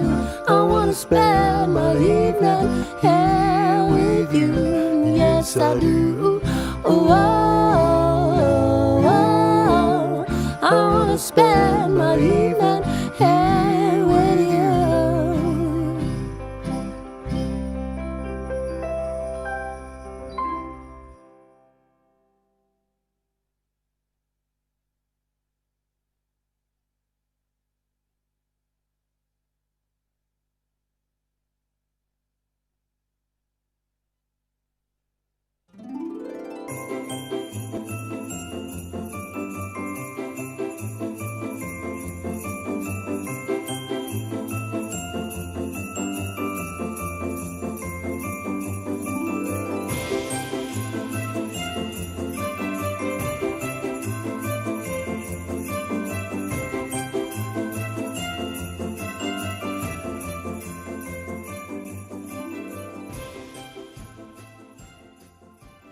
Hello, my name's David Glover. I'm the rector here at Hexham Abbey. I'm standing next to our Advent candle and our Advent wreath because obviously we're preparing for Christmas. It's a different Christmas to the ones we've had before, as we all know. I'm new to the Abbey, so I'm not totally sure what a normal Christmas might look like. But we would have had lots of schools coming, some civic carol services, a whole programme of events with people crowding into the Abbey to celebrate Advent and Christmas. And this year, sadly, none of that can happen. But we are doing something. We're doing as much as we can. Instead of our normal 2 carol services, which would have been packed to the rafters, we're doing 10, so that people can be socially distanced. We can't sing, but we'll have a choir that can sing, and we'll still be celebrating Christmas and making the very most of it, celebrating our Lord's birth. Christmas Day will be a little bit different. Again, we've got to ticket those who come because of numbers. We'll all have to be socially distanced. We won't be able to hug each other or give each other Christmas kisses, but we'll be together. And we'll celebrate Christmas in our social distance way, in the best way we possibly can. So here at Hexham Abbey, we're going to make the most of Christmas, a time to reflect back on this year, to thank God for all that's been good, but also to hold before God those things which have been hard and difficult. To look forward to a new year, where hopefully things will be much, much better, and to ask God's blessing on us as we celebrate the gift of His Son Jesus into our lives.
Oh, that was lovely seeing the inside of that beautiful, beautiful church. Oh, it's just so, so nice. I'll tell you what actually I've missed. We used to go to the Durham Christmas Market, and we'd go into Durham Cathedral and listen to and sing along with all the carols, which is really, really lovely. And they've got beautiful Christmas trees. So what do you put on your Christmas tree at home? Do you put on a star or do you put on an angel? Star. Star all the way. Yeah. Surely it has to be a star. Well, we used to have 2 trees in our house. One was like our tree. Yeah, it's got to be a star. Yeah. So in the front room, we'd have our Christmas tree with all the traditional things on and a beautiful gold star. And then in the dining room, we'd have my stepdad and stepsister's Christmas tree, and on the top of it was this really badly made angel that Is was that when he stands in the corner terrifying. going, "It's me"? No. No, but it was like it was the ugliest, scariest angel you have ever seen, and it would stare at you like this at the top of the tree. Oh, it was one of those that felt like the eyes were moving? Yes, but it was like Oh. paper mache head that was like bigger than its body, and the wings were all skew-iff. It was like the Nightmare Before Christmas, rather. Sounds delightful. Sounds like a highlight of what you put. But very adorable, because I think she made it when she was like 4. So, So you how know. how long had it gone? I think we might have put it up in the loft for it never to return a couple of years ago, because it was just a little bit scary. Oh, but it's the thought that counts, even Well, if it is yes. a scary thought. No, Christmas trees are, it's got to be a star. I know you can put an angel up there, you can put anything up there, really. But I know I've always been kind of stars. I think that's got something to do with the nativity story as well, with the star guiding the shepherds and the wise men. I don't know where that's come from. I just think it looks pretty with a star. Yeah. is the other option. I don't care what it means. I just like it. It looks Just like brilliant. it. Yeah. Well, it's time for a bit more live music. More stars? More star. Yes, he's very much a star, and he's sat over there. And actually, from the view that I've got, I can see John, and then just a big silver star on the top of his head from the Christmas tree behind him. Not quite that angle, but our angle, yeah. So that's giving the game away. We're very lucky to have John Hopkinson with us this evening, and John is going to play us, I think, one of his own songs, 2 of his own songs, and a couple of Christmas numbers as well, which is fantastic. So, John, over to you. Thank you for coming. Thanks, Chris. Okay, good to see everyone tonight. Well, I can't see you, but, anyway. So this is, good start. This is a song I wrote about this year we've all had. It's called Once More.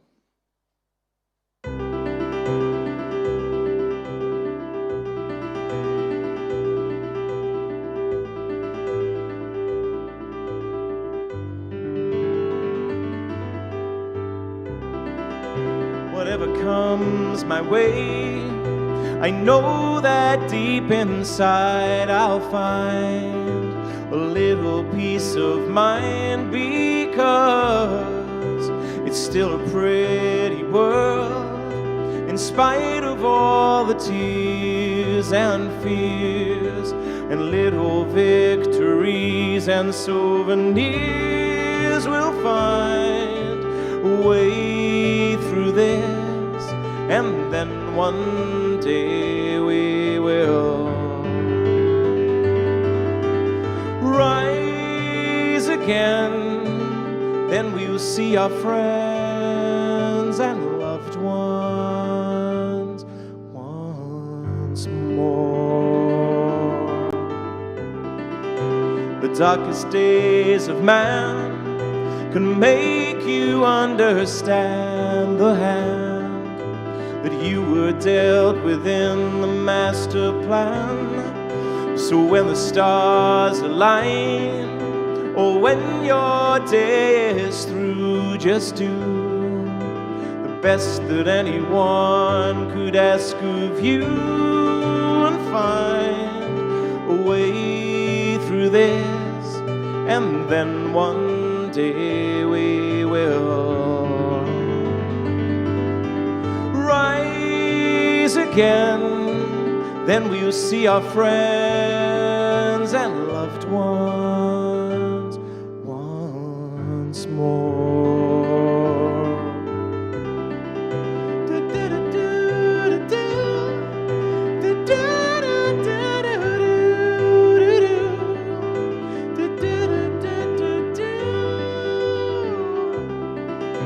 The beauty that surrounds, just waiting to be found. If you could only open up your point of view.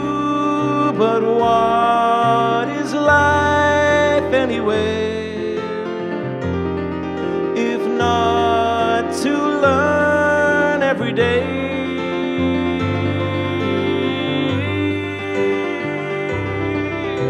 It's still a pretty world in spite of all the tears and fears and little victories and souvenirs.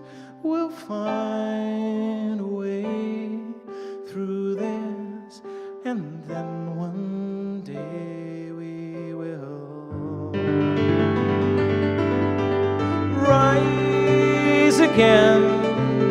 Then we'll see our friends and loved ones once more.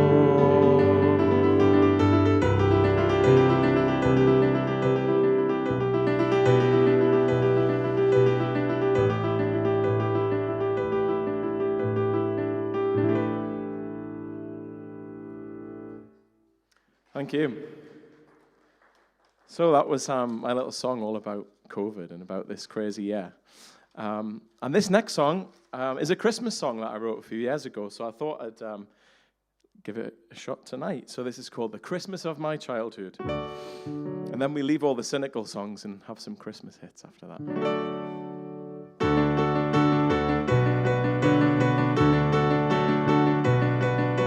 Christmas lights are up again all around the town. The silly season's here again, people rushing around. The decorations hang on high, shining like a star. But shoppers march on with closed eyes, can't see the near or far. And they don't really get it, they don't get it at all. The Christmas of my childhood was better, I recall. Yeah, the Christmas of my childhood was better, I recall.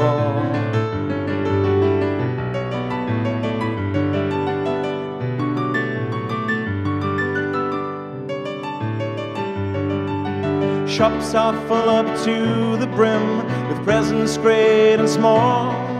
Mums and dads and worn out kids, a million people to call. Christmas markets full of tats that no one wants to buy. Overpriced, it's all a fad, it really makes me sigh. And they don't really get it, they don't get it at all. The Christmas of my childhood was better, I recall. Yeah, the Christmas of my childhood was better, I recall.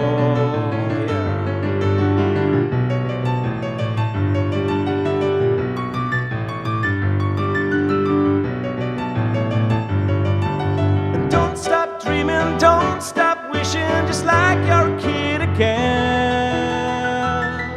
Put the meaning back in a Christmas so we can feel again. Put the meaning back in a Christmas so we can love again. And I can hear those Christmas bells ringing in my mind, tolling out for Christmas time, tolling for mankind.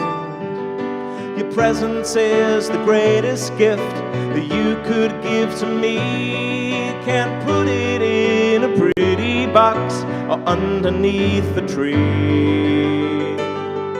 And I really hope you get it, I hope you get my one and all. The Christmas of my childhood was better, I recall. Yes, the Christmas of my childhood was better, I recall.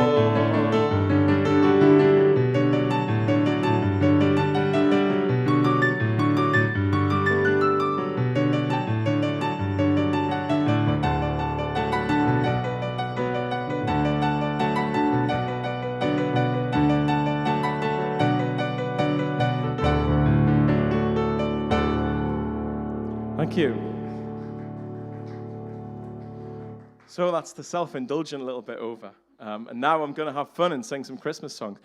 This is my favorite Christmas song. I just think it says everything about Christmas. This is a traditional one. This is Have Yourself a Merry Little Christmas.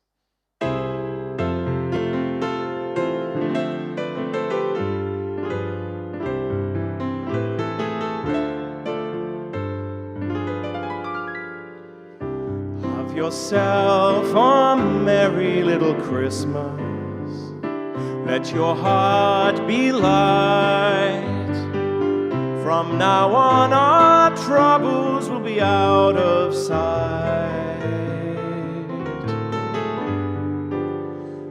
Have yourself a merry little Christmas. Make the Yuletide gay. From now on our troubles will be miles away. Here we are as in olden days, happy golden days of yore. Faithful friends gather near to us, they are dear to us once more. Through the years we all will be together, if the fates allow. So hang a shining star upon the highest bough, and have yourself a merry little Christmas now.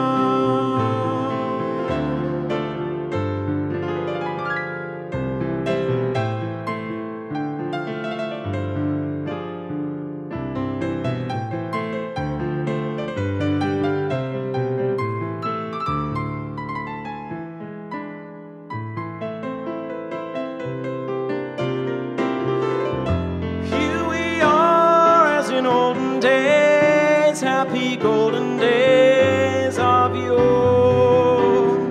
Faithful friends who are dear to us gather near to us once more. Through the years we all will be together, if the fates allow. So until then we'll have to muddle through somehow,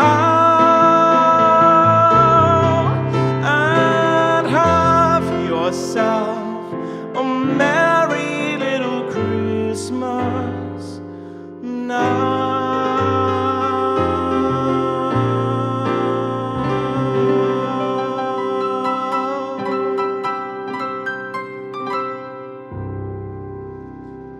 Thank you. Okay, so I hope we're up for some cheese now, yeah? Okay, so here's a bit of Paul McCartney's Christmas song, Wonderful Christmas Time. I hope everyone here in the studio is going to sing along in a socially distanced manner.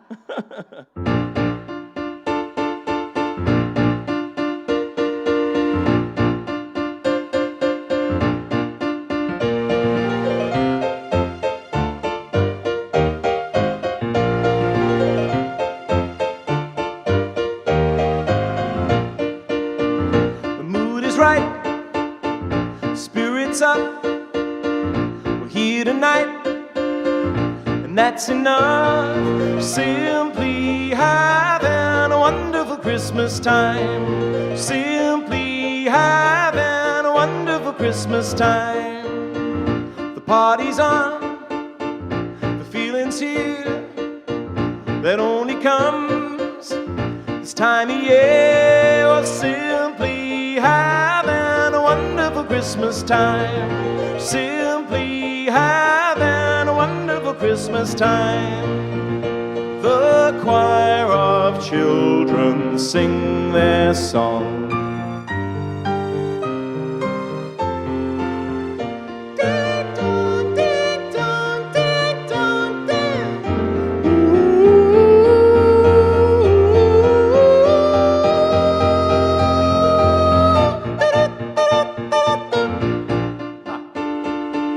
I hope you're singing along to cover up those high notes.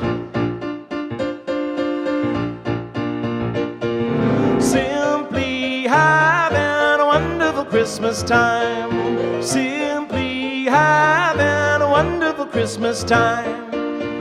The word is out about the town, so lift a glass, oh, don't look down. Simply having a wonderful Christmas time. Simply having a Christmas time. Here we go again. The choir of children sing their song. They practiced all year long. Ding dong, ding dong, ding dong, ding.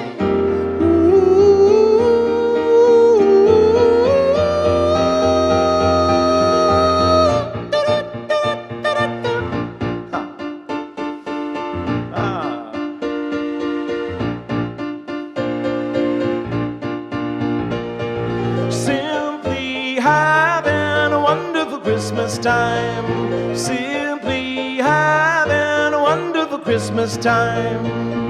The party's on, the spirit's up. We're here tonight, oh, that's enough. Simply having a wonderful Christmas time. Simply having a wonderful Christmas time. Simply having a wonderful Christmas time. Simply having a wonderful Christmas time.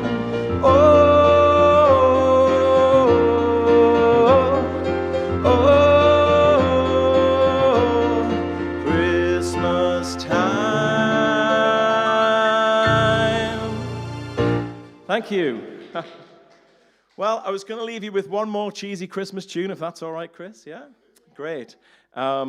So there's lots of contenders for the most cheesy one. Maybe that's one of them.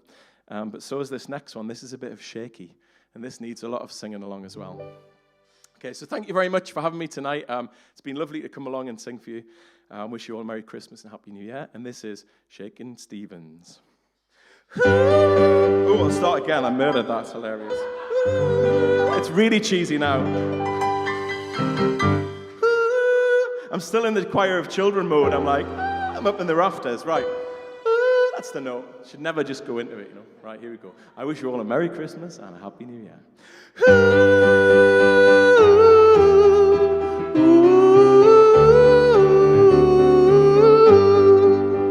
Snow is falling all around me.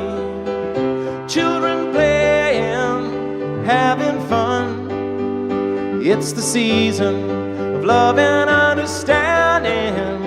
Merry Christmas, everyone. Time for parties and celebration. People dancing all night long. Time for presents and exchanging kisses. Time for singing Christmas songs. We're gonna have a party tonight. I'm gonna find that girl underneath the mistletoe. We'll kiss by candlelight. Room is swaying, records playing, all the old songs I love to hear. All I wish that every day was Christmas. What a nice way to spend the year. Here we go.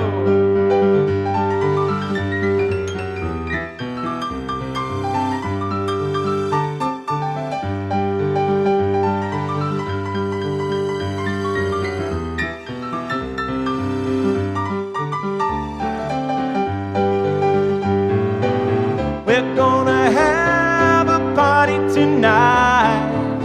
I'm gonna find that girl underneath the mistletoe. We kiss by candlelight. Snow is falling all around me. Children playing, having fun. It's the season of love and understanding. Merry Christmas, everyone. Merry Christmas, everyone. Merry Christmas, every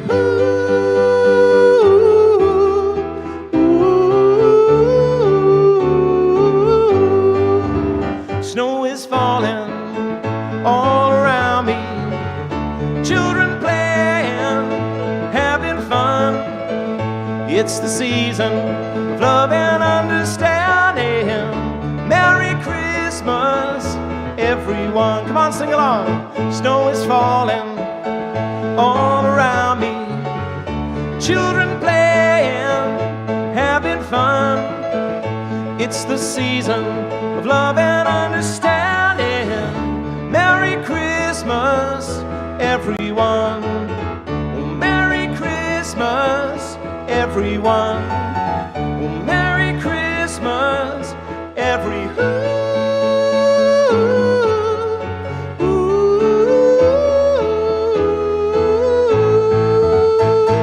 Have a great Christmas. Thank you. Excellent, John. That was fantastic. Thank you so much for that. Really appreciate you coming in. Brilliant. Thank you. Well, what a day. That's a squeaky chair, John. Thanks for sharing that with us. What a day it's been. What a wonderful Christmas time it's been. It's been absolutely fantastic. We've sort of been all over Northumberland. Mm-hmm. We've heard from a huge majority of the schools. We've seen a huge majority of the Christmas lights. We've seen a huge majority of the fabulous scenery and stuff that's out there. Mm-hmm. We've done all sorts of things. We've had some fantastic singing. We've had some brilliant interviews. We've had a quiz, which we need to do the answers for. But I think we'll do that after the next segment. That would be good, which will be our second last segment for the evening. Probably, yeah. So it's been fantastic. I say that because I'm just watching all these fabulous people and watching this fabulous content and how it's come together. It's all been really good. It just sort of raises the whole thing about, you know, Christmas will be different for many people this year. Yeah. But, you know, we've just tried to do something a bit different, a little bit festive, and maybe thought out the box on a few things. But I think even if we haven't had the year that we have had this year, I think this is something that probably everywhere should do, because it's so nice to actually connect so much of the communities within Northumberland. So regardless of COVID, like, I think this is something that definitely you should keep doing. It's just lovely to see everybody get so festive, to relax a little bit, to come together, and all the things that they make and do in the schools and in the communities. It's nice to see, and it's lovely to be a part of as well. It has, and I say the partners as well have been fantastic with all of their support to Leading Link throughout the year, and certainly over the last, how long have we been putting this together? It's about 9 weeks, I think, 10 weeks, something like that. So it's a great team effort, which is really well appreciated. So what we're going to hear next is a band led by a man called Ian Petrie, and he is based in Berwick and is an incredible man. That much so, we went and did an interview with him on Monday, and he was saying some really good things. So what we're going to do is we're actually going to put that interview together with some of his songs and do a real feature of it on social media. It's going to come out very soon. But for the meantime, we're going to hear from his band and his group of singers. They are Berwick-based. They obviously, because of this year, they've not been able to get together and rehearse as they would have liked. They've not been able to perform. The group that you're about to see, I think they were just about to do their first performance when lockdown happened. So it didn't happen. They'd done all of the preparation, all of their hard work, all of their everything, get ready, and literally lockdown happened and it didn't happen. So they kind of struggled to get together. However, in a very COVID secure way, they managed to get themselves organised and get themselves together, get practiced to put on a very special performance for us, which will be really good. So we will come back to you very shortly after you see the fantastic creation that is Ian Petrie and his group Inspired. Good evening, everybody. Great to be performing here as part of the live stream that's been organised by Leading Link. Massive thanks to Lynn Horton for putting us on the bill and getting us to headline what has been a fantastic day's entertainment. I hope you guys have managed to check in and see some of the other stuff that's been going on. It's been really, really good. I'd like to have a quick whip round and thanks to sponsors. We've been sponsored by the Community Foundation, Northern Angel Fund and Love Funds, the High Sheriff Awards, Berwick Academy Endowment Funds, JT Dove, Simpsons Malt, Ideal Carpets, Print Spot, Northern Lab and Bob Stewart. Without your help, guys, that would we'd never have had this project off the ground. Massive thanks to the staff at the Jubilee Club, Wayne and his team who are filming us tonight. They're doing a fantastic job getting all this sorted out. We've been here for quite a long time getting set up, and we're ready to rock. So without further ado, let's go. 1, 2, 3, 4.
Thank you very much.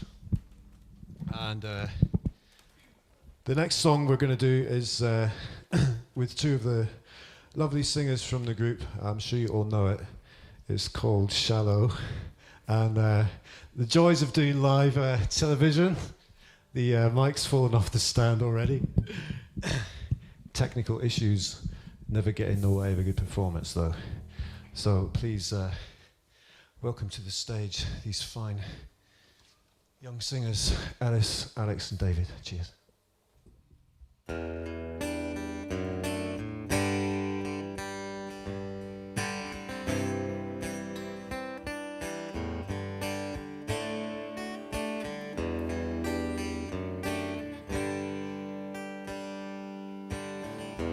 Tell me something, girl. Are you happy in this modern world? Or do you need more? Is there something else you're searching for? I'm falling. In all the good times I find myself longing for change, and in the bad times I feel myself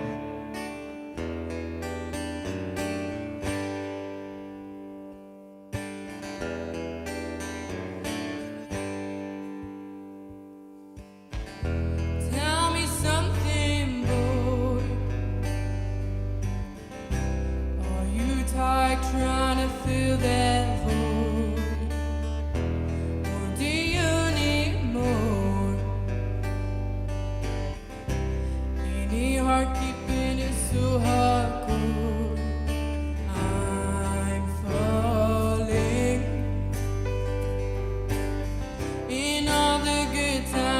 I find myself longing for change. And in the bad times I feel myself. I'm off the deep end, watches are diving. I'll never meet the ground. Crash through the surface where they can hurt us. We fall from the shallow now. In the shallow, in the shallow, in the shallow, we're far from the shallow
now.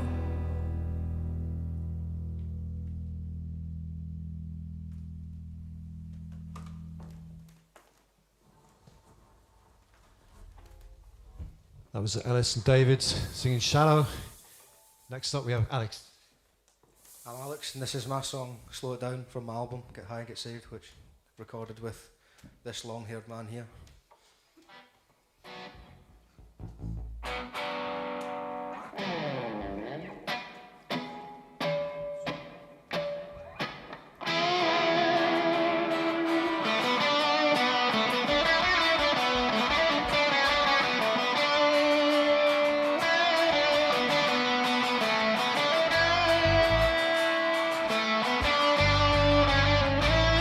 What's that noise on my head telling me to go to bed, telling me to lay to rest?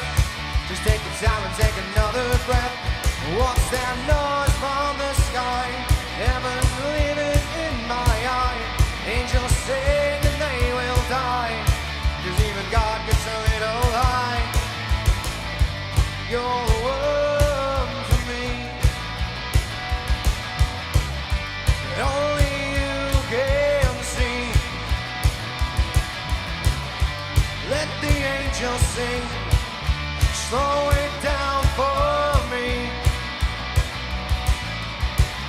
You weren't invited, you see. 'Cause you value yourself and me. Slow it down for me. Slow it down now, slow it on down for me. Slow it down now, slow it on down for me. Slow it down now, slow it on down for me.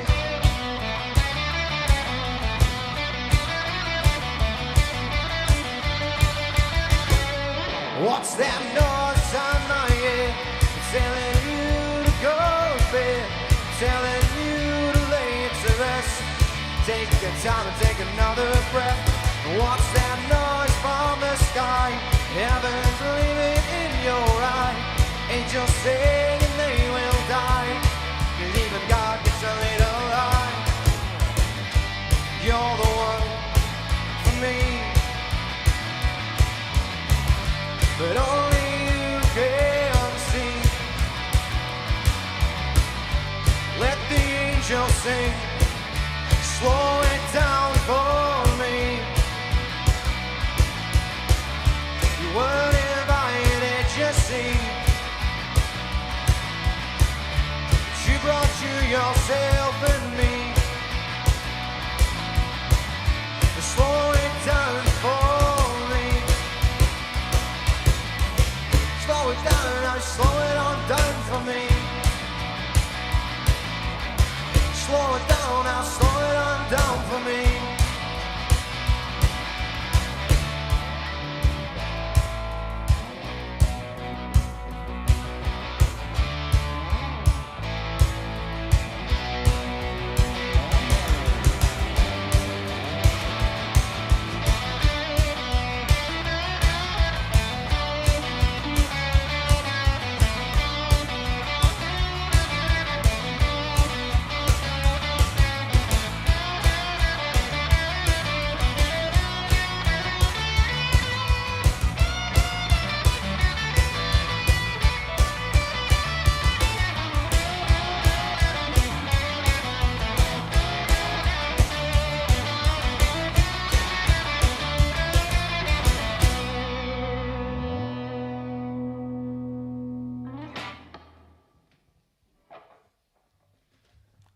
Next up we have the lovely Brooke singing her own composition that she wrote with Alex.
Thank you, Brooke.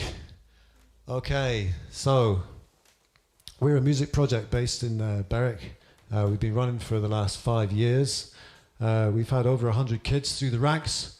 This is our new group this year. Unfortunately, we've kind of not been able to do that much since March because of lockdown. This time we've managed to find a way to get the guys together on stage in a legitimate manner. So we're really pleased that we're able to do something for you. We plan on doing a lot of live shows this year. Hopefully next year we'll be out in force. So this is the group as it is now. We've not had much chance to rehearse. It's not as great a performance as it could be. We haven't got an audience. It's quite strange for us all to be performing just to cameras. But I hope you can forgive any mistakes that we're all making, especially me on the guitar, and just to enjoy the performance. These guys have put in a lot of work just to make this happen today. So I'm really grateful to all you guys for coming. We're going to do a couple more tunes for you. This one, which one are we doing now? Mr. Brightside. Okay, yeah, you'll all know this one.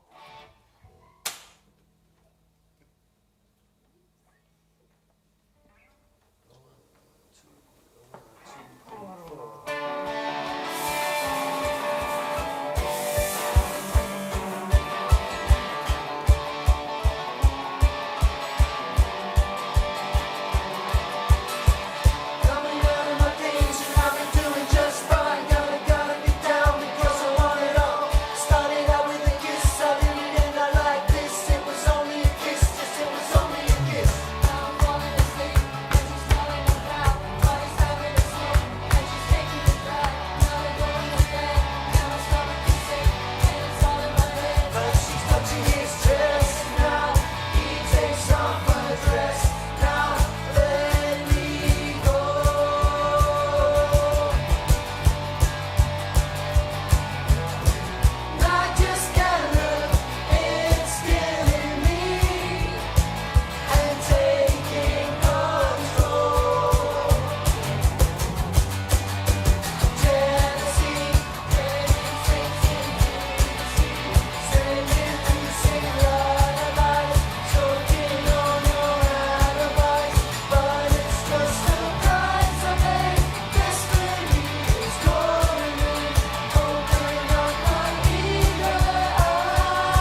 Okay, this is one of our own songs. You've heard two already from Alex and Brooke. This song was written by the entire group. We actually wrote the song in about, 15, 20 minutes or something, didn't we? We got most of it done. It was super quick, and it's an absolute banger of a tune. We're going to be releasing it as a single a little bit later on in the year, so keep an eye on us. We're on Facebook on Inspired Music School, and we're also on Instagram as Inspired Music School. Click on us, and we'll send you some stuff over the next few weeks and into next year. So this one is called "Living the Dream." And it goes like this: 1, 2, 1, 2, 3, 4.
Okay, we got one more for you. Thanks for tuning in and listening. Thanks again to Lynn and everybody down at Leading Link for putting us on the bill. And hopefully we'll see you again sometime soon. We are inspired. We're going to do this last tune. I'm sure you all know it.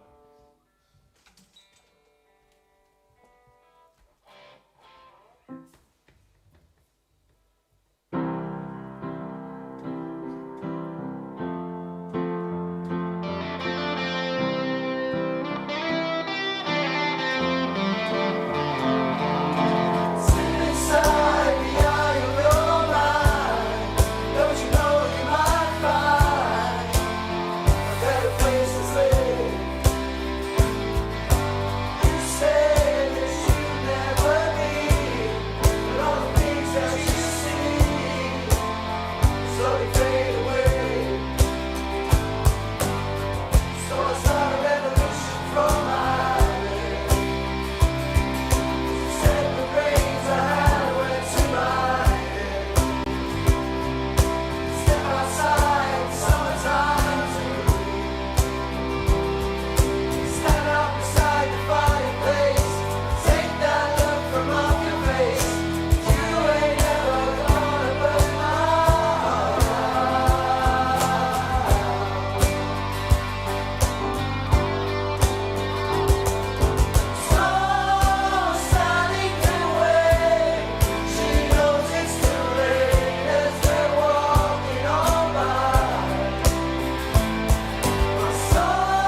Thank you very much.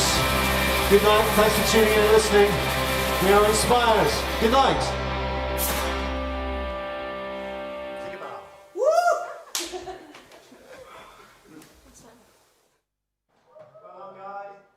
How fantastic was that?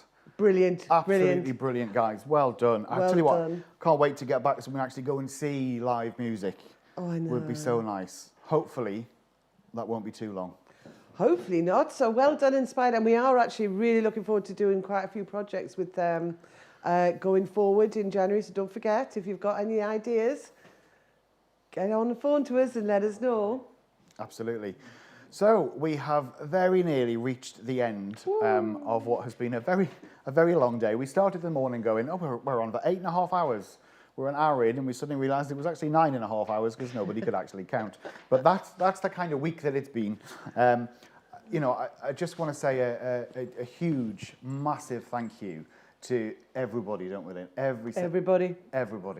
The number of partners that have been involved in this project is huge, and if we could list them, we'd be here for another half an hour listening to them. So you know who you are. We obviously we've mentioned it a number of times over the day, but the support that we've had on this project has been fantastic, absolutely amazing, and we couldn't have done it without our partners. And it certainly looks like from some of the feedback that we've been having, watch this space. There may be another version of this coming at some point in the future, but just massively thank you to everybody involved, everybody here, and especially a shout out to Joe and the team at Tyne Audio, who have done a brilliant job keeping us going and keeping us on air and keeping everything running right. And looking a bit professional, I think. I think we very much so. Yes, people have been commenting about how professional it looks, so well done to Tyne Audio and Chris as well. Yeah, I suppose it's kind of that thing of saying a big thank you, but please do get in touch with things for going forward, because we are so excited about that kind of thing going on.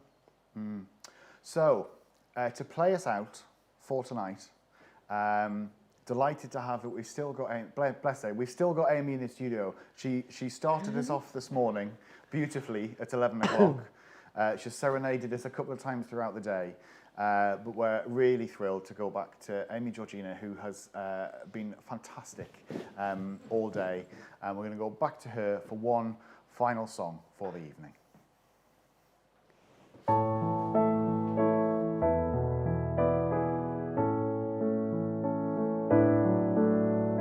Silent night, holy night, all is calm, all is bright, round yon virgin mount.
great Christmas. Be good, be kind, and most of all, be yourself. Bye-bye. Hi, I'm Keith from Highlights PR, and I'm also a trustee at Leading Link. We wish you all a very happy Christmas and a great new year. And I'm off now to have some snacks. On behalf of Leading Link, I would just like to wish you all the best for the festive season. Stay safe, enjoy, and look after each other.